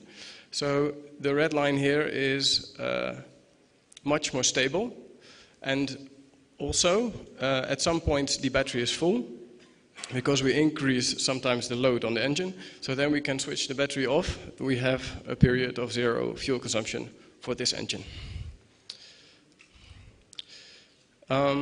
It's nice to look at the histograms. So this is actually for another design, but here I can show it very nicely. That on the top right we have the medium speed design without a battery. So you see quite a lot of load spread. Sometimes one engine being needed, for example, between 10 and 20% power. It's quite a lot of time, as you can see. And sometimes 2 engines are needed. If we apply the battery on the medium speed design, you can see we can really bring the loading on the engine, we can really bring it near the best efficiency point. Then the results in terms of fuel consumption. 2 figures. So on the left, fuel consumption, on the right, efficiency. So for the 3 parts that we modeled here, you can see that for the 4 designs, the fuel consumption generally decreases when a battery is applied, which is the 2nd and the 4th, and also decreases for the larger engines, which is the 3rd and the 4th. Interesting to see is that at the idling, so at the really low loads, the 3rd design actually has worse fuel consumption, and that's because we have the big engine, but we don't have the battery. If you look to the efficiency, it's the complete power delivery, so including electric losses. This time it is approaching. There you can see that for the battery hybrid, it's more constant. Okay, I will keep it short with some cost parameters, we can convert the fuel cost and the maintenance cost to a total operational cost figure. I also included emission cost, not applicable everywhere, but already partly applicable in Europe. And there we result in the graph in the top right, where the design with a medium speed engines and battery performs best, and shows a cost saving of more than 12% on the operation. Previous result was actually balanced for a year. So concluding this presentation, it's important to do this kind of analysis during the design stage. Implementation of a battery can improve your loading and thus improve efficiency, reduce cost, and also causes more even performance across the operation range. Yeah, and final remark, every ship is different, every operation is different, so the results will differ depending on your operation. Thank you for your attention. Thank you, sir, for a very interesting and engaging presentation. I agree with you, and with these kind of solutions, obviously, we can expect 10 to 30% fuel reduction in certain circumstances. Now I would like to invite Pankaj Mishra from Vatsala. He is going to cover wide range of fuel sector regarding applicability of engine for LNG, ammonia, methanol, and wide range of other options. Sir ये PDF में है नहीं PPT खोले ना ये PPT में issue था इसलिए PDF में कन्वर्ट किया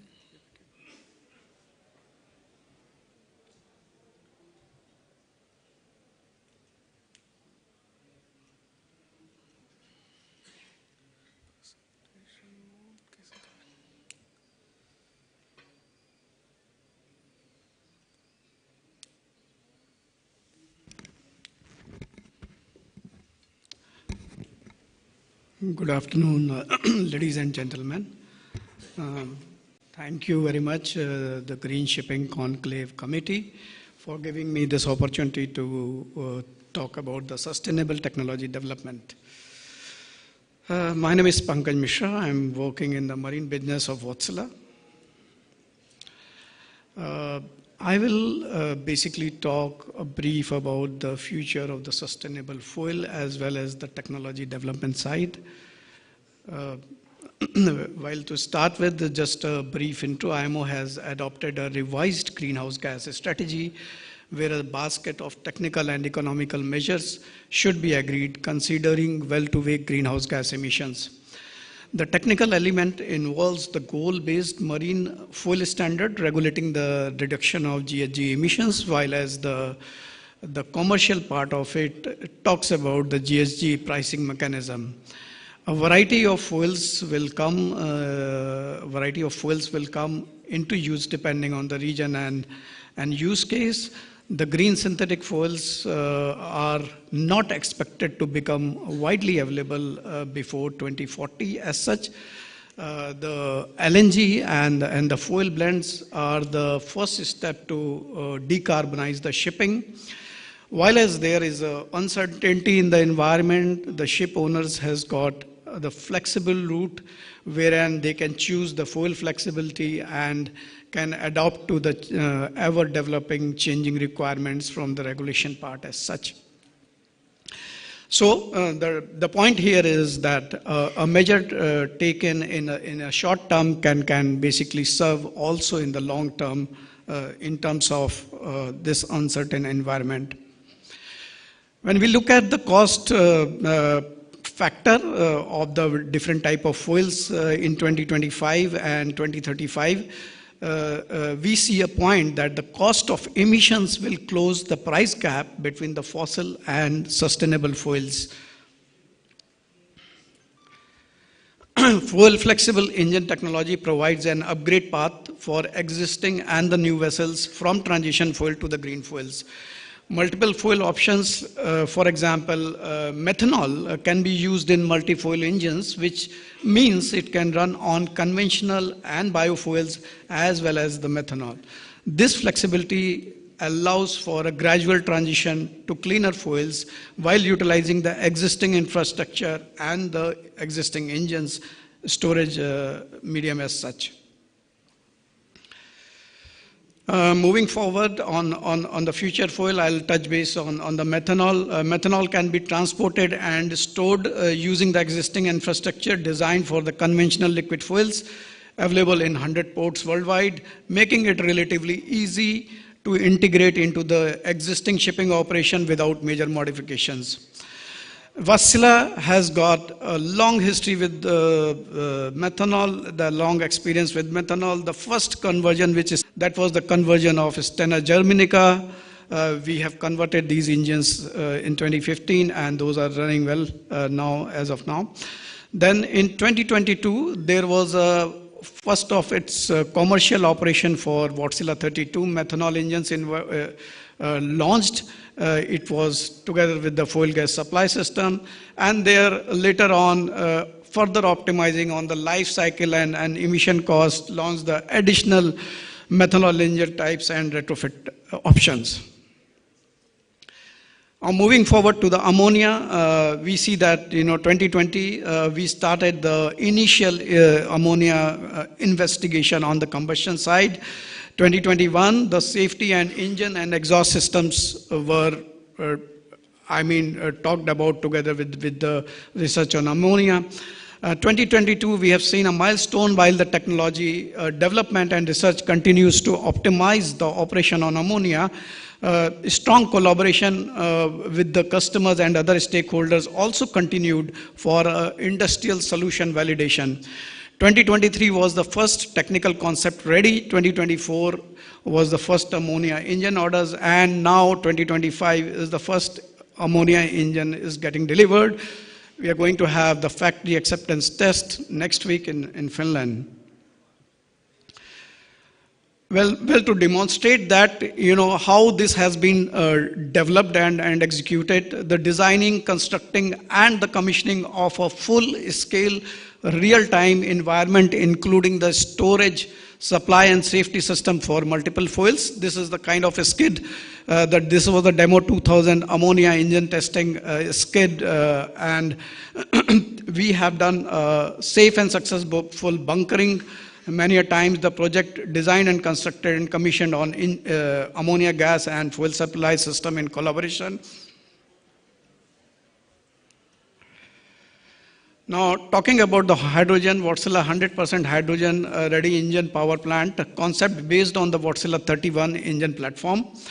The 100% hydrogen ready engine is expected to be available for the orders in 2025, that's now, and deliveries in 2026. Now, coming to the point here that electric shipping is also very important because this provides flexibility to the owners, to the stakeholders to change and to adapt to the future needs. As the emissions regulations evolve, the flexible environment which is provided for electric systems and hybridization can basically have the optimal solution for various different segments of marine. Now, coming to the point here that shipping cannot really fully decarbonize without sustainable fuels. Our latest analysis provide a picture of when each type of fuel will become available. Well, LNG is well positioned, placed to act as a transition fuel, followed by the biofuels in 2030s. Then, going forward, will be the blue fuels, which will be produced from the fossil fuels, together with the carbon capture and this can be scalable, giving in the oil and gas requirement which is presently, and the infrastructure which is presently available. Later on, it will be the green fuels, green synthetic fuels, which will basically will be in the later 2030s or early 2040s, which will be produced by the electrolysis of hydrogen produced from the renewable sources such as solar and wind. So this will be primarily, the fuel production will be more prominent in places where we have resources for the solar and wind as such.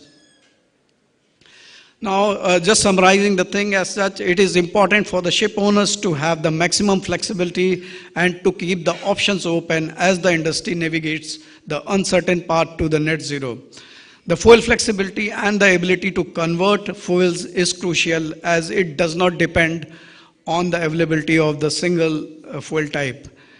And needless to say, the industry has to come together and the collaboration is very important.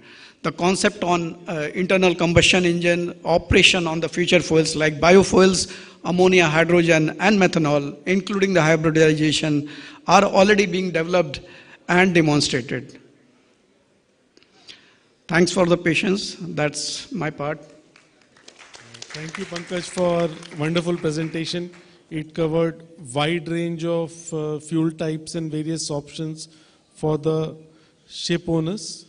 The next presentation is related to similar topic, methanol propulsion, by Mr. Bimal Haridas from MAN BMW Solutions.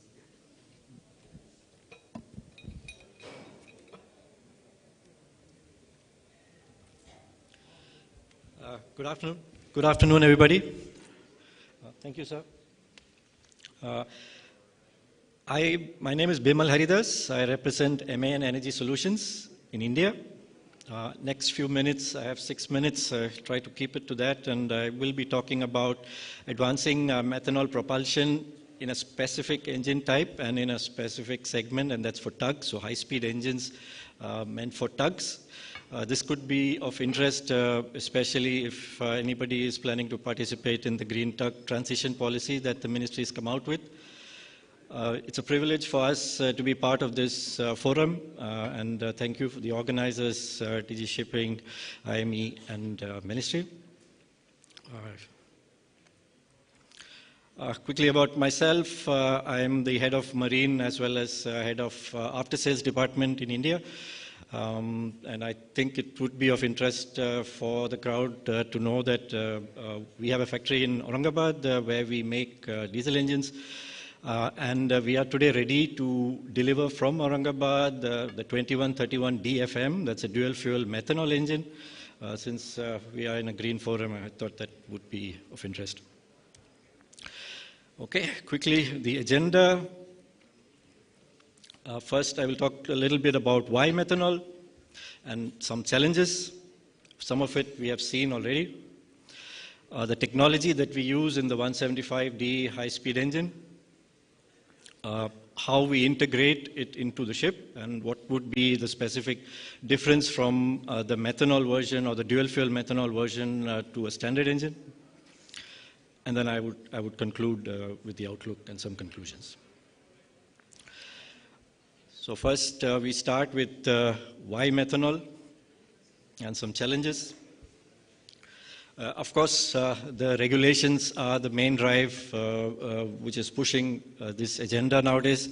The Fuel EU Maritime regulation, where 80% emission reduction by 2050. The IMO regulation, this graph that you see there maps these two regulations. So the red one is the IMO regulation and the blue one is the Fuel EU regulation. And the dotted line is our estimation of based on some assumptions, like the life of a ship is about 25 years, and the estimated infrastructure available to build ships and the growth of shipbuilding. So we try to map that to see if it will reach these regulations. And this information or this data I have also seen over today in some of our other presentations, you can see somewhere around 2030, we are more or less on track. And if we expect to be on track in 2050, somewhere around 2040, we see a gap. And this gap we see will be or will have to be bridged by retrofits. Why are we doing this? And there are some challenges with methanol. We've heard most of it. There is, of course, the demand and the supply case. And so I will move quickly through this. We see a major gap starting now to even 2040, where the supply demand of methanol could be challenging. But of course, there are other options like blue methanol, biomethanol, which will have to bridge this gap. So here we've tried to map some other challenges, especially with some other fuels as well, not only methanol. So the graph down there on the left corner is about shipping costs, where there are the different costs involved, like capital costs, operating cost, boil-off costs. In this sense, methanol is considerably more cost-effective. And then on the right side, on the top, we've tried to map the cost or our estimation of the cost, where we see the cost of methanol coming down as compared to the other fuels. Now a little bit about the technology that we use on the high-speed 175D engines. In the interest of time, I've hit the other ones. What we do is what we use is a low-pressure port fuel injection. So in this, injection of the methanol is done into the charge air manifold. And I will go through in the next slide the main advantages of this. So this is essentially a dual fuel system where there is the option to always go back to the original fuel, the diesel fuel if required, because of all the challenges that we have seen of availability and infrastructure for the fuel. So this is a flexible option. OPEX is considerably less. The graph, what you see on the right, is a typical operating range of the methanol and the DMA share. So as you can see, this version is not a 100% methanol engine. On an average, I think you could say 60-40. But for a tug application, the dark portion that you see where typically a tug operates, it covers the majority of the methanol portion. This version of this technology obviously has effects or positive effects on capex as well. The modification to the engine per se is quite minimal. Of course, there is investment on the fuel system, but that is external to the engine, and even there are some additional things that come into the exhaust for the safety-wise because of methanol is involved. How it is done, so some data about the integration and the retrofitability of this engine, of this model. So that's the engine and the exhaust system. There are changes to the engine. I go into a little more details on the next slide. There's, of course, change to the automation. And then, like I mentioned, there is the methanol supply concept. And we also use in the exhaust OxyCat, which is oxidation catalyst, to take care of any methanol that goes out into the exhaust, or unburned methanol that goes out into the exhaust. Some basic information about what changes. Yes, there are changes in the camshaft because there's a change in the timing. We have a piston ring pack and liner pack modified to optimize for dual fuel combustion. There is a change in the piston crown to adapt to better swirl of the fuel. Rocker arm has changes. Inlet manifold, as I mentioned, since this is a port fuel injection, we have to integrate the port fuel injector into the intake manifold. The exhaust manifold has safety adaptations, but what we have seen with our four-stroke engine is after the final type test, this may not be required. There is matching of turbocharger that would be required. Automation, of course, the MAN Sarcos is still used, but a different version. So the basic of this technology is very, very much similar to what we did with the gas engines, but this is then optimized to cater for the methanol fuel. So this is the general how it is integrated into the ship's plant. So you can, if you start from here, the right for you, that's the engine. Then the methanol supply system. We recommend a nitrogen system to purge the fuel system, like in emergency cases, like if there is a shutdown, to avoid the methanol reaching LFL levels. And then, of course, the methanol storage tank is also pressurized with nitrogen. That's part of the safety concept that we use. We are, of course, working with all major classes to get this type approved. Currently, the type approvals available are for like in principle approval, or we call it methanol ready. So the fact that we are working on changing these engines or making them ready for methanol in the future. I would like to conclude. So MAN believes methanol is the most advantageous as a carbon neutral fuel. And this is, central part of MAN's four-stroke decarbonization strategy. So this is a flexible technology approach where there's always a fallback to the original fuel.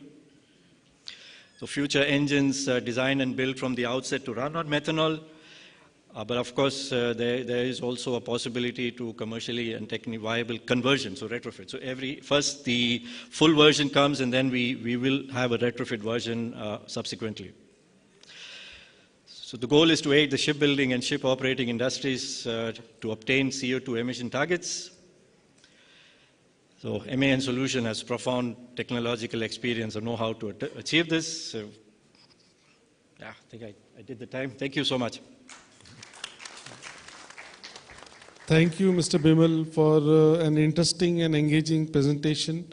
As a cost-effective pathway for decarbonization, methanol engines with their dual-fuel capability lower infrastructure investments and demonstrate strong potential in near-term to mid-term solution.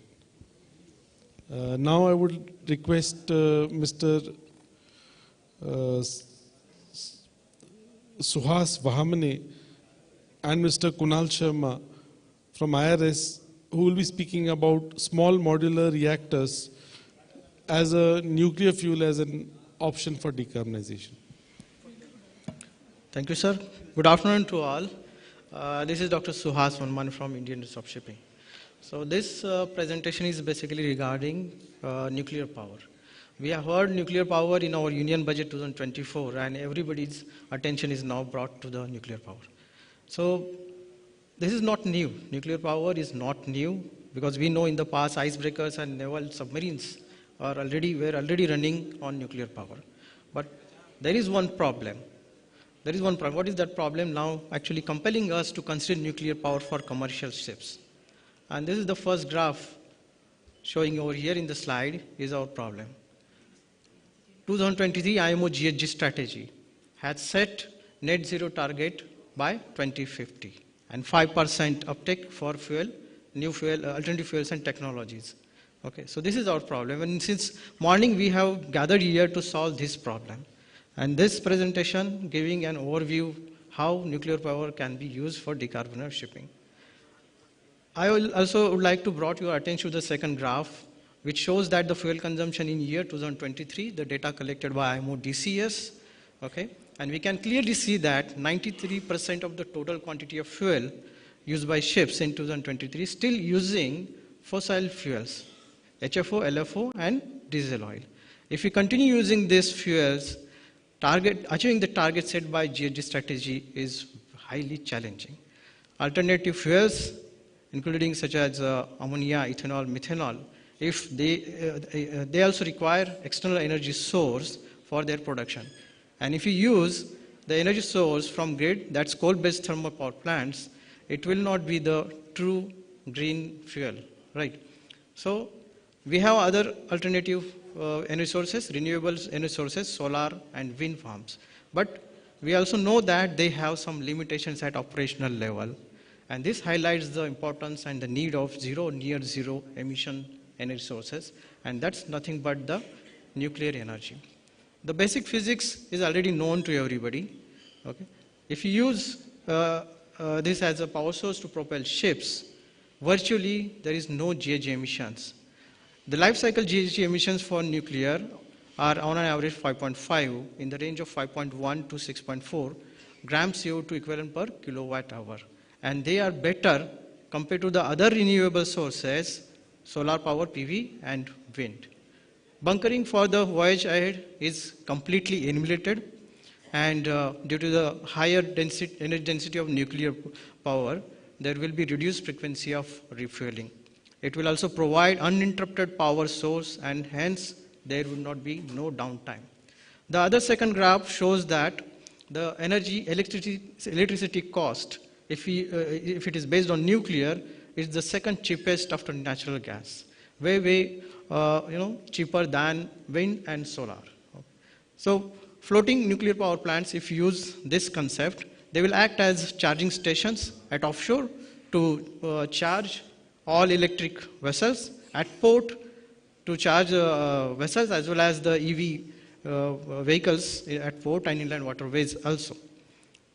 At the same time, nuclear energy can also be used for production of alternative fuels such as hydrogen. And again, the nuclear is actually the best option among all these renewable energies, including wind and solar. Now we will look at the nuclear reactors for marine applications, and it will always start with some criteria for nuclear reactors to be suitable for propelling ships. The first is inherent passive safety. That's the safety based on physical properties without active involvement of humans. And operational simplicity, definitely. Extended fuel cycles are required, maybe ranging from 5 years to 30 years, or aligning dry dock to dry dock period. Minimal emergency planning zone. We will accept that this will contain the boundaries of ships only. We have heard about small modular reactors whose capacity is basically less than 300 megawatt. They have high degree of modularity and can be fabricated at any factory location, maybe on the land also, and transported to the installation location, shipyard or ship. They have initial lower capital investment and higher safety features. At present, there are more than 80 designs under development and in experimental stage. But we have one of the best options, that is thorium-fueled molten salt reactor. It combines the advantages of both thorium as a fuel and the properties of technical properties of molten salt reactor. Thorium is cheaper alternative to uranium and does not require any enrichment. It's abundantly available, including in India, and secures the fuel supply for the future. This was one of the concerns of shipowners also. Full amount of the fuel can be used in the reactor, and hence there will be lower nuclear waste. And there is one disadvantage to this, that this is not a fissile material, it's a fertile material, and it requires an external driver, either uranium or plutonium, to start the reactor. We will look at the molten salt reactor also. It's one of the advanced reactor, generation 4 reactor, and has great advantages over to other nuclear reactors. So we recommend thorium-fueled molten salt reactor for marine applications. We will be interested in the techno-economic aspects also. If we want to design a nuclear-powered vessel, we have to combine both nuclear standards as well as shipbuilding and surveying standards defined by class societies or IME. The technical aspects covers design, material, and equipment specifications, including shielding, lightweight shielding to avoid risk of radiations, placement of nuclear reactor, maybe at the midship, at the bottom, right, at the center line. Safety of reactor and cooling must be there. Handling of spent fuel, including its storage. Variable loading. This is a different, unlike this behavior is different than the land-based reactors. Land-based reactors works or operates on a constant loading, but in case of ships, we require loads to be varied due to maneuverability requirements. We have one sample calculation over here. Though there is no actual calculations available in any literature, these calculations are based on conceptual studies. So we see that the capex for nuclear powered vessels for these 3 candidate ships is much, much higher than the conventional IC engine based ships.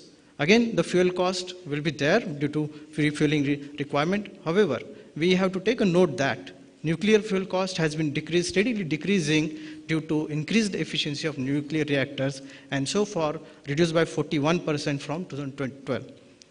Other costs such as licensing, training, regulatory processes, refueling, waste handling are not yet established and would be extra. At the same time, we have, if you look at the life cycle, the cost of decommissioning is also not established and will be additional. If you ask me about the retrofitting, yes, technically it may be possible, but practically it's not possible. We need to do more research and more experimental or conceptual studies for this. Now, the regulatory aspects. The regulatory requirements have been defined in case of nuclear fuel, either by IEA or IMO or in combination. So there are around 21 requirements so far defined in combination, and they pertain to the safety, liability, marine pollution controls, and maritime transport and safety and liability conventions. However, if you look at that, they are very old and requires comprehensive review and update. There are some associations, forums, which are working together in this, towards this objective. They are NEMO, WNA, NEI, and GIF. IRS is associated with NEMO, and we are participating in their working groups. If you look at the India, we all know that it has set the target for 100 gigawatt nuclear power by 2040, and 5 indigenously designed SMRs based on Bharat Small Reactor BSRs, which are having capacity 220 megawatt and works on PHWR by 2033. We also know that in December 2024, NPCIL has invited requests for proposals from Indian industries. You can finish it. I'm coming to the conclusion. Yeah. Thank you. Okay. And AERB is the regulatory body over here. But there are some gaps actually in the existing Atomic Energy Act, which does not actually allow private participation, as well as the Civil Liability Nuclear Damage Act, which caps the liability for operators, and there is no cap on the suppliers. And that is the actually stumbling block for overseas nuclear power plant vendors. Merchant Shipping Act 1958 also again refers to SOLAS and Nuclear Code 1981. But there have been advances in nuclear reactors since 1981, and the existing nuclear code restricts to the PWR technology, and that needs to amendment to make it technology neutral. As well as MSC M108 agreed that a revision of nuclear code is necessary. Same time, SOLAS, INF, IMDG, IBS codes, ISM codes, ISPS codes needs to be amended taking into account the development in the nuclear technology. As obviously, training and certification programs are must.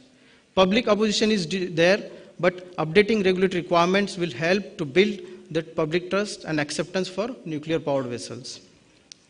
Finally, we recommend, particularly not the conclusion, but the recommendations, that framework to be developed for thorium-fueled molten salt reactors, amendments and review and amendments to the domestic acts and regulations are required in line with international practices. Establish marine nuclear reactor licensing requirements, training and certification programs, define who is the operator in the context of ships, because there is a complex arrangement of ownership and liability is not likely to be paid by the ship owners. And lastly, collaborative efforts. Stakeholders, I here appeal to them that stay informed about ongoing advances in nuclear reactor technology and revision of regulatory frameworks. Thank you. Thank you very much for a very interesting presentation. With regulatory and infrastructure challenge, or despite regulatory or infrastructure challenge, the feasibility of nuclear power in maritime operation cannot be ignored. Now I would like to invite Captain Murthy, who would be talking about another interesting topic, which is advanced hydrogen on-demand system.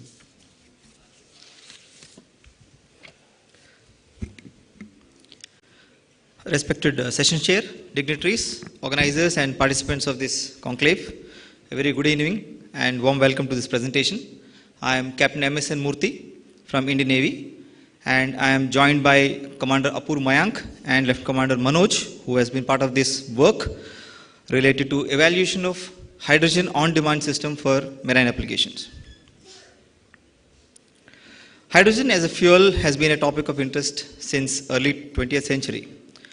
However, it faces several significant challenges. We have been discussing about this in past sessions. So this presentation deals with experimental evaluation of using hydrogen on demand in a much lower scale for marine power generation and propulsion, with a potential for moderate fuel savings and emissions reduction. The presentation will be covered as shown on the slide. So if we assume a life of the ship to be about 30 years and evaluate its life cycle very conservatively, we realize that the fuel consumption is quite high compared to the capex, and the return on investment is quite possible within the expenditure that we put on the fuel itself. So taking a broader look at this potential to save fuel costs, if you say a 4% improvement in efficiency of marine heat engines, they can result in $38 million for India.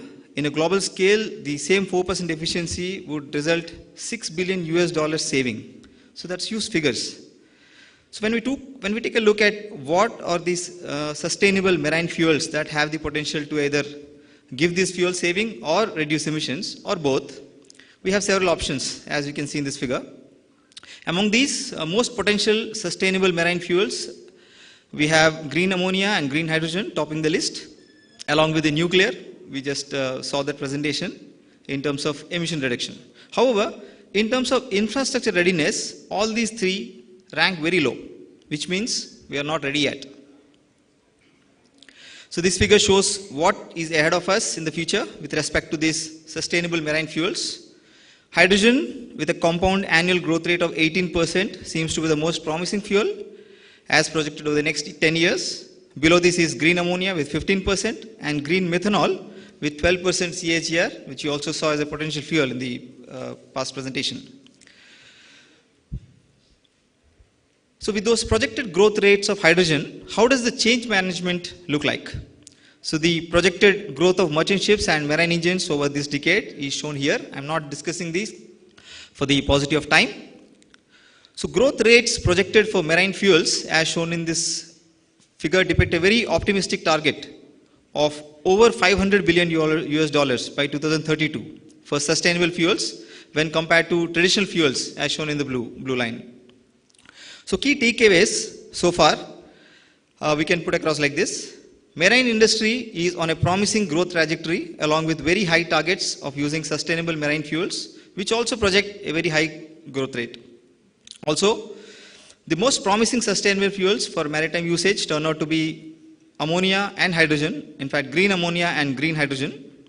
So rewinding a little more back, we also saw that there is a considerable scope of fuel saving if engine efficiencies can be improved. So before we discuss about our preliminary experiments towards fuel saving, let's take a quick look at both these potential fuels.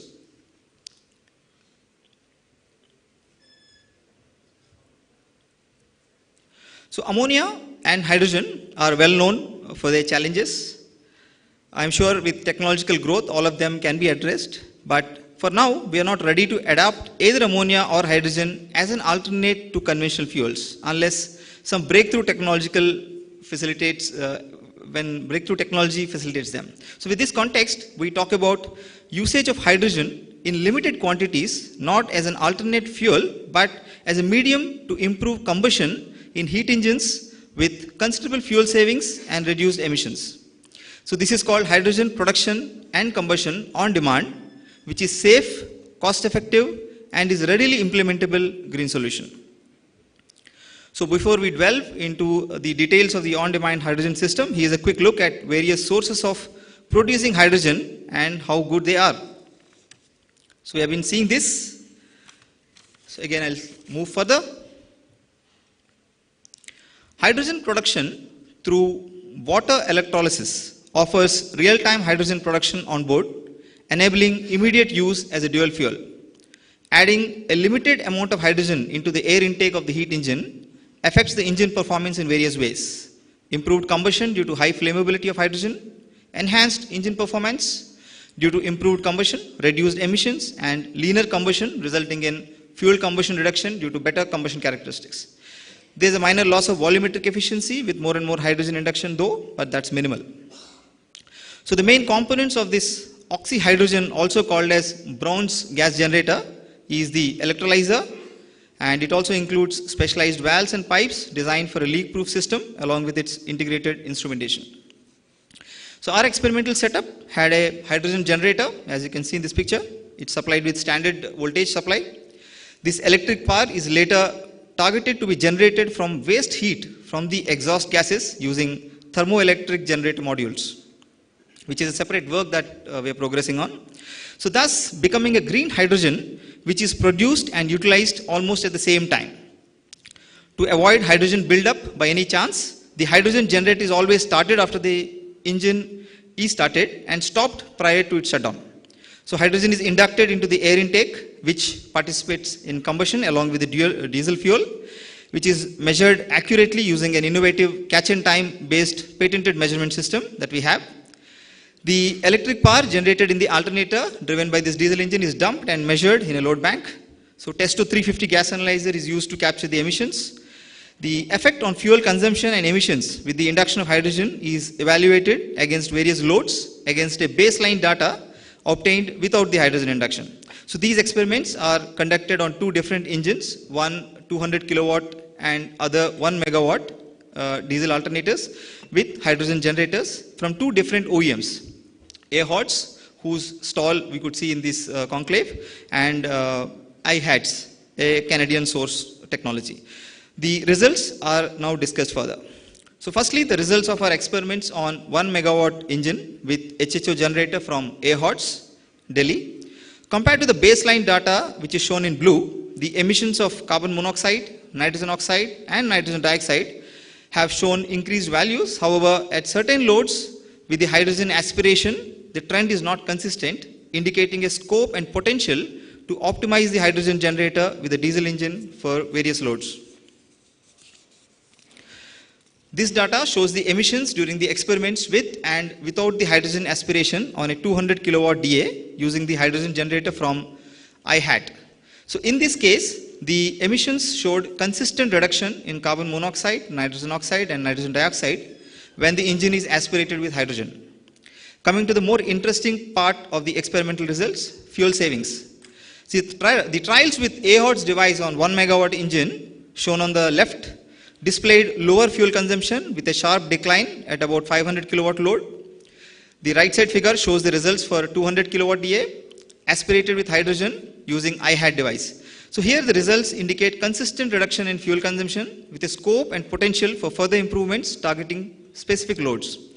Experiments with both these devices show that with proper scaling and sizing of the devices with the heat engine, the performance of hydrogen aspiration can be improved further. Summarizing the experiments, the key results are production of green hydrogen using waste heat recovery from the engine itself, distilled water being the only consumable in this case. Reduction in both specific fuel consumption and emissions is clearly seen. So this was more evident in selective ranges, which is further being optimized. The system is very cost effective and with a quick return on investment potential. One of these engines has been opened up to analyze any harmful effects on the internal components of the engine, and we found no ill effects could be identified. So the engine is also found to have decarbonized much more due to this hydrogen aspiration.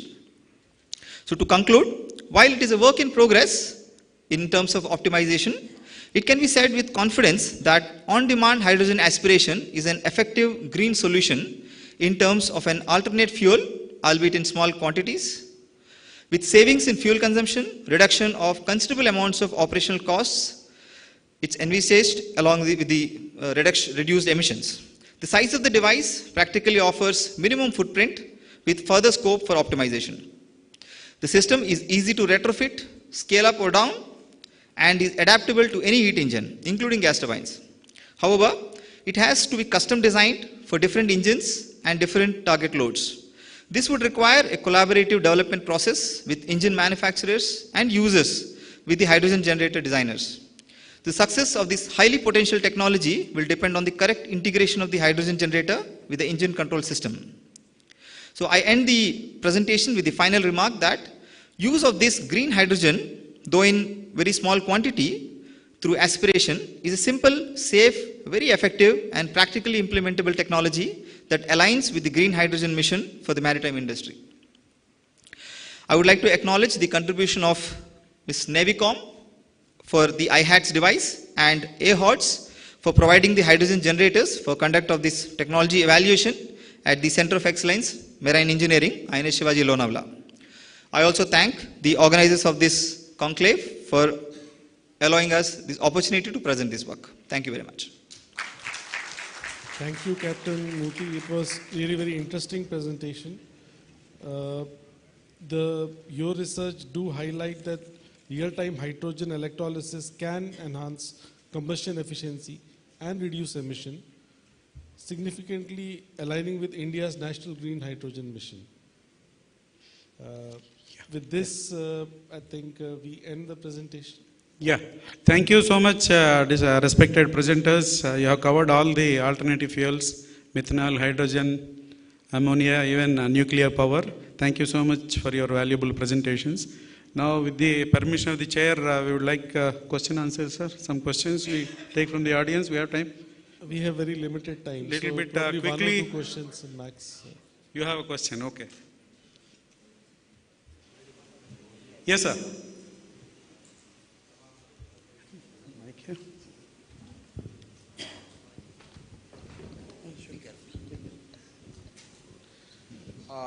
I have a question. This is Saurabh Saxena, and thanks to Indian Navy for trying our solution.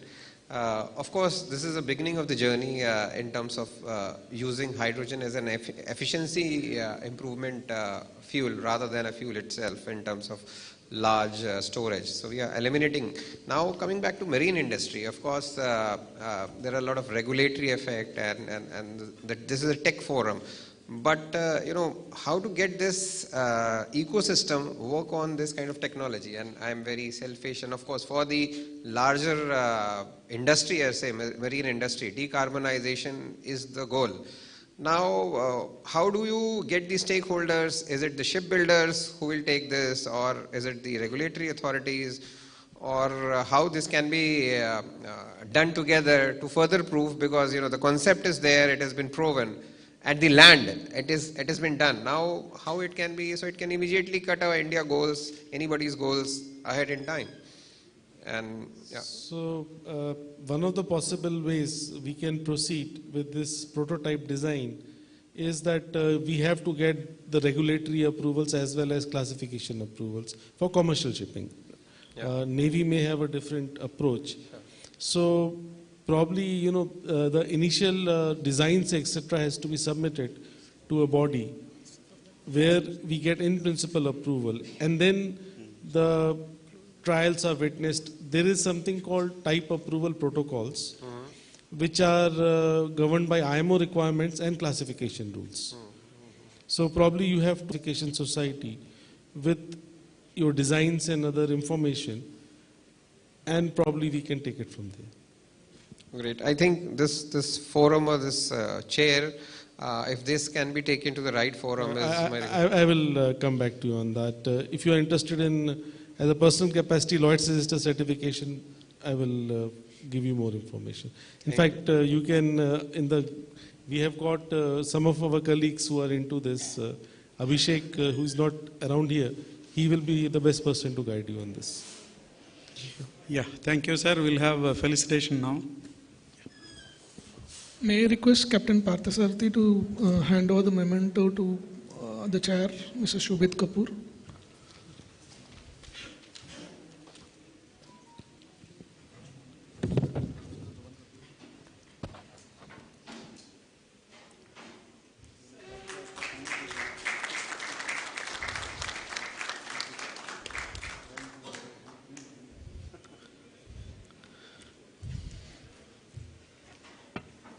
Now I would request our respected chair to give a mementos, Mr. Anil Sharma, Anglo-Eastern Academy.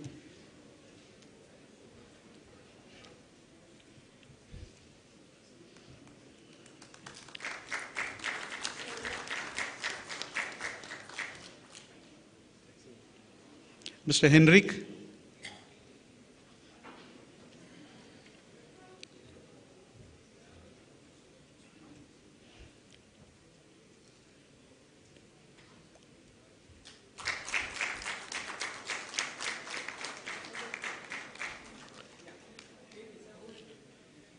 Other way, no, that. Mr. Pankaj Mishra.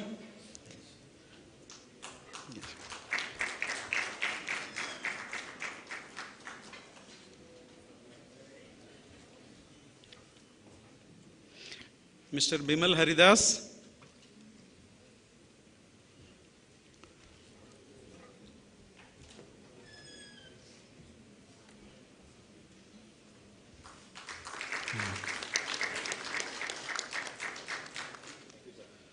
Dr. Suhas.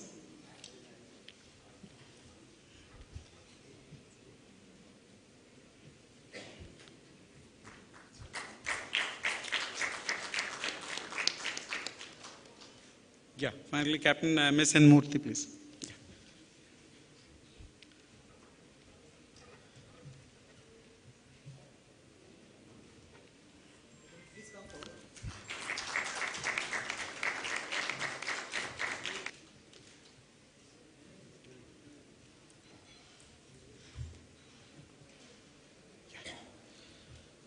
May I request Mr. Shobit Kapoor to present a memento to Captain Parthasarathy.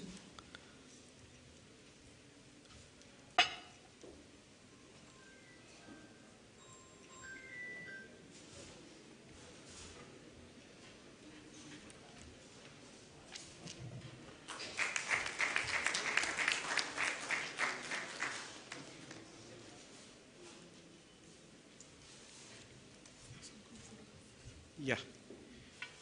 We'll have a group photograph, sir. After that, we will conclude this session. Yeah.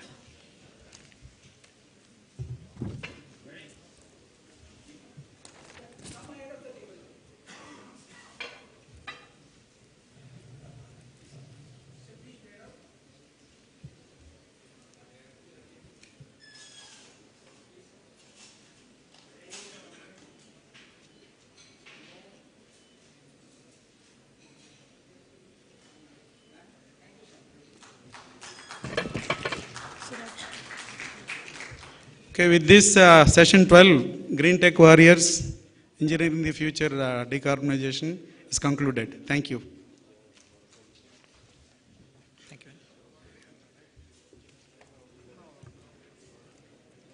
Yeah, good afternoon, everyone. Because of the time constraint, we'll be continuing with the sessions. And instead of green horizons, we'll be going ahead with green sparks. That is for our budding marine engineers. And that session will be chaired by Mrs. Dr. Malini Shankar. So please stay seated, and in case you wish to have coffee or tea, please you can get in here again.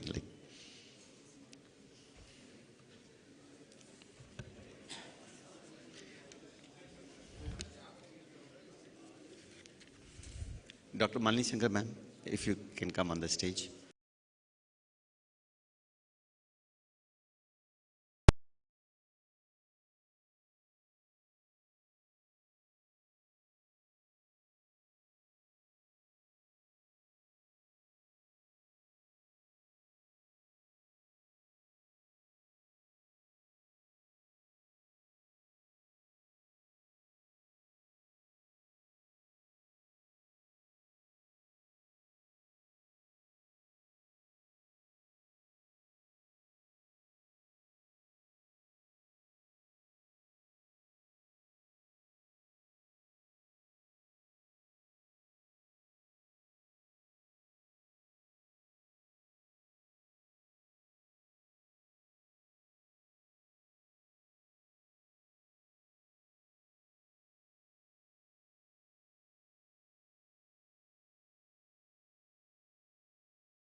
Dr. Sankar's remarkable career spans over 3.5 decades, during which she has played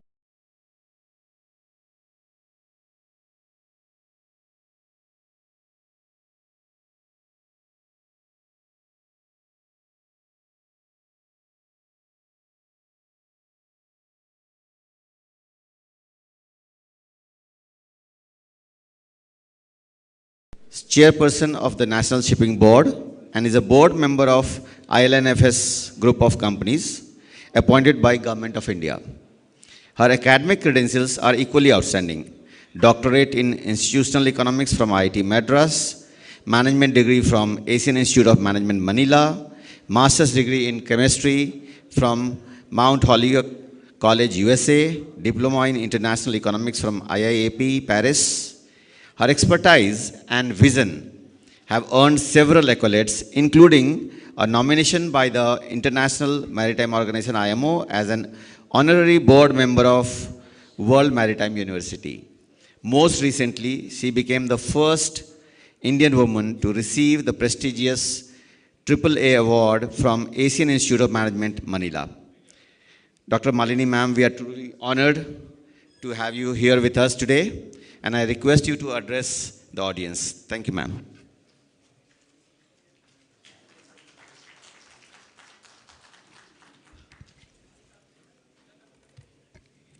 Thank you, Mr. Sunil Kumar, and good afternoon to everybody, especially to the young cadets who are sitting here. I will not give a big address because I think from morning you have been listening to a lot of talks, both technical as well as non-technical. For the benefit of the cadets here and in the context of the Green Shipping Conclave that we are attending, I would like to just highlight a few points that the Indian Maritime University is doing. We have this green shipping has been come into place for almost a decade now, and for a long time, even when I was DG shipping, we were looking at, we need to have a green shipping conclave. This green shipping has been led, initiatives has been led mostly by countries like Norway. And they are, in fact, I think many of you would have read that they're going back to sails, but the sails are no longer made of cotton or cambric, they are made of aluminum, light steel, etc. So this is in the context of IMO's determination to say that we will cut down the greenhouse gases by 30% by 2030 as compared to 2008-9 and by 50% or 100% by 2050. So we have to prepare our future generation for sailing on these ships. We have to introduce them to what are the options, what are the developments, and therefore the education, the curriculum cannot be limited to the traditional marine engineering, nautical science, etc. In this context, in the university, we have introduced what is called microcredit courses as well as elective courses. So these microcredit courses consist of 15 hours of teaching for 1 credit, and the credit can be built up. Under the new education policy, you have what is called the academic bank of credits, so you can keep accumulating these credits. At the same time, these microcredit courses can also be taken by industry people, working individuals, to add to their skills and knowledge. So the elective courses and microcredit courses that I'll just name a few of them that we have introduced. Alternative fuels is one, sustainable practices, blue economy, ocean renewable energy. These are a few examples. In addition to what is the flavor of the day, which everybody does, which is AI and ML. So these, and even we have a minor degree for the marine engineering students in electrical engineering or mechanical engineering, but the preferred is electrical and electronics because ships are going from the mechanical mode to a more electronic and electrical mode. So that is one initiative we've taken, but my appeal to the industry experts who are here is that we do need people to actually transfer this knowledge to the cadets and the students, right? When somebody is in academics already, there are either the academics person specializes, the faculty specializes in one subject, and that is a subject. They can't shift suddenly from mechanical to electronics. Or if they are already in electronics, they have to keep studying and understanding what are the developments in the shipping field. But very many faculty people who teach in the institutions are actually academicians who have probably not sailed. So they have a challenge of trying to understand how this transformation will take place. So my appeal is twofold. One is for more and more people who are seafarers to give a little bit of their time. I think all of us would love to contribute at some time, even if you're not shifting completely to teaching. IT people have started doing that. They're so bored with their job that they say, okay, I will grow tomatoes in the garden and become the best farmer in the village. But I think shipping is still of interest to the seafarers, so I don't expect anybody to get off the ship very easily. But the appeal is that they give a little bit of the time to share their knowledge with the cadets, because we all have a collective responsibility to ensure that the future of seafaring in India is in good hands. We have an ambition of reaching 20% of a global workforce insofar as the seafarers is concerned. And we are there at 12%. We've grown from 6, 7, 8 to 12%. But we should not let this go just because the technology is changing and our cadets and our young seafarers are not prepared for it. For example, where do we get teachers who can teach AI and ML? I see many colleges offering BSc AI and ML. And when I ask them, where do you get your teachers? A couple of them tell me that, this is BSc Computer Science and we've just given it a new name, AI and ML. Now, I don't know whether, definitely a central university cannot go down that line. So, again and again, my appeal is for, I think IMEI can facilitate this to see a few people who can just step over and share their knowledge. A second thing that we are doing is, okay, there is education and training, that's one part, but as a university we are committed to research and innovation. And innovation is the word of the day, right? Everybody is trying to innovate, whether it's in social science, science, technology, thinking, design thinking, whatever. So very soon we will have a maritime innovation hub, which is, the structure is being debated. The structure will get finalized in the next few weeks. The ministry is thinking of setting up a master hub in IIT Madras with other institutions like IMU having these maritime innovation hub. There's a lot of innovation taking place in other fields, but they don't get translated. The effects of that, the result outcomes of that don't get translated necessarily to the shipping field. There is another challenge, as I see it, is when you're designing a car or an aircraft, you don't design one aircraft or one car. Cars go in lakhs, millions, and aircrafts, there is a certain number that get, which has the same design. But here, every ship is a different design, and every ship has its own challenges. So you need a very specialized entity to look at maritime innovation, and that's what we are planning to do. Our innovation, the structure should be ready by June, and we already have 2 or 3 entrepreneurs who have reached out to us, and they will be seeding their idea in this innovation hub. So here again, what is important for the cadets is to say, okay, sailing is something, after sailing onshore job is another option, but a third option, which is very common today in the non-seafaring community, is startups. There is no reason why we cannot have some startups and move up.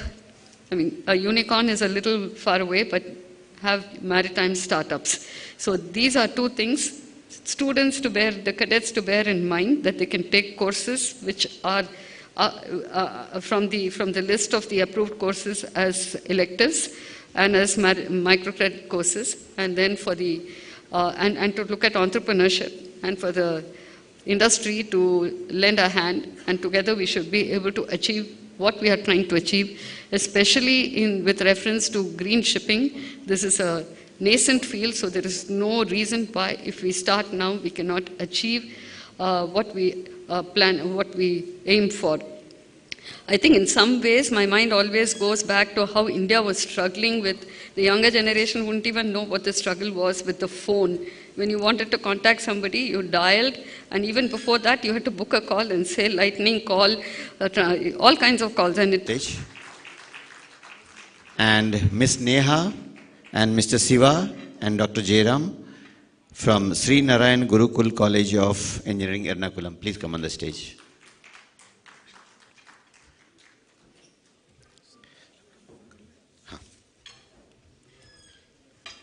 So, the first presentation will be by Muhammad Imad Khan, IME Kolkata campus.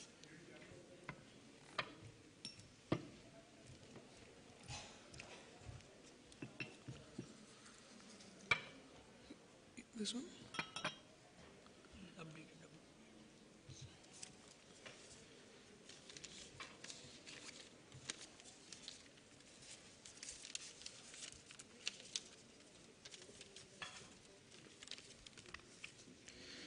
Good evening, esteemed guests and industry leaders. I am Cadet Mohammad Imad Khan from the Indian Maritime University, Kolkata campus. And it is a privilege to present my work on advancing MFCs, microbial fuel cells, for sustainable marine wastewater treatment and energy generation. This idea aligns with the IMO's decarbonization strategy, aiming to integrate innovative bioelectrochemical systems into shipboard wastewater management. Today, I will discuss how MFCs can revolutionize shipboard wastewater treatment while generating electricity, reducing energy consumption, and contributing to carbon neutral shipping. The maritime industry is at a crossroad. With the push for carbon neutral operations, the IMO has set ambitious targets to reduce carbon emissions to net zero by 2050. One often overlooked contributor to emissions is wastewater treatment on ships. The current sewage treatment plants, STPs, require significant energy input for aeration and sludge processing. If we could convert this wastewater into energy, that would indeed be a major step towards sustainability. This is where microbial fuel cells, or MFCs, come into the picture. A cutting-edge technology that uses microbes to break down organic waste while generating electricity. Shown here is a MFC setup under a wastewater treatment plant in Switzerland. This proves that the technology that we currently possess is mature enough for implementation. But there are some things that need to be addressed. First of all, the performance of MFCs depend heavily on the electrode materials. There are currently researches going on for developing cost-effective electrodes, but they will be like developed with time. Now, every ship generates significant wastewater from the accommodation, kitchen, and the medical facilities. Today's sewage treatment plants rely on activated sludge and extended aeration, consuming large amounts of fuel-derived electricity. So there exist twofold challenges. The first one is that the high operational cost of the sewage treatment plant. And the second one is that the wastewater still contains usable organic matter that is currently untapped. To solve this, we need a self-sustaining, energy-efficient solution aligning with regulatory compliance while decreasing the carbon footprint. The proposal is to integrate microbial fuel cells into existing sewage treatment plants, making it a hybrid system that treats wastewater while generating electricity. Here's how it works. There is an anode in an anaerobic chamber that can be installed to the existing sewage treatment plants on board ships. This houses microbes and breaks down organic waste, releasing electrons. We have an aerobic chamber which is in the aeration tank. That is one of the 3 tanks in a sewage treatment plant. These both chambers are separated by a semi-permeable membrane. Now, the released electrons from the anode towards the anode, flow from the anode towards the cathode. If a load is connected in between these two electrodes, we can harness bioelectricity. This system reduces aeration energy cost, meets MARPOL wastewater discharge requirements, lowers shipboard emissions, and reduces the load on the sewage treatment plant. A thing to note is that the amperage of MFCs is low, so its significance will be pronounced in big capacity plants which are found in cruise ships, passenger ships, and even in ports. So this is a paradigm shift from energy consuming to energy generating wastewater treatment. By integrating MFCs into the sewage treatment plants, we unlock three major benefits. The first one is energy efficiency. It reduces the power consumption by the sewage treatment plant, easing the load on the generators. The second one is decrease in emissions. It cuts CO2. And the third one is scalability. It can be retrofitted on existing ships or incorporated into new builds. But wait a minute, the real game changer. This system is self-sustaining and it is continuous in power generation, which means that it reduces the reliance on fossil fuels. But we can go even further. As stated earlier, MFCs leave behind partially digested sludge, which has the biogas potential. This sludge can be processed in an anaerobic digester, producing methane-rich biogas. The biogas can be then used as a fuel for the auxiliary engines or be converted into hydrogen for using bioelectrochemically assisted microbial reactors, BEAMRS. So there are three pathways for the implementation as shown on the slide. We can implement according to the need. The first one is simply an MFC only. The second one and the third one are have anaerobic digesters, MFC, BEMR, and STB, but the order is changed. This means that the ship-generated waste serves multiple energy purposes, creating a closed-loop waste-to-energy cycle. No single renewable technology can fully power a ship, but a hybrid approach can create a sustainable maritime energy system. By combining multiple renewable solutions such as Flettner rotors, sails, kites, solar panels, MFC integrated STPs, etc., we can gradually reduce reliance on fossil fuels. Now, I know that this is a very abstract concept, a mixture of many technologies, but it presents a realistic pathway towards carbon neutral shipping. To ensure the success of this technology, we need a phased implementation strategy, which will consist of short-term, mid-term, and long-term goals. The short-term goals would include conducting pilot testing on select vessel types such as cruise ships, and the short-term and mid-term goals will collectively include the development of low-cost electrode materials for a more economical system. In the mid-term goals, like the optimization of waste-to-energy efficiency will also happen, and the long-term goal will include the full-scale integration of MFC STP systems as a standard feature. Now, before I conclude, let me summarize the key takeaways. MFCs offer a very transformative approach to wastewater treatment. The MFC STP system reduces shipboard energy demand and emissions.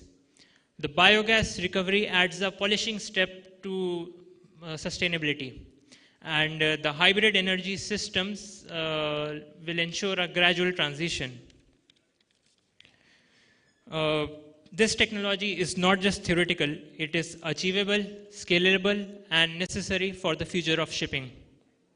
Now the question is, how soon can we start making this a reality? Thank you.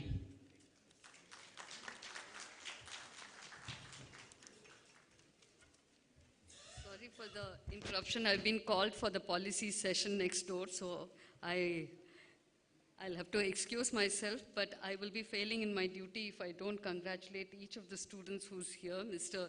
Ahmad Khan, Mr. Musa Minaj, Mr. Yash Nagaonkar, yeah? Ms. Neha, Mr. Shiva Prasad, and yeah, they are from IMU, they're from IMU Mumbai campus as well as Narayana Gurukulam College of Engineering. I think we in the university as well as all colleges affiliated and other colleges dealing with marine engineering have been striving our best to encourage students to participate in competitions, write articles, do projects, do research, and you can see the result of it. And I do like to thank, I would fail in my duty if I don't thank IMEI for giving a forum for the students and encouraging them. I'm sure this will link to the things that I said of being relevant to the future, for the future, as well as being entrepreneurs in their own right. Thank you once again, and please excuse me because I have to be in another session. Thank you.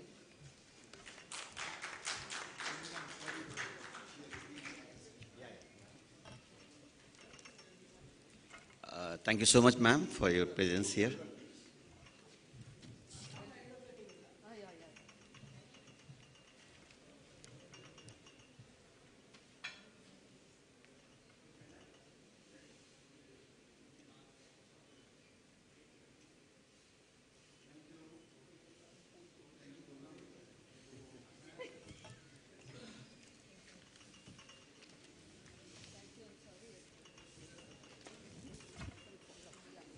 May I invite Dr. Chawla? Dr. Chawla, can you come on the stage, please, to chair this session?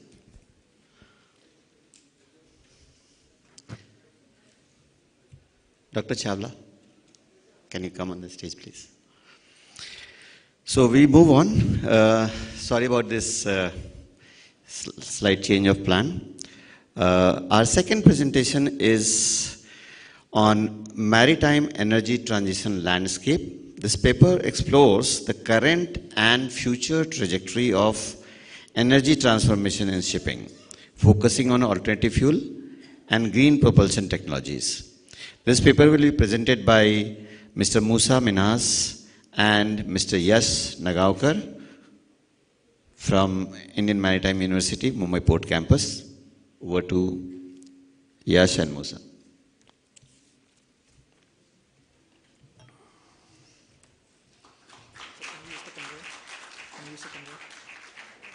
His presentation is already here. Yes, sir. We have updated one slide. Okay. If you can put it quickly. Can we remove this? Yeah. But 8 minutes. Huh? Yes, yes, yes.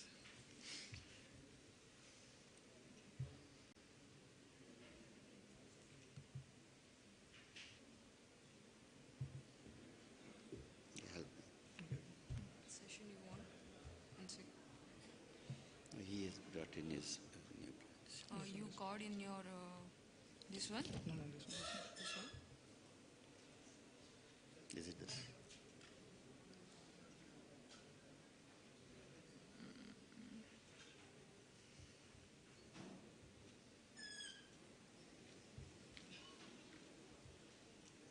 Nothing on this open.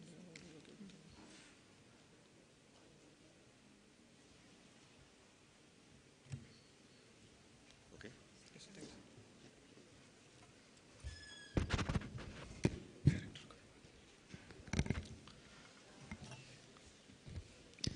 Good evening, one and all present over here, respected dignitaries, respected director sir. I Cadet Yash Nagaonkar. And I Cadet Musa Minhaj view. From IMU Mumbai Port Campus, MERI Mumbai. Today going to present our views on implementation of hydrogen fuel cell in propulsion. Here are the details of our presentation telling about the concept and design we have made for the alternate fuels. Moving towards the introduction, as we all know that emission is a global concern and we have to take the accurate measures to decrease the rate of the emissions. So we are moving towards the alternate fuels and hydrogen. One is green hydrogen, then blue hydrogen and grey hydrogen. Green hydrogen with zero carbon emission, but it's costly. Blue hydrogen, it has a small amount of carbon emissions, but it's cheaper than the green hydrogen. And at last, grey hydrogen, which is the cheapest, but with a significant amount of carbon emissions. So we select green hydrogen and blue hydrogen as a potential alternative fuel. So this is a comparison chart between diesel, green hydrogen and blue hydrogen. As you can see, we have bolded their features. For diesel, it is the cheapest one. For green hydrogen, it has a good energy produced per kilogram. And the golden highlight is that it produces 0 emissions. As you can see, blue hydrogen, it performs well in every sector. As energy produced per kilogram, cost per kg, power to cost ratio, and it has a reduced carbon emissions. As the slide shows about the propulsion design, the main components are the fuel cell, DC motor, hydrogen tank, and a compressed air system. With these components, we have developed a conceptual 3D model.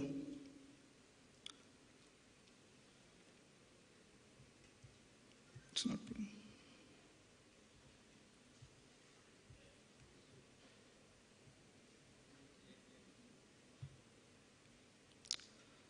So the hydrogen from the hydrogen tank, it moves to the hydrogen fuel cell inlet. And air is compressed by the air compressor, and it moves to the air filter, and then to the air dryer, and from the air dryer to the air bottle. From the air bottle, it moves to the inlet of the hydrogen fuel cell. The byproduct, that is the H2O, it moves out, and it is condensed by using a condenser. The completely condensed water, it is distributed mainly into 3 parts. The first line goes to the hot well, from the hot well to the boiler. The second line to the mineralizer, to UV filter, and from there to the geyser, and from there to the drinking water purpose. The third line is for other freshwater uses. Excess water can be thrown overboard. And by that, we have developed a propulsion plant. With the use of fuel cell, we can generate electricity. With the electricity, we can drive a DC motor. The DC motor is connected to the gearbox, and the gearbox to the propeller. So ultimately, the fuel cell propels the ship forward. So, working of the fuel cell. How does the fuel cell work? In the fuel cell, there is a component, proton exchange membrane. Yeah, you can see here, there's a PEM, that's the proton exchange membrane. So the proton exchange membrane only allows the positive hydrogen to pass through. So it creates that green color, that positive side, that is the cathode, and the other side, the left behind electrons will create an anode side. When the anode side and the cathode side are connected, the negatively charged hydrogen will move towards the cathode side, and thus it produces electricity. That's how the hydrogen fuel cell works. Coming to the external parts of the hydrogen fuel cell, at the top, you can see the hydrogen inlet, and below, you can see the extra hydrogen outlet. And the opposite side, you can see the oxygen inlet or the air inlet. And the byproduct, H2O, will come out from the below. As you can see on the slide, the configuration of our hydrogen fuel cell, it consists of an anode, cathode, and in between them, a proton exchange membrane. Rather than producing carbon as byproduct, fuel cell produces water, which can be efficiently used on board. 25 tons of water is required per day, on average, a Panamax vessel. 1 kg of hydrogen can produce up to 9 kg of water. With proper calculation, we have estimated that up to 1,000 tons of water can be produced from 120 tons of hydrogen. So we have planned a water distribution plan to efficiently use this water. So this is the same 2D model, 2D figure that we showed in the 3D model. So as you can see, the water is going mainly to 3 areas. One is to the boiler, one is to the drinking water purpose, and the third one for other freshwater uses like bathe and wash. Now coming towards the challenges, the first and a major challenge is the hydrogen infrastructure. Currently the production and storage of hydrogen is been limited. But for that, the countermeasure is that the supply and the production will increase over time as the demand for the hydrogen and alternative fuel increases. Hydrogen hubs in India. The Ministry of Ports, Shipping and Waterways will be developing 3 of the ports over the Indian coastline, the Pardeep Port, the Dindal Port, and the Chidambaram Port over India, which will be developed as the hydrogen hubs by 2030. When hydrogen is stored in gaseous state, it consumes more space. So storage is an issue. So how to countermeasure this? Well, we propose to cool down the hydrogen up to minus 50 degrees Celsius and compress it up to 10 bars. This will significantly reduce the space consumption by the hydrogen. Then another challenge is the initial investment. Green hydrogen production is costly and is the hydrogen fuel cell. So in order to countermeasure this, in the meantime of transition period towards the green hydrogen, we can use blue hydrogen, which is a cheaper alternative. And rather than using platinum as catalyst in the hydrogen fuel cell, we can use palladium, which is a cheaper option. So as the world is moving towards a greener future, our country, India, has also some major initiatives and policies. One among the many is the Maritime India Vision 2030, which aims to reduce the carbon emission by using greener fuels. National Green Shipping Policy, it promotes innovation and compliance and encourages the country to move towards the greener fuels. So by taking a brave steps towards the greener future, we can encourage other countries and other mindsets. With the use of hydrogen fuel cell, we can efficiently reduce the carbon emission. And thus, we conclude our paper, and we thank our campus director, Commodore Dr. Vivek Chawla sir, for supporting us and giving us a chance in the Green Shipping Conclave 2025. Thank you. Have a nice day.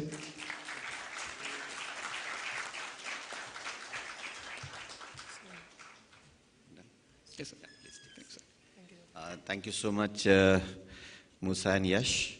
Now I call upon our third presenter. It's a research paper. The title is Use of Sodium-Based Batteries for Propulsion System. This paper examines the sodium-ion battery technology as an alternative to conventional marine propulsion system, highlighting its efficiency and feasibility. Over to Ms. Neha and Mr. Siva from Sri Narayana Gurukulam College of Engineering, Ernakulam.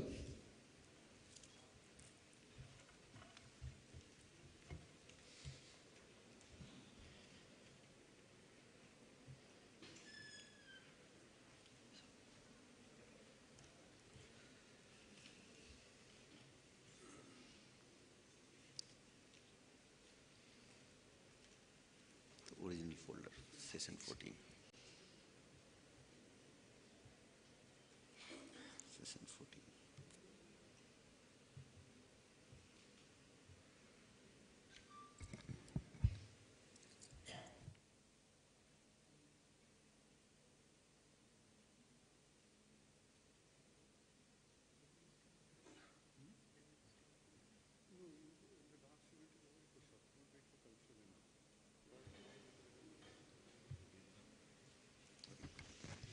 Good evening, everyone. I'm Neha, and this is Shivapi Prasad, representing Sri Narayana Gurukulam College of Engineering, Kerala. We are going to present on the topic use of sodium-based battery for propulsion system in marine industry. These are the contents we are going to explain. Introduction. Objective of this presentation is to explore the use of sodium-based battery in marine propulsion, comparing them with conventional lithium-ion batteries, evaluating the feasibility, benefits, and limitations of sodium-based battery in marine propulsion system, and proposing a few ideas for their challenges. This figure illustrates the technological development of marine propulsion system. As we all know, marine industry is undergoing a transformative shift towards more sustainable and environment-friendly energy source. So over the years, this propulsion system have been evolving from diesel, electric, lithium, and now fully based battery propulsion. So sodium-based ion battery is an alternative idea for propulsion. These are the types of propulsion batteries currently in marine use. Working principle of SIBs. There are two key processes takes place, that is charging and discharging. During charging, an external voltage forces electrons to flow from cathode to anode, while sodium ion move through electrolyte to the anode, storing energy. And during discharging, sodium ion move from anode to cathode through the electrolyte, while electrons flow through an external circuit, powering the marine propulsion. Focus of study. Currently, lithium-ion batteries are being used for marine propulsion, especially short-road shipping. Sodium-ion batteries are considered as a replacement for lithium-ion batteries. This study focuses on the use of sodium-ion battery for ships' propulsion. Why sodium-based batteries? Sodium is a reactive element. It comes under the category reactive metal group. Its atomic number is 11, and its electronic property makes it an appealing option for ships' battery. Abundant and cost-effective. It is easily available in salt water. It can be extracted from seawater, and battery construction is possible.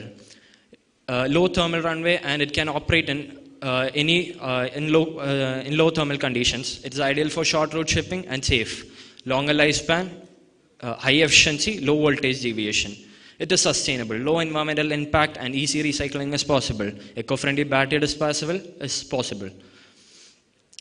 Considering emissions, it have low emissions. It can be considered as a decarbonization goal. Why? It enables quick charging during layovers, enabling reduction fuel costs. Compact design frees up cargo space, while optimized battery management systems enable efficiency. Innovation in sodium-ion technology may lead to autonomous vessel, reducing the operational costs. You can see the comparison between lithium-ion batteries versus sodium-ion battery. Energy density of sodium is 80 to 150 watt-hour per kilogram, while lithium-ion battery it is 150 to 250 watt-hour per kilogram. This signifies that lithium-ion have higher density compared to which takes place. Like we can say, it is heavier, it is lighter and more compact, while sodium is heavier and consumes more place. Charge cycle of sodium is 1000 to 3000, whereas for lithium it is 500 to 1500. Whereas you can see sodium outshines lithium in many ways. Thermal runway is low reactivity, abundant and widely available. It performs better in low temperature. You can see the cost effective. You may take a look on it. Raw material cost, lithium uses sodium, which is sodium and battery uses sodium, which is cheap and widely available in seawater, as said. Lithium and battery uses lithium, cobalt, nickel, which is expensive. Current collector for sodium is aluminum, which is cheap compared to lithium, which uses copper. Thus we can say copper recycling is hard, as well as recycling cost is great compared to sodium ion batteries. Transportation costs, sodium ion battery can be discharged to 0 volt, enabling safe and cheaper transportation. Infrastructure costs, this is slightly complicated. Charging infrastructure is still developing for sodium. Frees operational cost. A smaller battery footprint frees up cargo space, making it appeal for compact vessels. Sodium-ion battery provides stable power for short-route ship. These are some of the applications where we can use. Limitations of sodium-ion batteries. Larger ionic size, electrodegradation, slow rate capability, low energy density, charging infrastructure, higher battery weight. Excuse me, there is a slight change in PPT.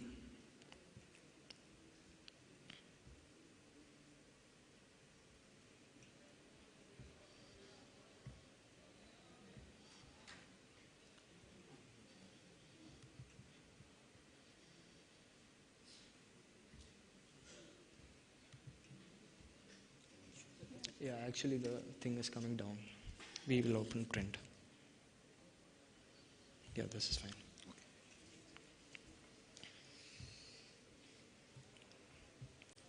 കുഴപ്പമില്ല.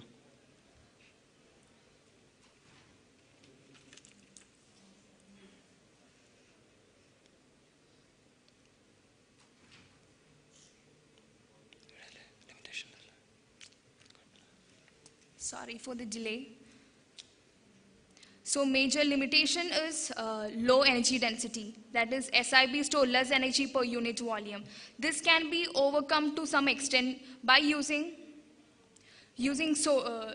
hard carbon as anode. This can enhance electrochemical properties, and this is suitable for short route shipping, auxiliary propulsion and off-grid marine stations.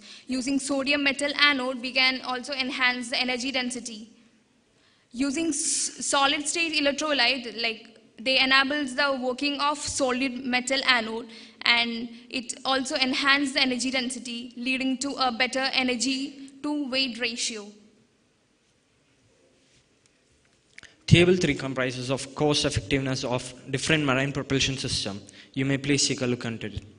Fuel and energy costs of SIBs are 20 to 35% cheaper than LIBs. Maintenance cost of SIB is lower than lithium and diesel due to simpler design, and as well as the parts would be available less costlier. Initial investment is high, especially for sodium renewable hybrid, but looking forward for high efficiency, considering cost and environmental impact, it is a great idea.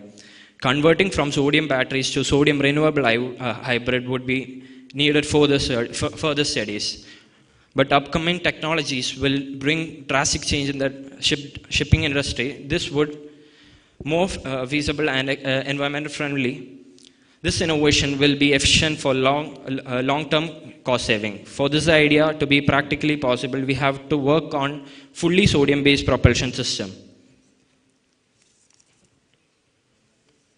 Moving on to the recyclability analysis of SIB, you might be having a question why SIB is more recyclable than LIBs. It is having less toxic chemistry. That is, LIBs uses lithium, cobalt, nickel as said, but sodium doesn't uses any such kind of things. These things are hazardous to environment.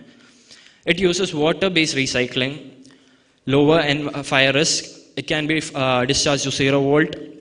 Aluminium is the current collector, which is cheaper, as well as it can be easily recycled, whereas LIB uses copper, as I already said.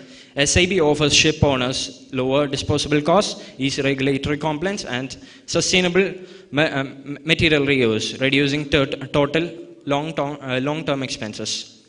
Conclusion: sodium-ion batteries are an effective alternative to lithium and offering lower cost, better safety, abundant resource, and cold weather performance. Sodium battery offer energy efficiency, fast charging, and sustainability, making them ideal for marine applications, especially short route shipping. Large-scale marine propulsion using SIB reduces CO2 emission.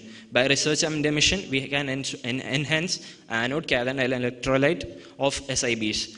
Therefore, we can reduce energy density of sodium. With this, we can increase energy density of sodium. It will become more compact.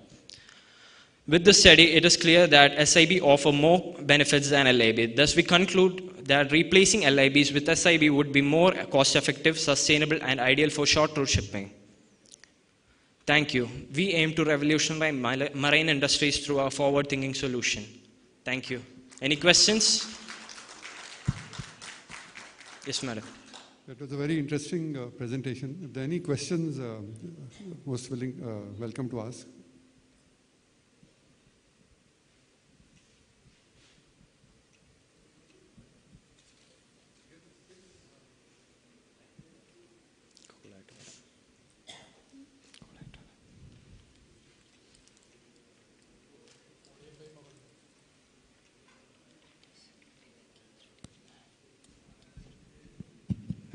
Yeah, you were talking about the comparison between lithium-ion battery and sodium-ion batteries. Yes, madam. On marine environment, still we are using lead-acid battery. We are thinking to switch over to lithium-ion batteries. And you have given the comparison based on the factors what we consider on land, right? Yeah. On a sea environment, we have vibration, corrosion. So we have to include what is the state of charge, what are the methods of charging, right? What type of charging we are using, and what is the space requirement, what are the methods used to control the gasification. That also should be involved in your presentation. I am glad that though you are not related to marine background, you are giving your idea on this. Definitely there is a scope for sodium batteries, but these factors are lacking. Okay. That I could find from this presentation. Yes, madam. Right? Yeah. Also, the space availability is very, very important. Spacing is an issue. Yeah. Great then issue. how you are connecting the batteries? So we have to enhance anode and cathode. Like we can increase energy Right. density. That is for a single battery cell. How it is working, you are just demonstrating. When we are just assembling the batteries in a battery room, it requires many precautions. With respect to that, also you have to compare. Yes. Yes, madam. Right. Thank you. Thank you. Thank you, sir. Thank you, Neha and Siva. It was really insightful. As such, I mean, for the other two presenters also, if you have any question, yeah, please. I have a question to MPC students. Like they have given how hydrogen is having challenges to be used in a marine environment, but you have not discussed about the bunkering facilities. As of now, there is no policy given on the bunkering facilities when we are switching to hydrogen. That also to be included. Yes? I would like to tell you, ma'am, that ma'am, we have mentioned about the hydrogen hubs, which will be supplying the hydrogen in future as per the demand increases, and from there we will take the bunker as per the requirement. Right, but it has to be regulated with respect to the classification societies. Yes, so some policy makers should also be informed about this. Only when it is approved we can follow. And one more thing, you told about the storage and other facilities by compressed something. For Yes, that, though you can say that we can save the space, for holding the compressor for that such pressure, again indirectly we have to improve the space. Yes, right? So those should also be considered. Okay, ma'am. Yeah. And I have one more question for presenter 1 from Kolkata.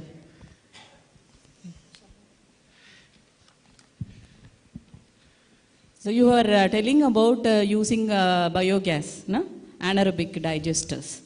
Yes, ma'am. Right. I think that would be feasible only for short voyages, because for getting an electricity, you have to give more biofeed. Only then you can get it.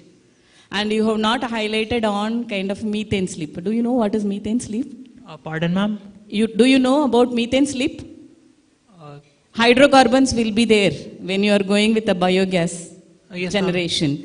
How you are going to control that? Yeah, that is very hazardous, right? Biohydrogen. Right. Ma'am, Not biohydrogen, methane I am talking about. Methane. Right. Ma'am, up until 2009,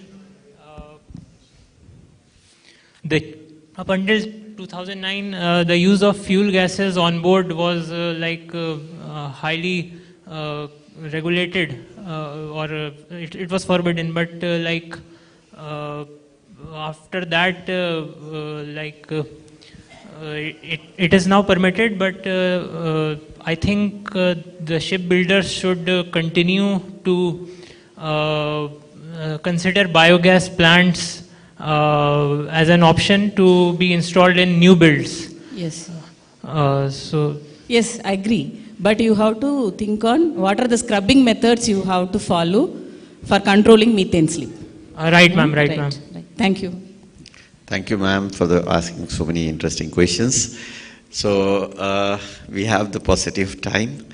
May I call upon Shri Pradeep Sudhakar ji, Chief Surveyor, come join DG Technical on the stage. Welcome. I would request you to kindly hand over memento to the session chair, Dr. Malini Shankar.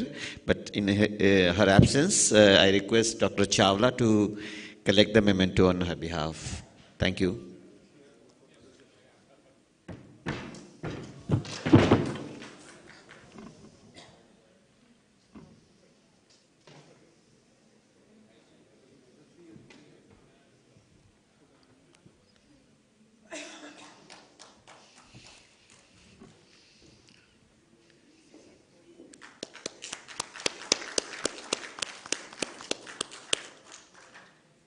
Sir, please stay seated, sir. So now we'll be giving mementos to Mr. Muhammad Imad Khan, and it will be given by Dr. Chawla.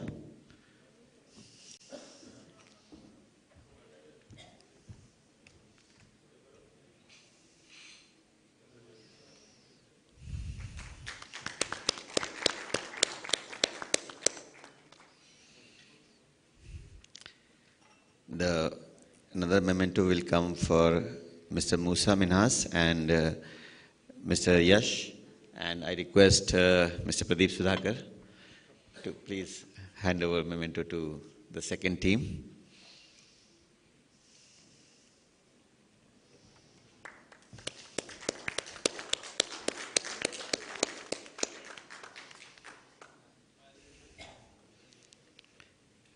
And I request Ms. Neha and Mr. Siva Prasad to come in the center.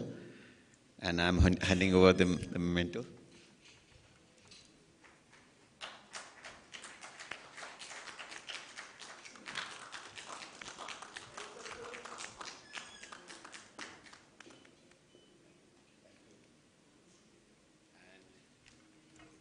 May I request all the person on the stage to come forward for a group photo?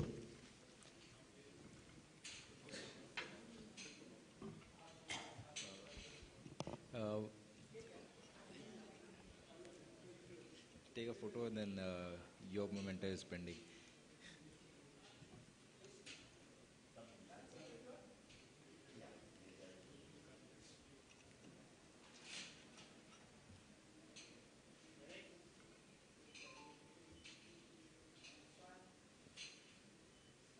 Yeah, may I request everybody to stay on stage, and I would request Chawla sir if you can hand over the memento to Mr. Sunil.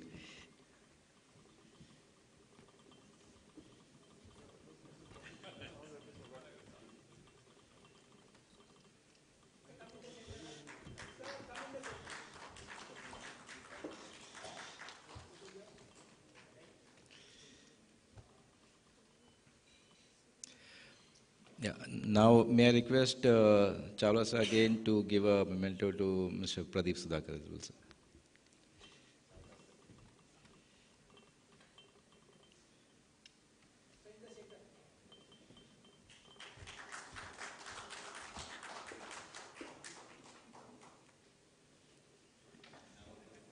Now again, the conclusion of this session, and thank you all of you for being a good audience and a good presenter. Thank you. Over and we can commence with the next session.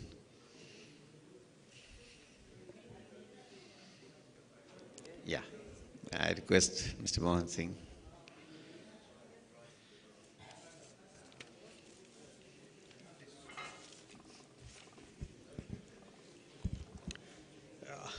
Good evening, everyone. Good evening, gentlemen and ladies. We'll start the session on Green Horizon, technical paper on Green Horizon. Can I invite Shri Sumitran Sampath, Class NK, General Manager for India and Sri Lanka.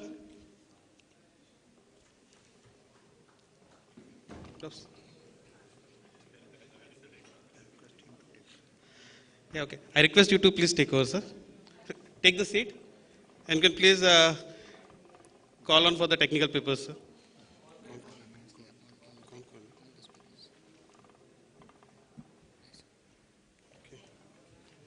May I request Shri Dinesh Sharma, LR, to join from the dais. Shri Jamil Ali, Bureau Veritas. Shri Srinivas, IRS. Shri Rohit Agrawal.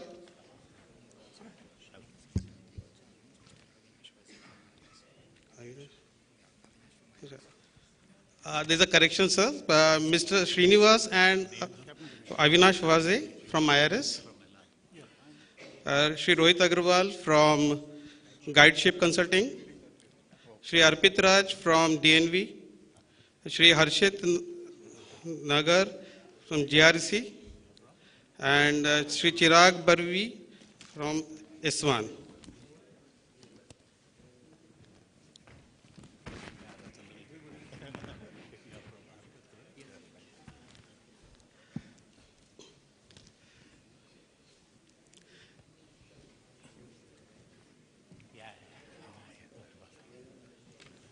Yes, sir. Okay. Can I request?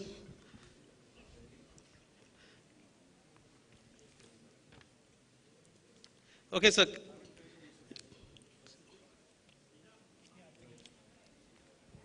Yes, sir. Can please continue, sir? Yeah, I think it's okay. You can sit anywhere. I know most of the people, so should not be a problem.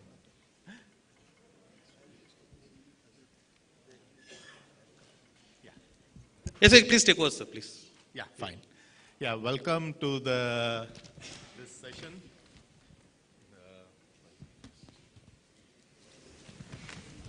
This session unfortunately got a bit delayed, and this session is aptly called Green Horizons, Merging Technology, People, and Circular Maritime Practices. It's got a lot of varied topics, all connected by the word green. We have presentations on digitalizations, on cybersecurity, on circular economy, and also crew welfare. So it's got a lot of variety. So I suppose it should not be very monotonous, but all are connected by the same thread of green. So start with, I think we have we'll call upon Captain Dinesh from Lloyd's Register, and I think his topic is AI and digital transformation in the maritime industry, the case of predictive maintenance. Over to you, Captain Dinesh.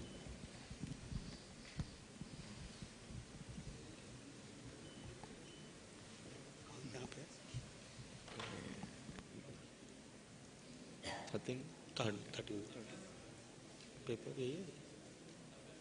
yeah, sir? Yeah. Which one is it? This one? No, not this one.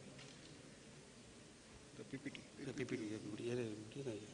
This presentation. Okay, let me just.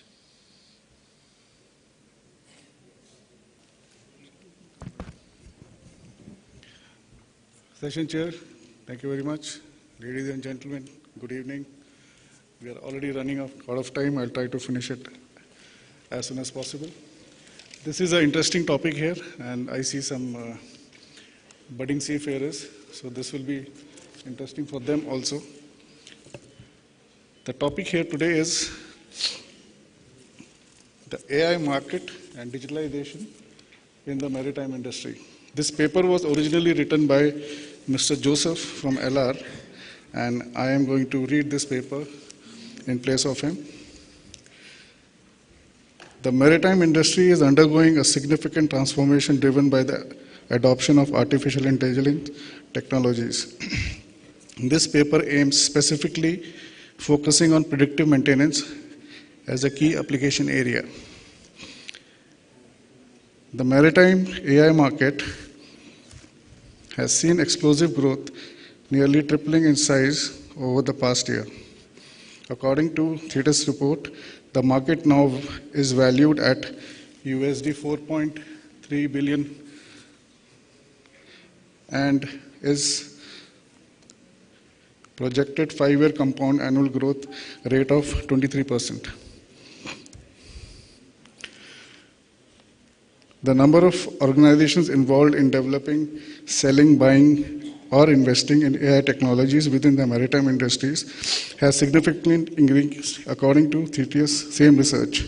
In the last 12 months alone, 420 organizations involved in AI activities in last 12 months, 276 organizations involved in the previous year, 125 companies supplying AI technologies, 36 shipping companies planning to deploy AI technologies, growth in small, medium enterprises and startups supplying AI technologies. So if you see the graph, maximum is by small, medium enterprises who are getting into digitalization and using AI technologies for their benefits. The same report also suggests that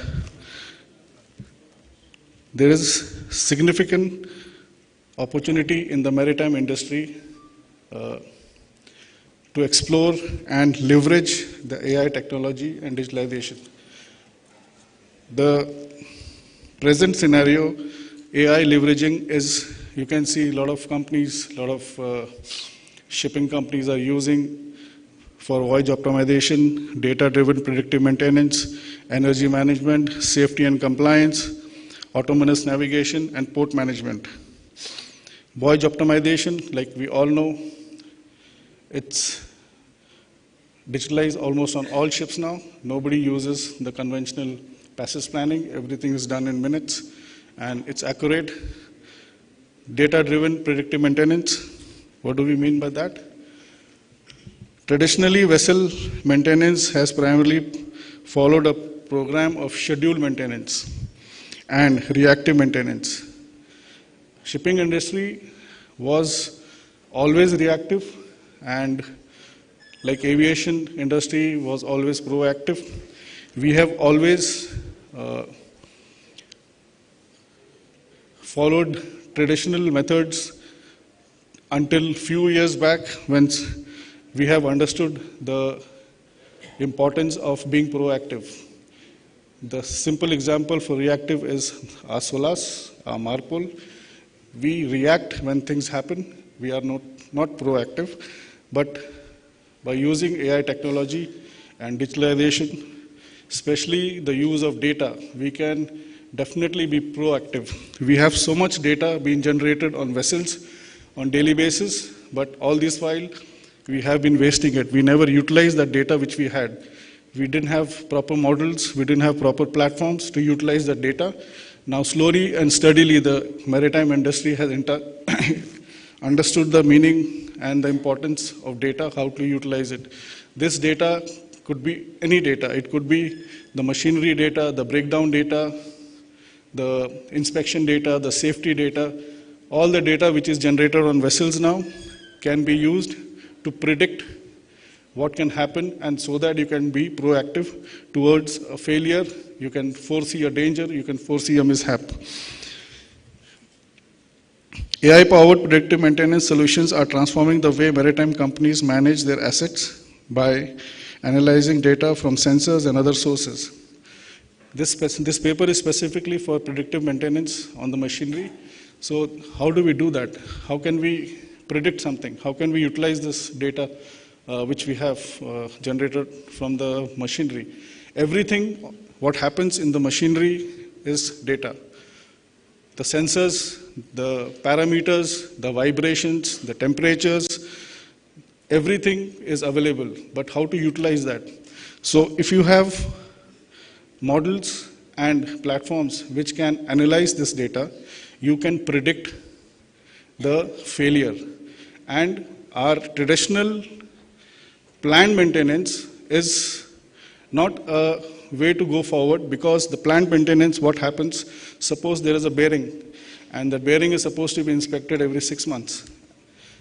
So the bearing will be inspected only when the 6-month time comes, or when it breaks down. When it breaks down, what happens?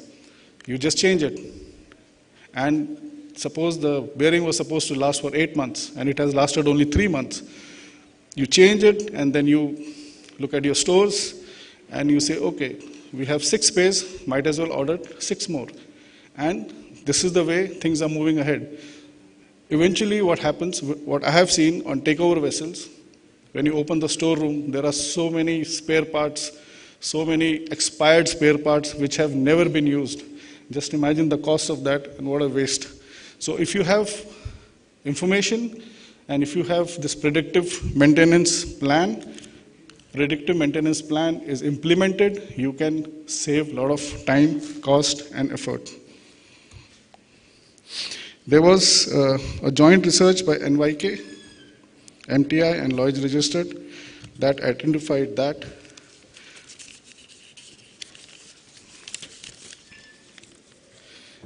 the data-driven condition-based maintenance can improve reliability, operational efficiency of all the vessels.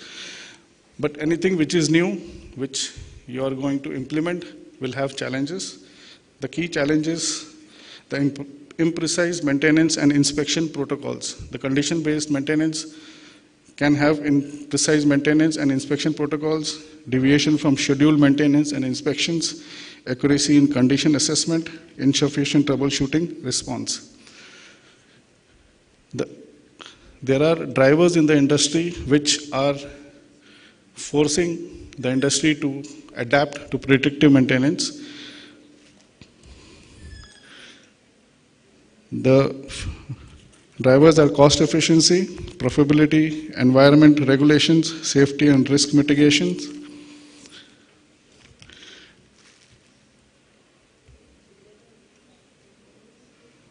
The traditional approach was, like I said, it was planned maintenance, and it had limitations. You had to be dependent on human expertise. You have to be dependent on the surveys. You have to be dependent on inefficient and unavailability of proper data. Scheduled inspection is good, but sometimes it is not possible to implement because you have fast turnarounds. There are some inspections you can do only during port stay. So these inspections are not able to be done. But if you have predictive maintenance on board, if you follow that, you can predict when a machinery can fail because you have data available for that. The drivers for ship owners and managers. The vessel owners and operators clearly stand to gain from optimized asset utilization through increased equipment availability. You can see here, if you are using a CBM and if you are going without CBM, CBM means condition-based maintenance, and without CBM. Initially, you will not see much difference in OPEX, but over the period of time, in 10 years, you can see the expense, the money you can save, especially in spare parts, your surveys, and your docking. Over a period of 20 years, the OPEX, you can really save a lot. The implementation of data-driven maintenance process, transformative benefits for the maritime industry, enhanced predictive capabilities, optimized resource utilization, analytical insight for vessel operators.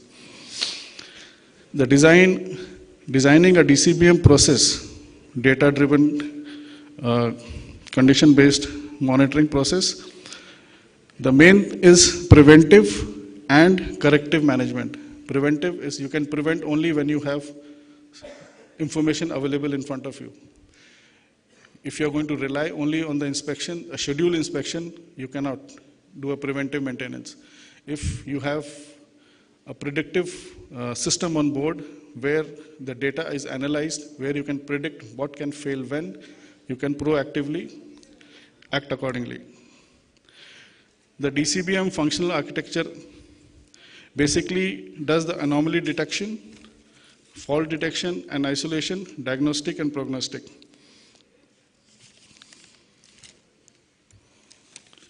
The key takeaways. The data-driven maintenance through AI transforms operations, efficiency, cost effectiveness, many things.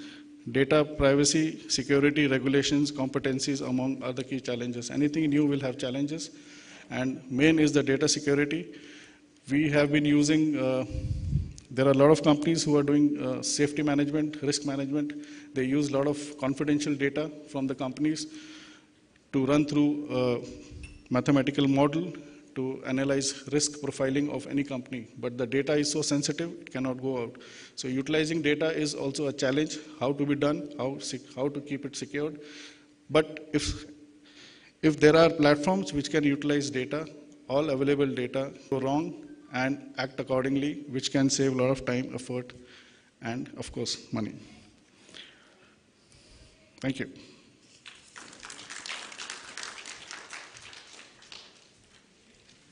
Thank you, Captain Dinesh. Very keeping up to the timeline and a very interesting presentation, how we are moving from a time-scheduled maintenance to a data-driven, condition-based maintenance using AI for prognostics, and also how which will lead to improved reliability and reduction in the OPEX cost for the ship owners. A very interesting and apt presentation for today. And next, we move on to the another presentation on digitalization, but with a focus on decarbonization. That's decarbonization trajectories, the role of digitalization by Mr. Jamil Ali, MER Commercial and Business Development Director of BV. Over to you, Mr. Jamil.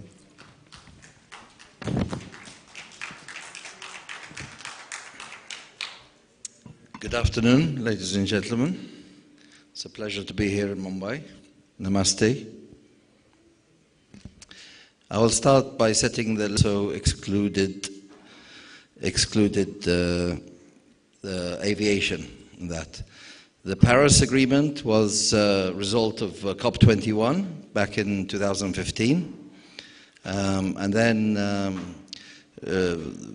not the last COP, but the previous one was in UAE, and that's where they committed to the transitioning away from fossil fuels in the energy systems in a just, orderly and equitable manner, and to reach the 2030 strategy, which is the uptake of zero or near zero greenhouse gas emission technologies to be at least 5%, striving for 10%. That is a new regulation for 2030.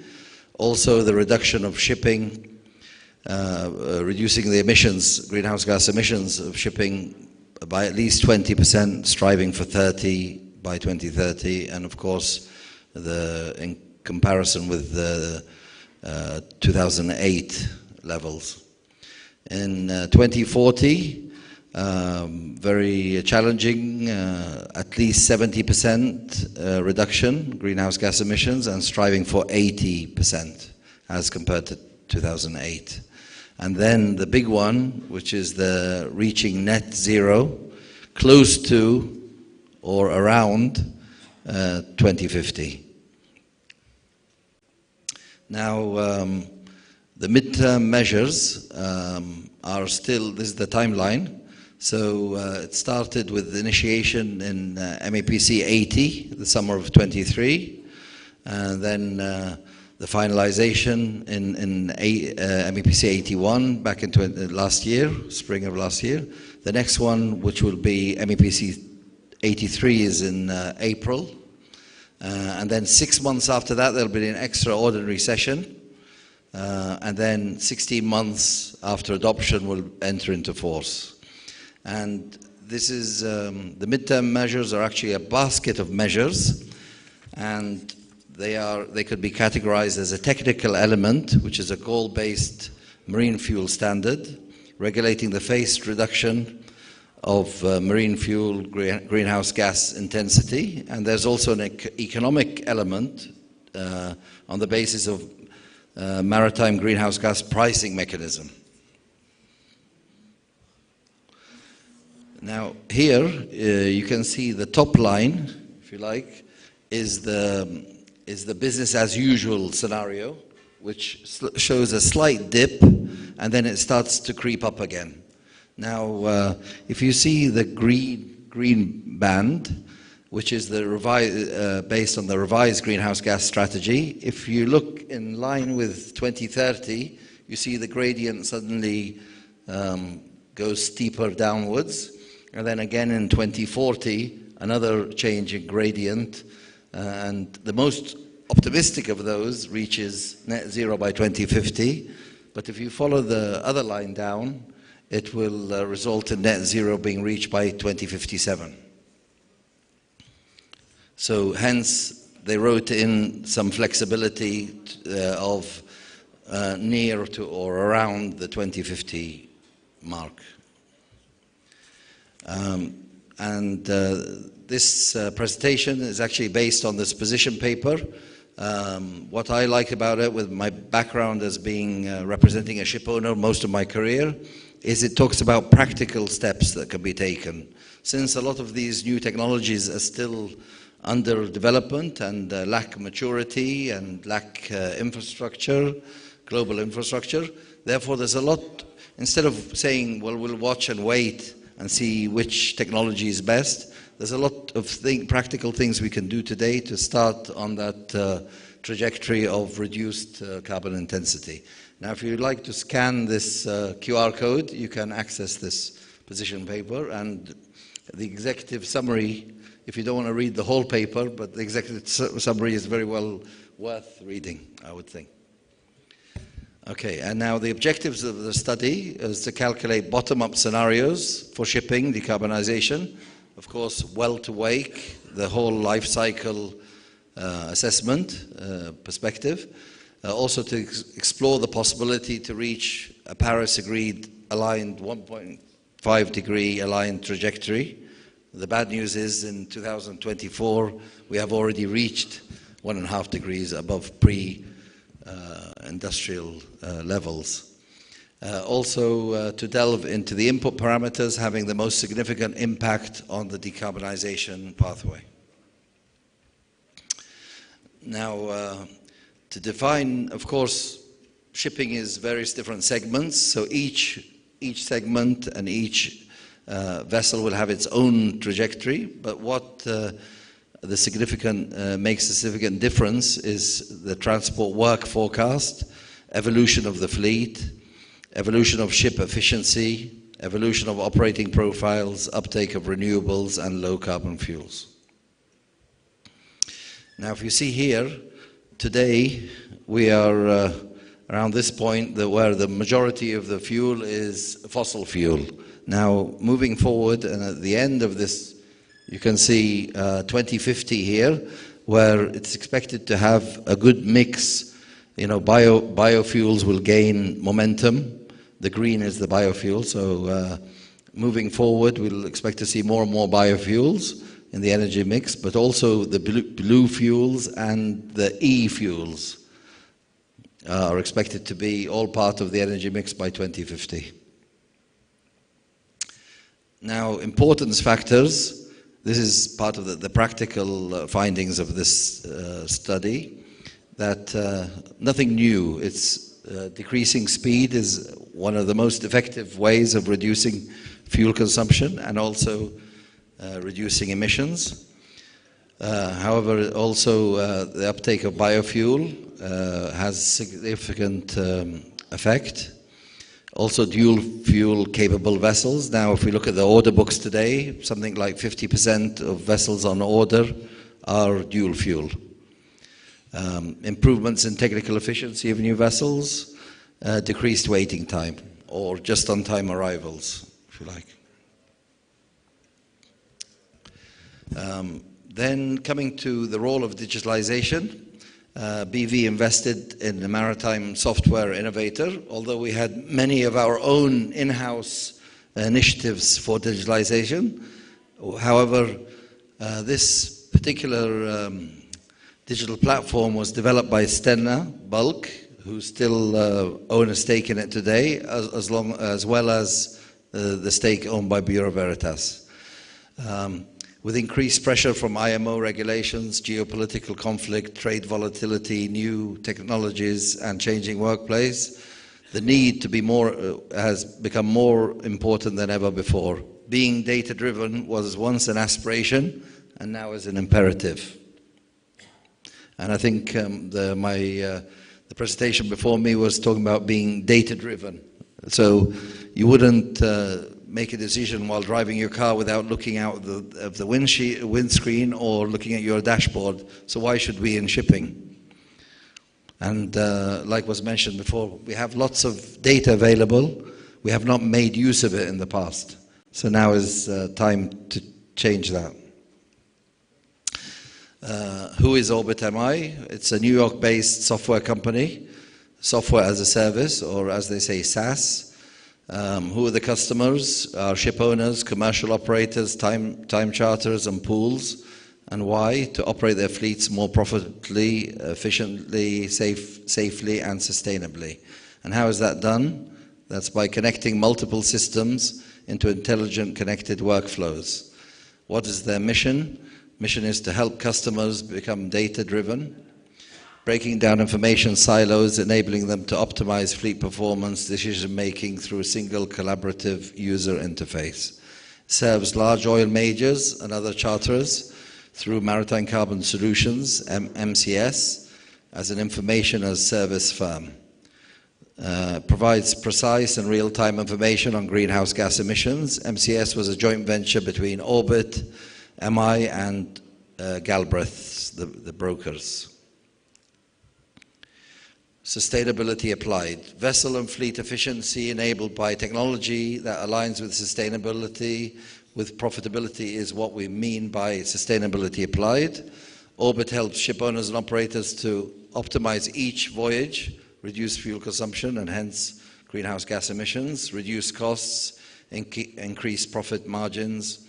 Fuel accounts for something around the 2/3 to up to 50% of fuel cost per voyage expenses.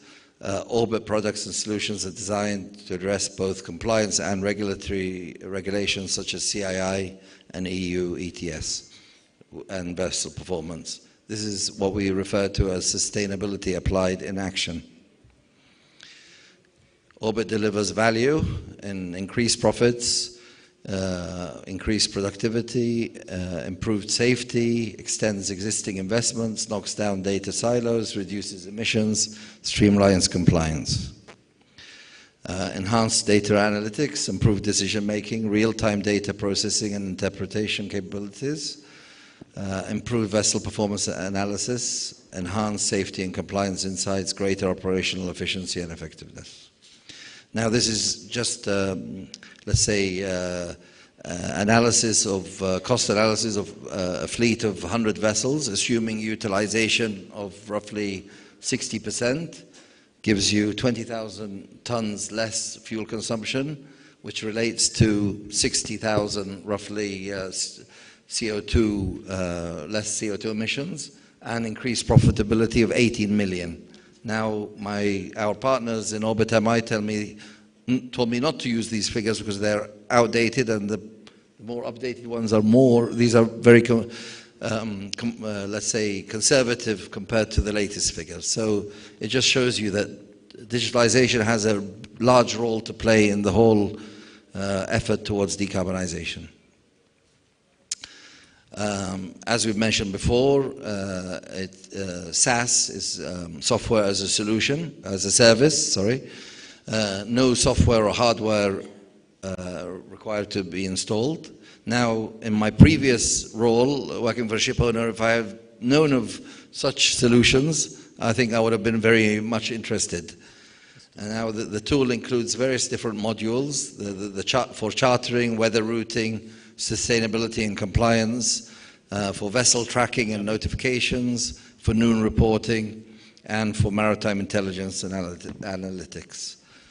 Other offerings include data as a service, DAS, such as AIS positions, and example of that is MCS, which is Maritime Carbon Solutions. And with that, the key differentiator, Orbit is not only its own solution, but integrates with customers' existing solutions. So it is a collaboration and integration platform, and has been integrated with all these list of very well-known systems in the market. And with that, I thank you and hope I didn't overrun too much. And in case anybody is interested in any of what we're talking about, our colleague Eric, sitting right there, is the CEO for Bureau Veritas in India and Bangladesh. I'll be happy to connect with any of you. And with that, thank you very much. Yeah, thank you, Mr. Jamil. Very interesting presentation outlining BV's position on the decarbonization trajectory and also outlining Orbit MI SaaS application to all of us. Next, I call upon Mr. R. Srinivas and Mr. Avinash S. Vas from Plan Approval Center of Indian Register of Shipping. The presentation will be on cyber resilient network architecture. Excuse me, can I request just please stick to the timeline here? It will be better. Yeah, please, I think I request all the speakers to stick to the timeline of 8 to 10 minutes maximum.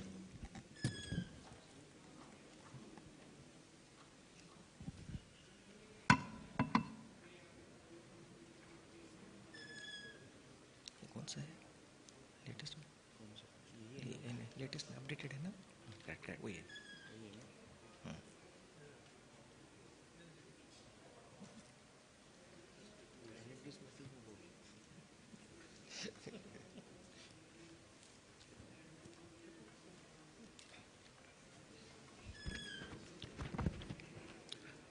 Good afternoon, everyone. Thank you very much for giving us the opportunity to speak to the esteemed audience.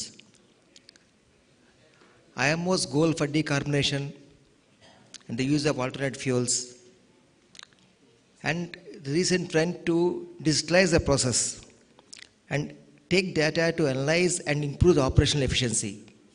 All these things are leading to use of more and more digital systems on board, basically what you call the cyber systems. And when you use more cyber systems, you have the risk, which we call the cyber risk. While as a user, all of us are aware of basic cyber hygiene, of usernames, password, using OTPs for authentication. We are all aware of the basic cyber hygiene. While we follow this cyber hygiene, hundreds of network administrators, system administrators are working round the clock to ensure that your data is safe and secure. Any remote location, if there is an attack, it is how it is localized, so that it doesn't spread to the other areas, which we call that attack surface. It doesn't go to other areas. Same time, if it is down due to some reason, how fast it can be put back into service, which we call as a resilience. So this presentation is basically aimed to give a background information or what happens behind the scene to make the system more resilient, more cyber-proof, so that your operations can go unhindered. So to carry on this further, I think I will, because the time was short, I will request Avinash to take it up. Thank you, sir. Thank you, GCS, for giving this opportunity. So, these are basic what Mr. Arsenio just said, that connectivity and taking data ashore for various purposes is the norm for the maritime industry nowadays. So, to start with this, what you're looking towards the onboard network is reliability, speed and bandwidth, network access, and all these things should be tested towards the network performance. So reliability and speed and bandwidth is important when you're talking about performance monitoring or condition-based monitoring. What you're looking for data in real time to the shore offices. So your bandwidth is important, and real-time data requires the bandwidth and the speed. And the data should be it should be reliable. It should not be tampered by anybody. So, and network access, because who can access this information? That is also very critical. So when you are designing any shipboard network, these are the parameters should be at the backbone, and we should be testing our networks to ensure that these things are available in the network architecture. So when you're talking about any cyber risk, what you're talking about the attack surface. So when your systems are, say, standalone, you can see in this diagram if the system in the center is attacked and it is affecting only one system which is having some impact. But when you are talking about integrated system, the scenario changes drastically. Now you can see there is an attack surface or opportunity to attack at when the shore connection is entering to the ship system. There is an opportunity from the infected PLC logic. There is an opportunity if you are accessing your computer-based system using USB drives. So because of integration, the attack surface is increasing and affecting one system can actually propagate it throughout the network if it is not properly controlled. So this is the reason why we talk about the network architecture resilience. So how to ensure this is described in our IRS rules, and the basic starting point is segmentation of onboard networks. So by segmentation, you are ensuring that the networks are connected, but the effect of any undue incident in one part of the network cannot be propagated to the other part of network. So how we ensure this is having a perimeter defense for entry point, and within the onboard system also you can have certain controls so that you can segregate these networks. And data integrity, as I said, the data is required for certain functions, so it should be on time and the reliability of data should be ensured. And the defensive depth is something you are having multi-layer defense measures, so that even in case of failure of one layer, your second layer will defend you.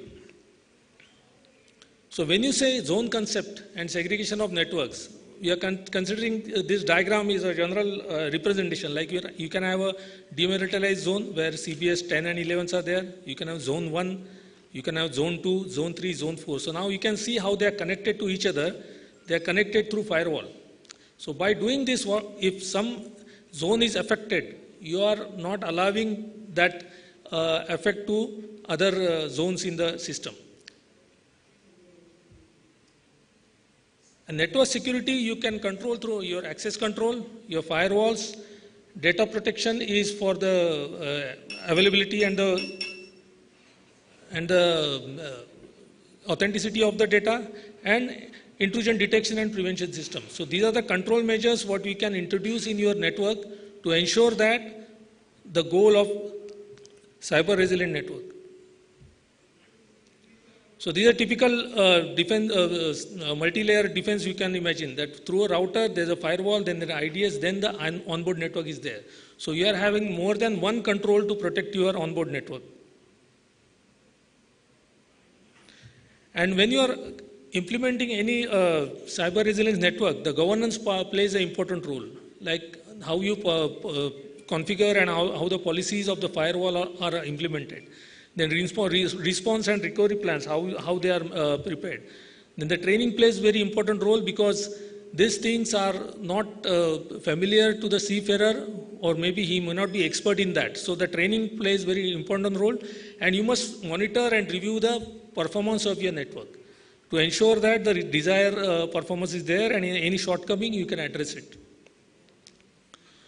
So these are the three pillars basically when you are talking about cyber security and resilience of your network. One is the process, one is the people, and the technology. So we have to address all three to achieve our ultimate goal of cyber resilience network and cyber resilience ships. So this is a typical control network where you can see the firewalls are placed in the typical critical places within the zones, and when it is going outside the ship also it is there.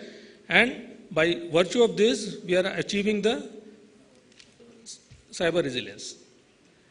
And another component which is important, in addition to the cyber network controls, is the component themselves. So we have got IRS rules where the computer-based systems are to comply with 30 inherent features and 10 additional security features which are applicable only if your control system is connected to the untrusted network like internet. And these 30 security capabilities are divided into 6 to 7 groups. Like first can be the easy access or easy access control.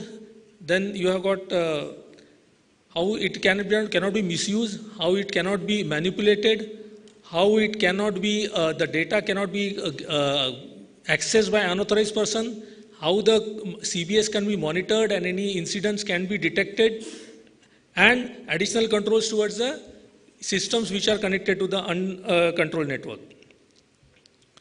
And one of the features required for the computer system certification is the secure development life cycle. So this feature, the OEM don't have to demonstrate every time to the classification for the certification. So what we have a procedure in place in IRS that we can have a certification for particular OEM wherein he can demonstrate all these requirements, and the rule prescribes certain IC standard tests and results expected. So if he can demonstrate the ability to meet these requirements, every time he don't have to demonstrate, but the company can be certified for this, and the CBS produced by that company can be considered as meeting the requirement of secure development life cycle. So these SDLC requirements are basically procedure and technical controls, documentation, what is required towards it. Sir Vinash, we can just wrap it up. And product documentation describing the security and defense in depth, what they have implemented.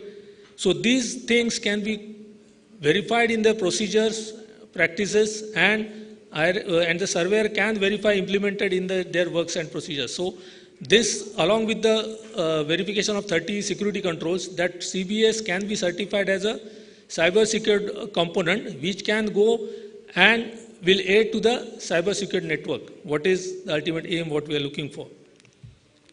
So towards this, the IRS has certain contributions towards this, like PT of UR for resilient equipment and system, PT manager for IX recommendation on network architecture. IRS had been the chair of IX cyber system panel, and we had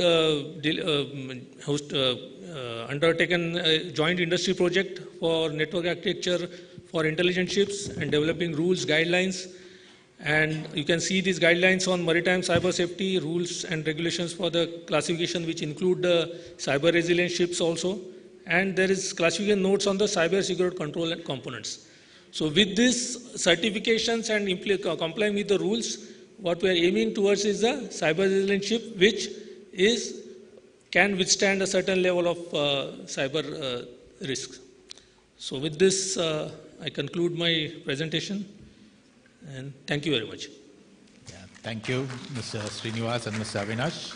A very educating presentation of cyber resilience, outlining the segmentation of networks, separation of security zones, and so on.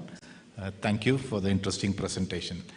Next, we will have the presentation on India's commitment to clean and cross-industry-wise beneficial ship recycling by Mr. Rohit Agarwal, CEO of Guide Ship Consulting Services. Over to you, Rohit. Thank you.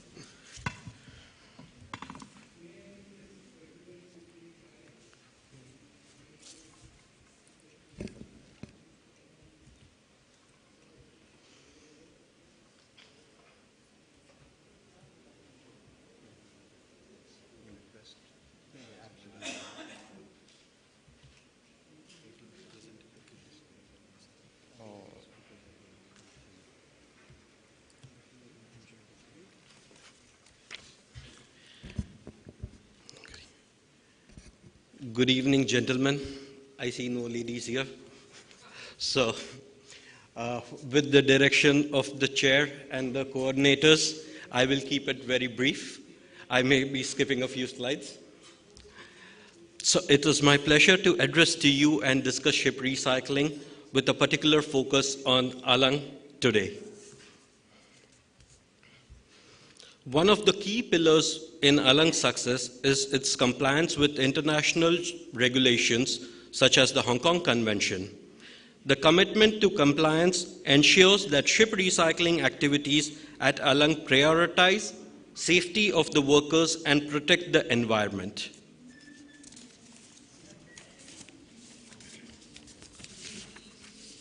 The Gujarat Maritime Board has established its training programs focusing on health, safety, and environmentally sound operations. The workers undergo basic safety training before commencing work at the ship recycling industries. Alang strives to recycle and reuse material wherever feasible, reducing the overall environmental footprint of ship recycling process. I'm going in bullet points.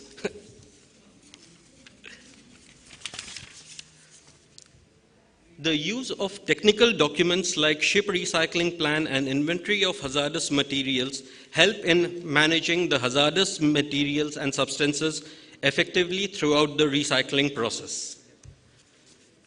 Now let's explore how the ship recycling industry intersects with the SDGs. The ship recycling industry at Alang aligns with SDG 3 by ensuring workers' safety, health monitoring, and environment protection.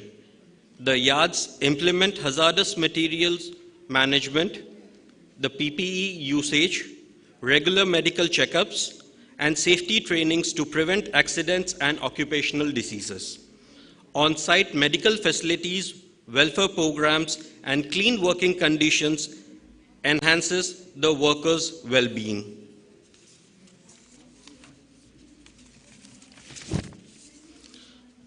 Ship recycling can have a profound impact on the water resources.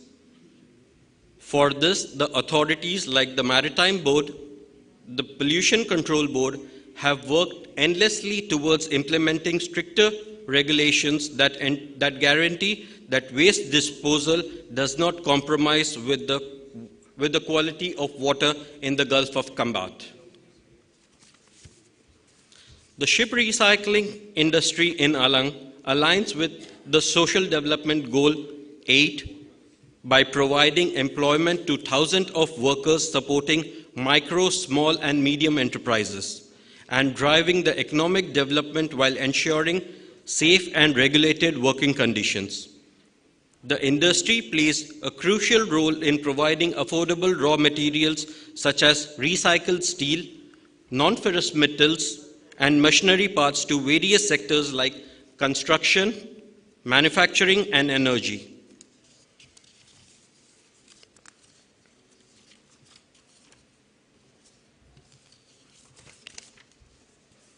Moving to the social development goal number 9, ship recycling is an industry ripe for innovation, particularly in developing more sustainable and efficient recycling methods. Today we have been hearing a lot on AI-driven technologies, on mechanization and on computerization. So definitely Alang shipyards are increasingly adopting the innovative recycling techniques and technology that enhance the efficiency while minimizing the environmental impact. In future, the ship recycling industry should focus on investing in new technologies and infrastructure. Collaboration with research institutions and tech companies can spur the innovation in this sector.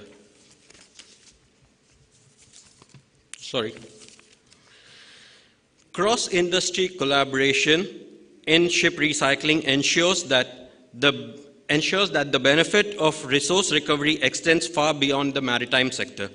By efficiently repurposing materials and fostering synergies among the industries, ship recycling promotes sustainability, reduces waste, and contributes to the economic and environmental well-being. Ship recycling in Alang is a prime example of circular economy, where nearly every component of a decommissioned vessel is reused, repurposed, or recycled.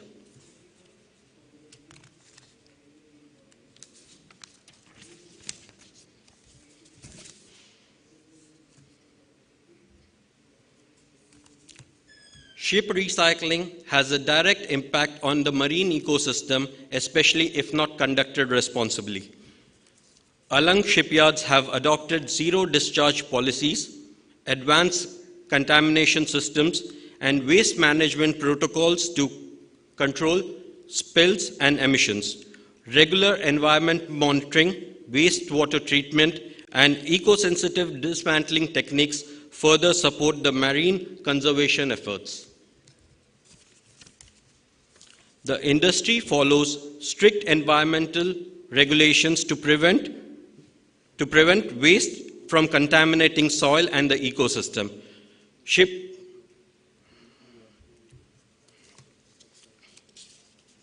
The Government of India has taken bold and progressive steps to make India a global leader in ship recycling. From the Ship Recycling Act 2019 to the Shipbreaking Credit Note Policy, these schemes ensure sustainability, worker safety, and economic growth. These policies reflect the shipbuilding, and the ship repair policy is set to position India as a top shipbuilding nation by 2047, truly embodying the spirit of Atmanirbhar Bharat and Make in India.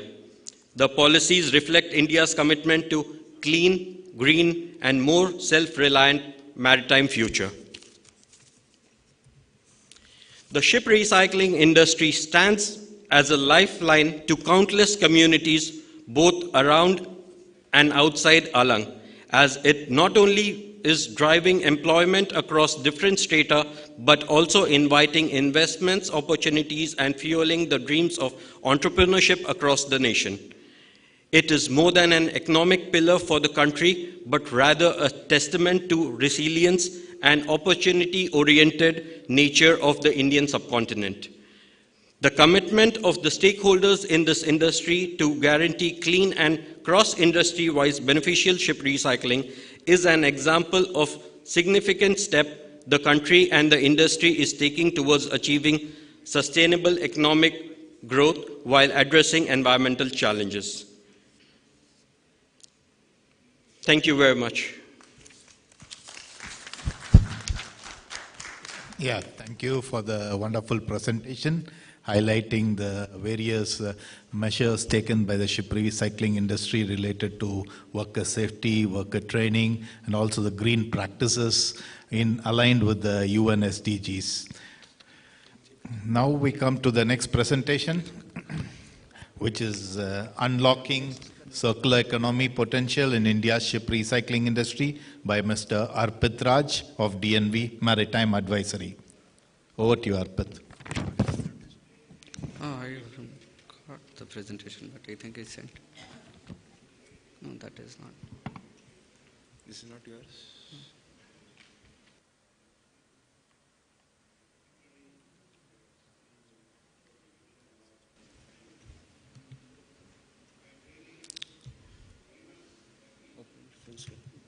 Where it is?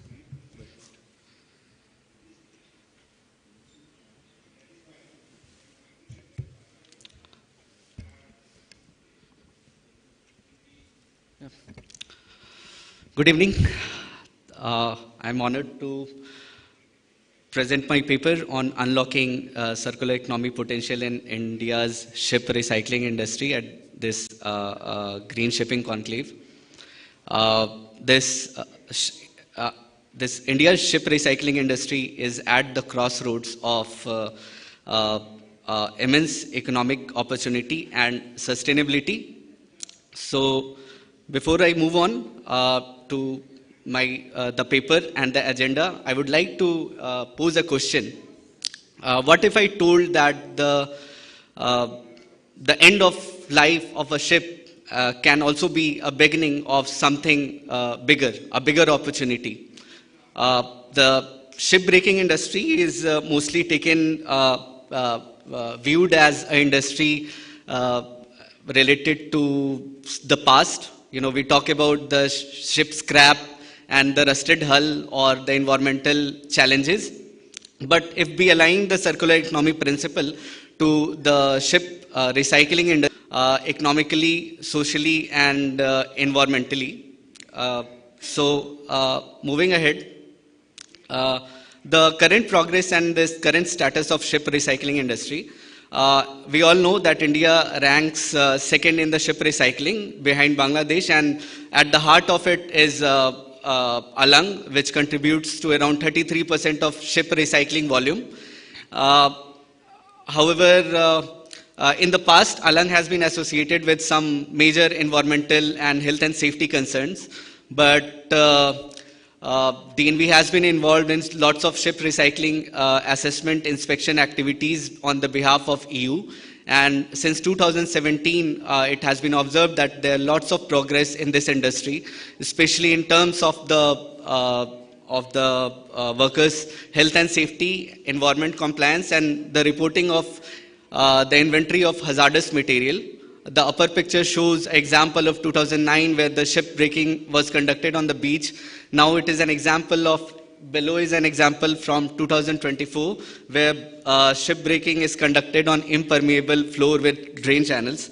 So with the coming of more regulations, which I will be talking further, I'm sure that the ship recycling industry will improve a lot on the safe engineering and advanced technologies in terms of pulling or waste management facilities, as well as the workers' health and safety.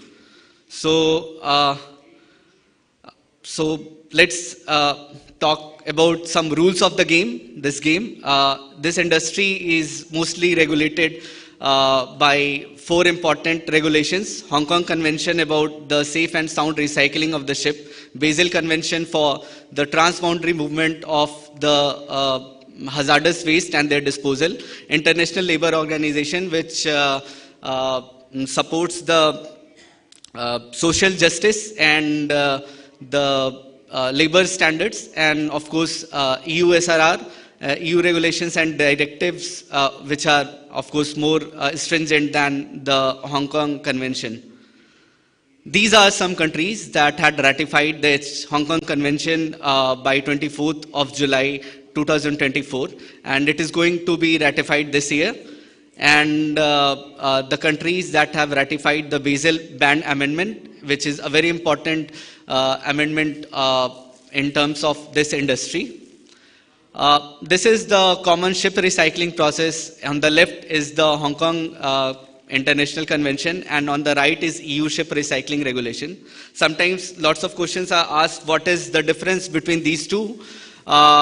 So on a higher level, the EU ship recycling regulation is more stringent in terms of the inventory of the hazardous material use, uptakers of the waste management, uptakers of the waste from the recycling facilities, and the use of impermeable floors. So now let's talk about the bigger picture, the circular economy in the shipping industry.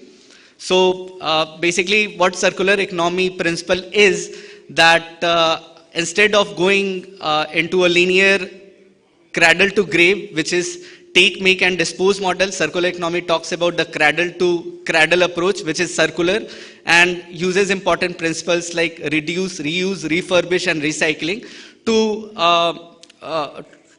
maximize the resource efficiency and reduce the waste generation.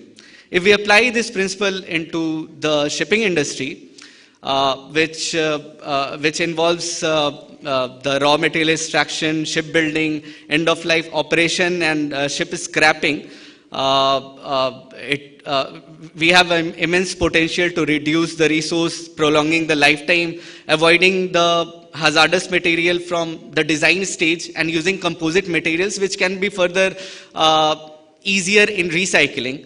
And during the operational phase as well, lots of remodeling can be done using the refurbished materials, which eventually will reduce the waste and improve the efficiency of the resources used. So the circular economy provides immense potential and opportunities in the ship recycling, starting from material reuse, development of secondary markets, waste to energy initiatives, digital traceability for the traceability of the raw materials as well as the material used, and improving the transparency, and creation of job and skill development. Lots of the methodologies are already being implemented in Alang now. For example, there is a big market for this second-hand materials, and there is lot of scope to improve. I will tell you an example. For example, if we talk about the ship recycling, how it is important, how it is beneficial. Turkish shipyards use the scrap steel, they melt and they reduce the emission by 3 times. However, the Indian shipyards, recycling shipyards, re-roll the steel and reuse it, reducing the CO2 emissions by 6 times, which provides Alang an opportunity to reduce the CO2 emission annually by 7.3 million tons, as well as compared to the traditional steel making industry. This industry facilitates about reduction of the waste by around 4 lakh tons and a saving of around 400 crores by in producing 1 million ton of steel. So, however, the 90% of the ship 90% of the emissions produced are from during the operational phase, and 9% are during the shipbuilding. However, by using composite material, the reduction can be achieved up to 30% by efficient use of the materials and using the circular economy principle. In conclusion, the circular economy approach in the ship recycling industry requires lots of collaboration across the shipping industry, including the shipbuilding and repair yards, ports, ship owners, and other industry associations. And just for an update, for example, recent bans, tariffs on the steel and import of steel in US will actually be challenging for the industry because the steel scrap prices have already decreased, and it will the steel industry will be flooded with lots of cheaper steel. So it will be challenging. However, let's hope for a better future, and that the ships sailing in the ocean currently are built with circular design in mind. This is a recent white paper produced by DNV for the ship owners for safe and green ship recycling. More details can be found in this paper about the ship recycling industry. Thank you. Thank you very much. Thank you for the very interesting presentation outlining the circular economy principles and potential for the Indian ship recycling industry. Now we have the next presentation. The presentation is India's Inland Waterways Renaissance, Sustainable Propulsion and Innovative Green Design. It will be presented by Mr. Jacob from GRSE.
Hello.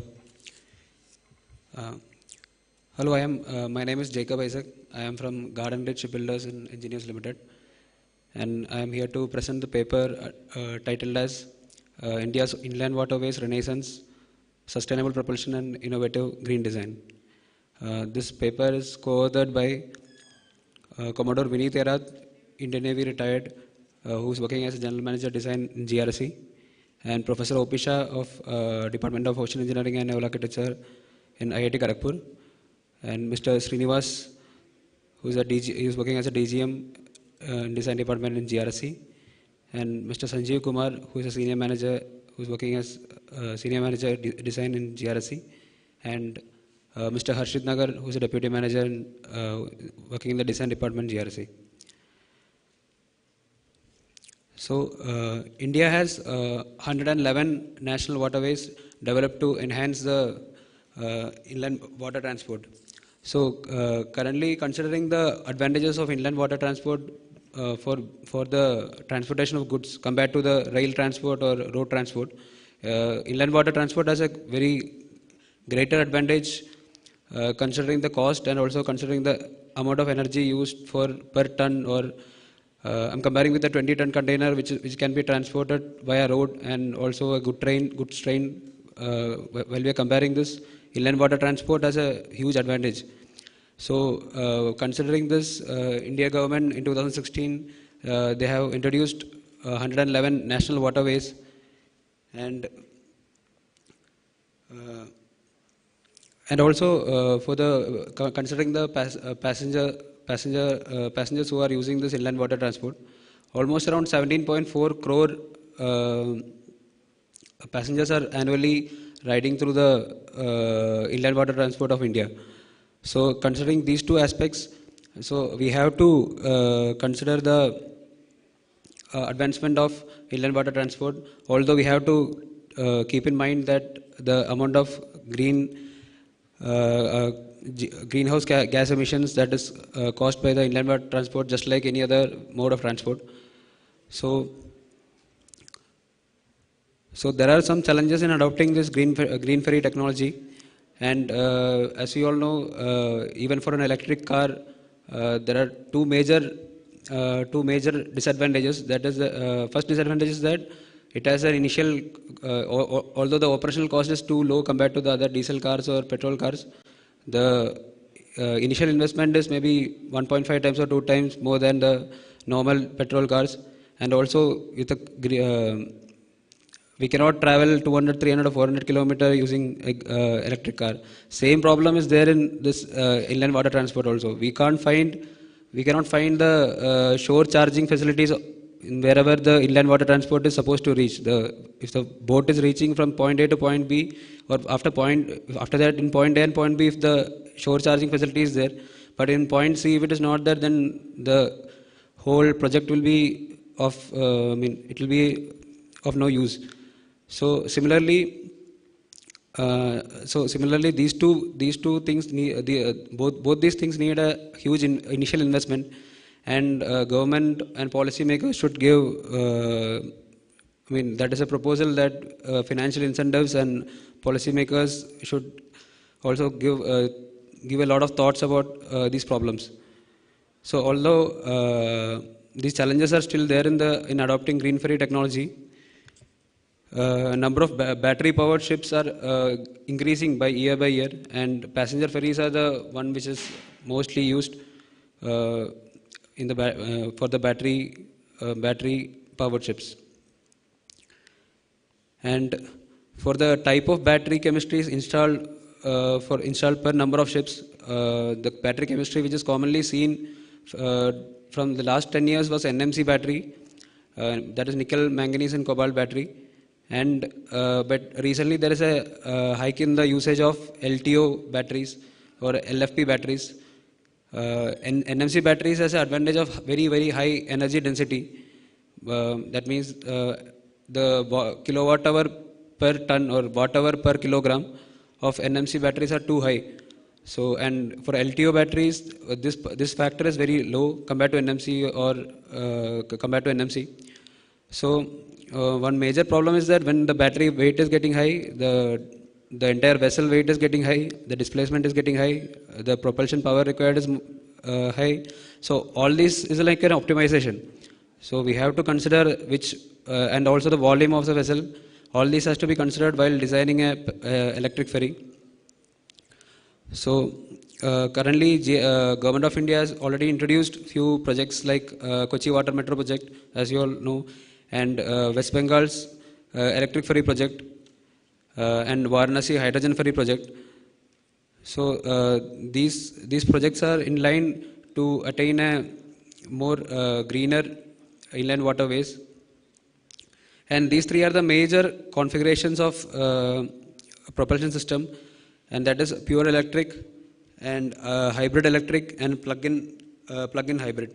And 64% of battery powered vessels in today's inland waterways are hybrid electric. And these are three diagrams demonstrating the pure electric configuration, conventional diesel electric configuration, and series parallel hybrid propulsion. So in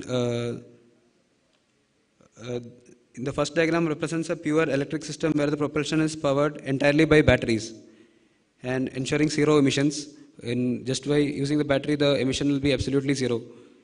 And the second diagram shows a conventional diesel electric setup where the DG is giving the power to the electric motor for the propulsion. And third one is the series parallel hybrid propulsion, which combines both battery and diesel power, which gives much more efficiency compared to the earlier ones, which can give much more endurance for the vessel. And that is why this is the one which is chosen among the three. So, and a lot of fuel savings also can be achieved through this hybrid propulsion. And regarding fuel cell technology, like I think more than 5 presentations have already been completed regarding the hydrogen fuel cell technology. And hydrogen fuel cell technology are generally based on the low temperature proton exchange membrane. And these fuel cells are modular, scalable, meaning multiple fuel stacks can be arranged in series or parallel to meet the different power requirements. And to enhance the performance, hydrogen fuel cells are often combined with battery-based energy storage devices, ESS, and by creating a hybrid hydrogen electric system. So this hydrogen fuels and battery system both can be combined together, and maybe the endurance or the power, both these factors can be increased. So can you wrap it up a little fast? Yeah. So, GRSE has already developed and delivered a 24-meter fully electric ferry that is not hybrid, like completely running on battery, which is 24-meter long and breadth is around 8.1 meter, and it is for 150 passengers. And it is designed and developed in collaboration with IIT Kharagpur for model testing and hull form optimization. And it has a survey speed of 8 knots, and we have achieved a maximum speed of 10 knots, or maybe during our river trials in Hooghly River, which is the National Waterway 1, which I was mentioning in the first slide. We have almost achieved 11 knots or 12 knots, but for the record, the survey speed is 8 knots, for which the most optimized endurance will be achievable. And as I said, the vessel is fully electric, fully battery powered. And the battery used is NMC, and we came to know that we have a very high energy density. And it is complete zero emission, no carbon dioxide, sulfur dioxide, nitrogen dioxide, no emissions. And solar panels are also installed for an auxiliary power. And it's nearly silent. And these are 3 images showing the different milestones of the model test at IIT Kharagpur, launching of the electric ferry, and the river trials, which was in National Waterway 1. This is a small video clip.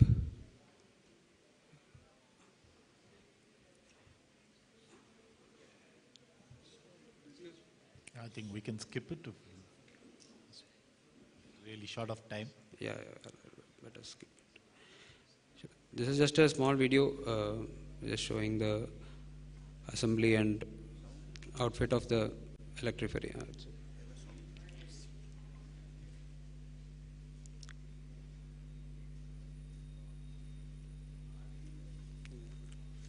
It's okay.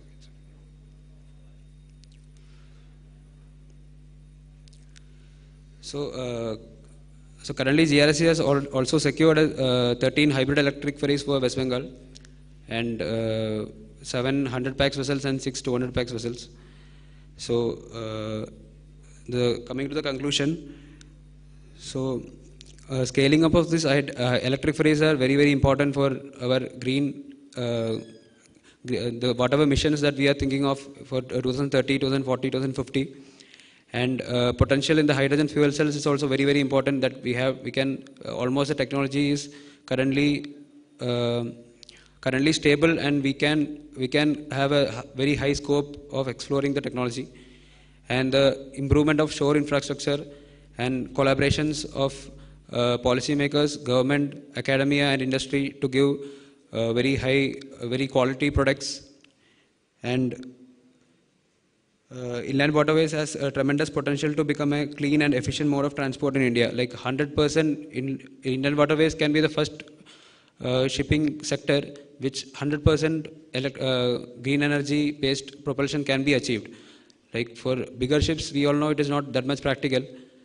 For the inland water transport, we can say at least by 2030 or 2035, 100% green energy is practical, and we all can think of a better future. Thank you. Thank you for the outlining all the various green options.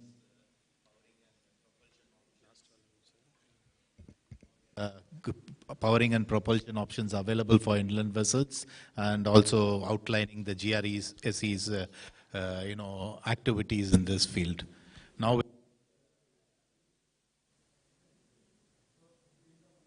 yeah.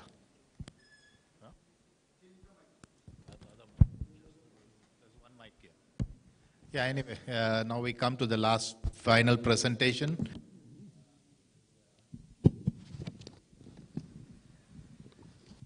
Understanding the impact of decarbonization on, thank you.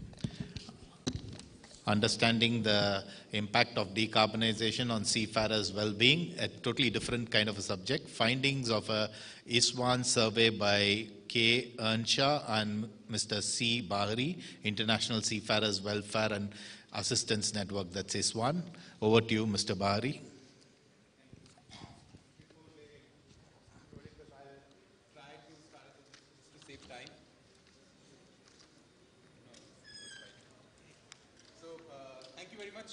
For having us here, and starting in a minute time. I think I'll come to set.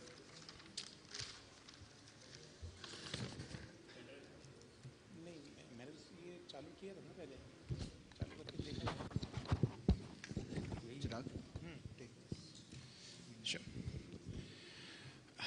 It's not opening. I don't know if they tried out before. Let me sort out while you speak. Okay.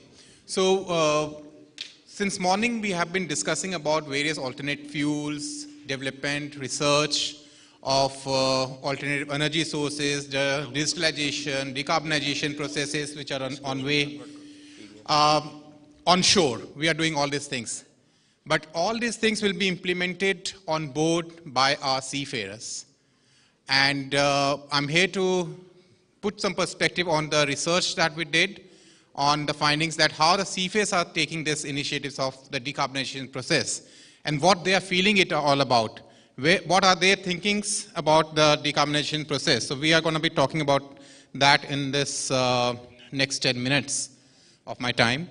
So we did a survey last year for about 400 seafarers as well as the shore staff. So we didn't only did for the seafarers, we also interviewed some of the shore staff who took part in the survey. And there were 29 nationalities, including a majority of them were Indians who took part in this survey from across the globe. And more than 70% of the seafarers who participated in the survey, they felt that the changes which are happening because of the regulations which are changing a lot in the process of decarbonization is impacting their workload. However, majority of them also said that we are in support of the decarbonization process. They shared a lot of their findings, statements that we are privileged to be part of the greener energy. I can contribute something to the planet Earth, in which ways we can have a greener planet and sustain for a long period of time. But the workload which has increased on them, and especially on the engineers, because they have to look after the machineries, they have to look after the storage, and everything has impacted a lot on their stressors which are already there because of several other factors on board, be it the commercialization, be it the other regulations which are impacting the seafarers on board. One of the important things which was highlighted during this entire survey was about the fixed trading pattern as well as the different trading patterns of the ship. Those seafarers who were on the fixed trading pattern, they find it a bit easier to work on these ships because there are less practical issues of finding fuels or less regulatory requirements, or every port they have different kind of regime regulations that needed support. Whereas those having irregular fixed patterns, whereas the ships are moving around the globe, they are having more challenges of ensuring that the ships are complying to the regulations in that port. The seafarers felt that they are not part of this entire process. They highlighted that it has been said that the seafarers mentioned over there in the survey that they felt as if that everything, all the tests are been carried out on ship, and that impacted their psychological safety as well on board. And that means that we need to do something more to make sure that our seafarers are feeling confident and feel psychologically safer on board. And we can do that by having a just culture, by having do not blame the seafarers at all, by ensuring that, thankfully it has been uploaded now. So yeah.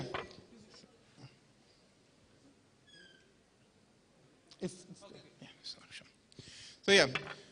So I was talking about, we talked about this thing. I think we've just gone through all of these things.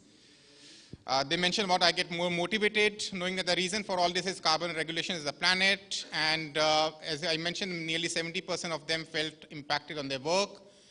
I also mentioned about the engineers are having a bit more impact because of the machinery and the storage issues. And I will just run it because of the time shortage. The stress level, fear of criminalization is one of the biggest things which the seafarers have felt in this entire survey. That because of different regulations in different ports, they find it difficult and challenging when the authorities come on board, and they always have a fear that they might be criminalized of the fuels or the sulfur content or anything else which are going on, whether they're following the right practices or not. There is hardly any time for the social activities on board nowadays because of all of these things. And you can imagine that a person who is working for 24/7 or for about 6 months in their life without any breaks or without any having a shore leave or several other factors that can negatively impact their workload or their stresses on board. Less manning on board, we all know how this system in the industry is going on, that we are looking only for the minimal manning. I think we need to change that. We need to ensure that our ships are supplied with enough manning to ensure that the decarbonization processes will happen effectively on board. We need to improve our ensuring that the crew morale, is taken care of. Extra work with the same manpower, frequent changeover affects the routines and frequency of overhauling of purifier, fuel pumps, injectors. Very, very common, as you all know, can relate here. Many of you are engineers. You can easily relate how difficult it can be for the engineers on board to ensure that the ships run smoothly without having extra manpower, and also making sure that the decarbonization things are taken care of. Too much pressure for compliance and reporting with no increase of manpower. Again, the same issues that has been highlighted. So many new things to implement, but wages and care from company are still the same. Why would the crew sacrifice their mental peace for someone else's experiments? Very, very strong statements coming in from the seafarers, and I think that's something. Also on the left you can see, so they think that's a pilot project with testing being done on live sailing ships, which I was talking about the psychological safety impact on the seafarers' health and well-being. Now, impact on the shore staff is also the same. Almost the 70% of them also impacted their workload. The technical superintendents who took part in this entire thing, they also mentioned about the commercial pressures are impacting their workload a lot, finding fuels in different ports, ensuring that they're following the right practice, and also training the seafarers and ensuring that the seafarers are trained enough to handle all these things is impacting their workload as well. And there is a commercial pressure, tension between commercial pressures and decarbonization requirements, etc., maintenance and everything has increased workload on the seafarers as well as on the shore staff. Now, what the seafarers have mentioned that for them, it will be good if we can work along on improving the technologies and the processes altogether in the decarbonization process. As I said in the starting, the seafarers want to be part of it. They would like to support every bit and piece of it, but they want to get along with it. They want to be involved in it right from the day one. So they want to be heard. And I think we all as a stakeholders need to ensure that whatever policies we are going to be adapting or forming, whatever the processes we are forming, we need to think about the seafarers are at the center of everything before we actually start to implement it. Otherwise, whatever we can keep on discussing in these boardrooms and in these conferences, it is not going to be implemented. We won't be able to achieve the 2050 targets or 2030 targets if our seafarers are not with us in this thing. And they don't find the shipping as a lucrative career anymore. There are several reports which highlights about the retention issues of the seafarers, and we don't want the decarbonization process to become as one of the stumbling blocks of the retention of seafarers as well. So I think we need to take those steps as well into this thing and ensure that the seafarers are able to socialize on board, seafarers are able to take proper rest on board, provide them the due infrastructure on board so that they can interact with fellow colleagues and make sure that we provide a just culture, no blame cultures on board so that the seafarers can thrive and improve their resilience as well as psychological safety.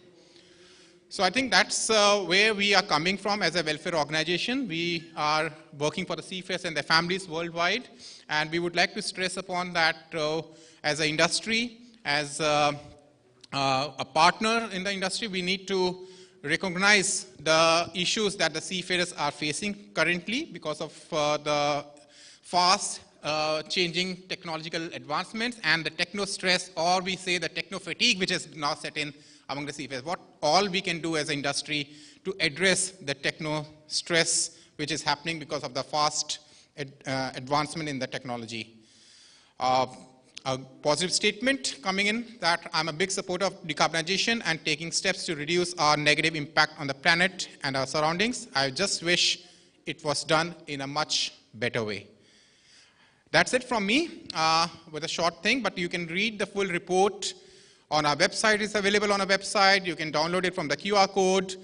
I'm around here. You can ask me any questions if you have anything. I'm more than happy to interact further. Thank you very much for listening. Have a good evening. Thank you, Mr. Bari, for highlighting the seafarers' concerns related to decarbonization. Do we have time for a couple of questions? We have time for a couple of questions? I think we can take some questions if anyone has in the audience. Can you send somebody pass a mic? Can you please pass the mic? Thank you.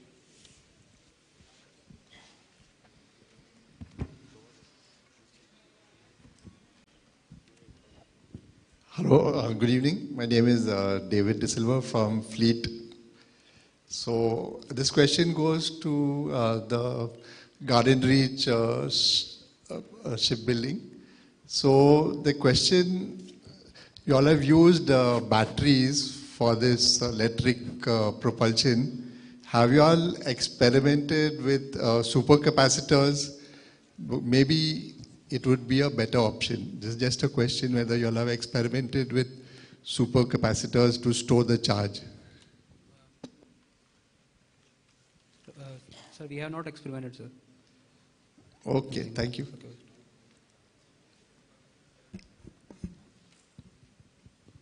Anyone else? I think, sir, that's all.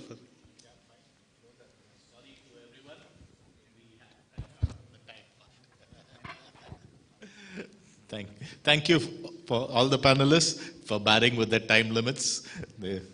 Thank you all.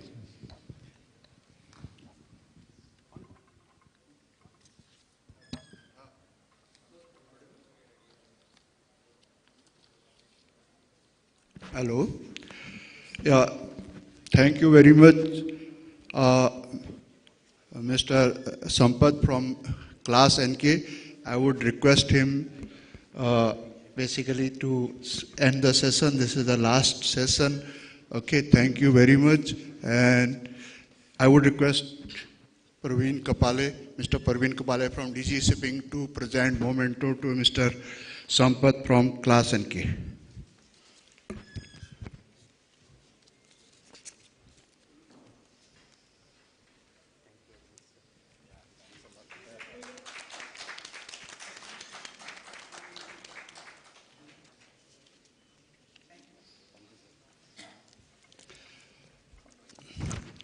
I would request chair of the session to present memento to all the speakers one by one, starting from Mr. Dinesh Sharma from Lloyd Shipping.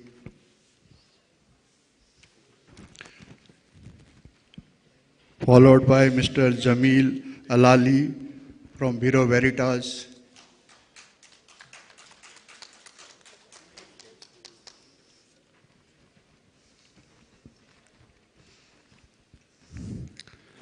Mr. Arsenio and Avinash Waje from IRS.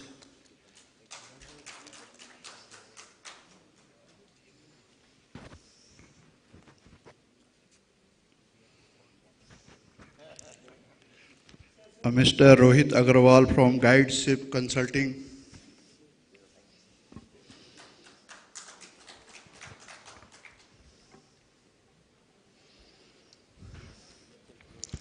Mr. Arpit Raj from DNV.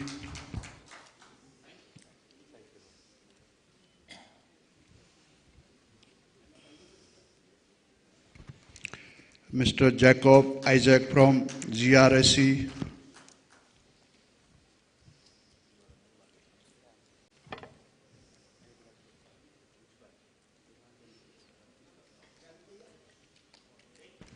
And Mr. Chirag Bahari from Swan.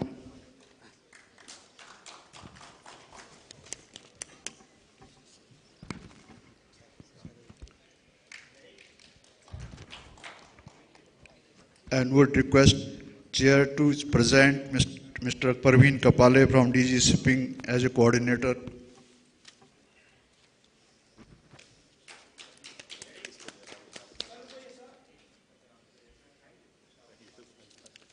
Thank you very much, sir. So I request again Chair to present a memento to Shri Mohan Pal Singh, sir.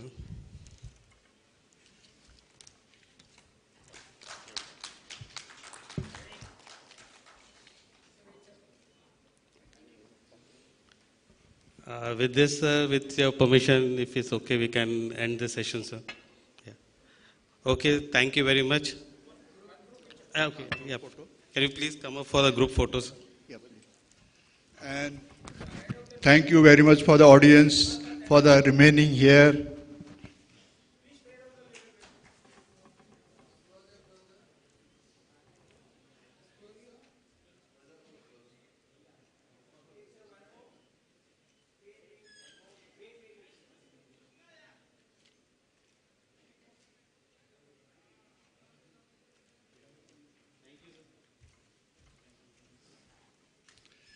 With this, we come to the end of this today's session.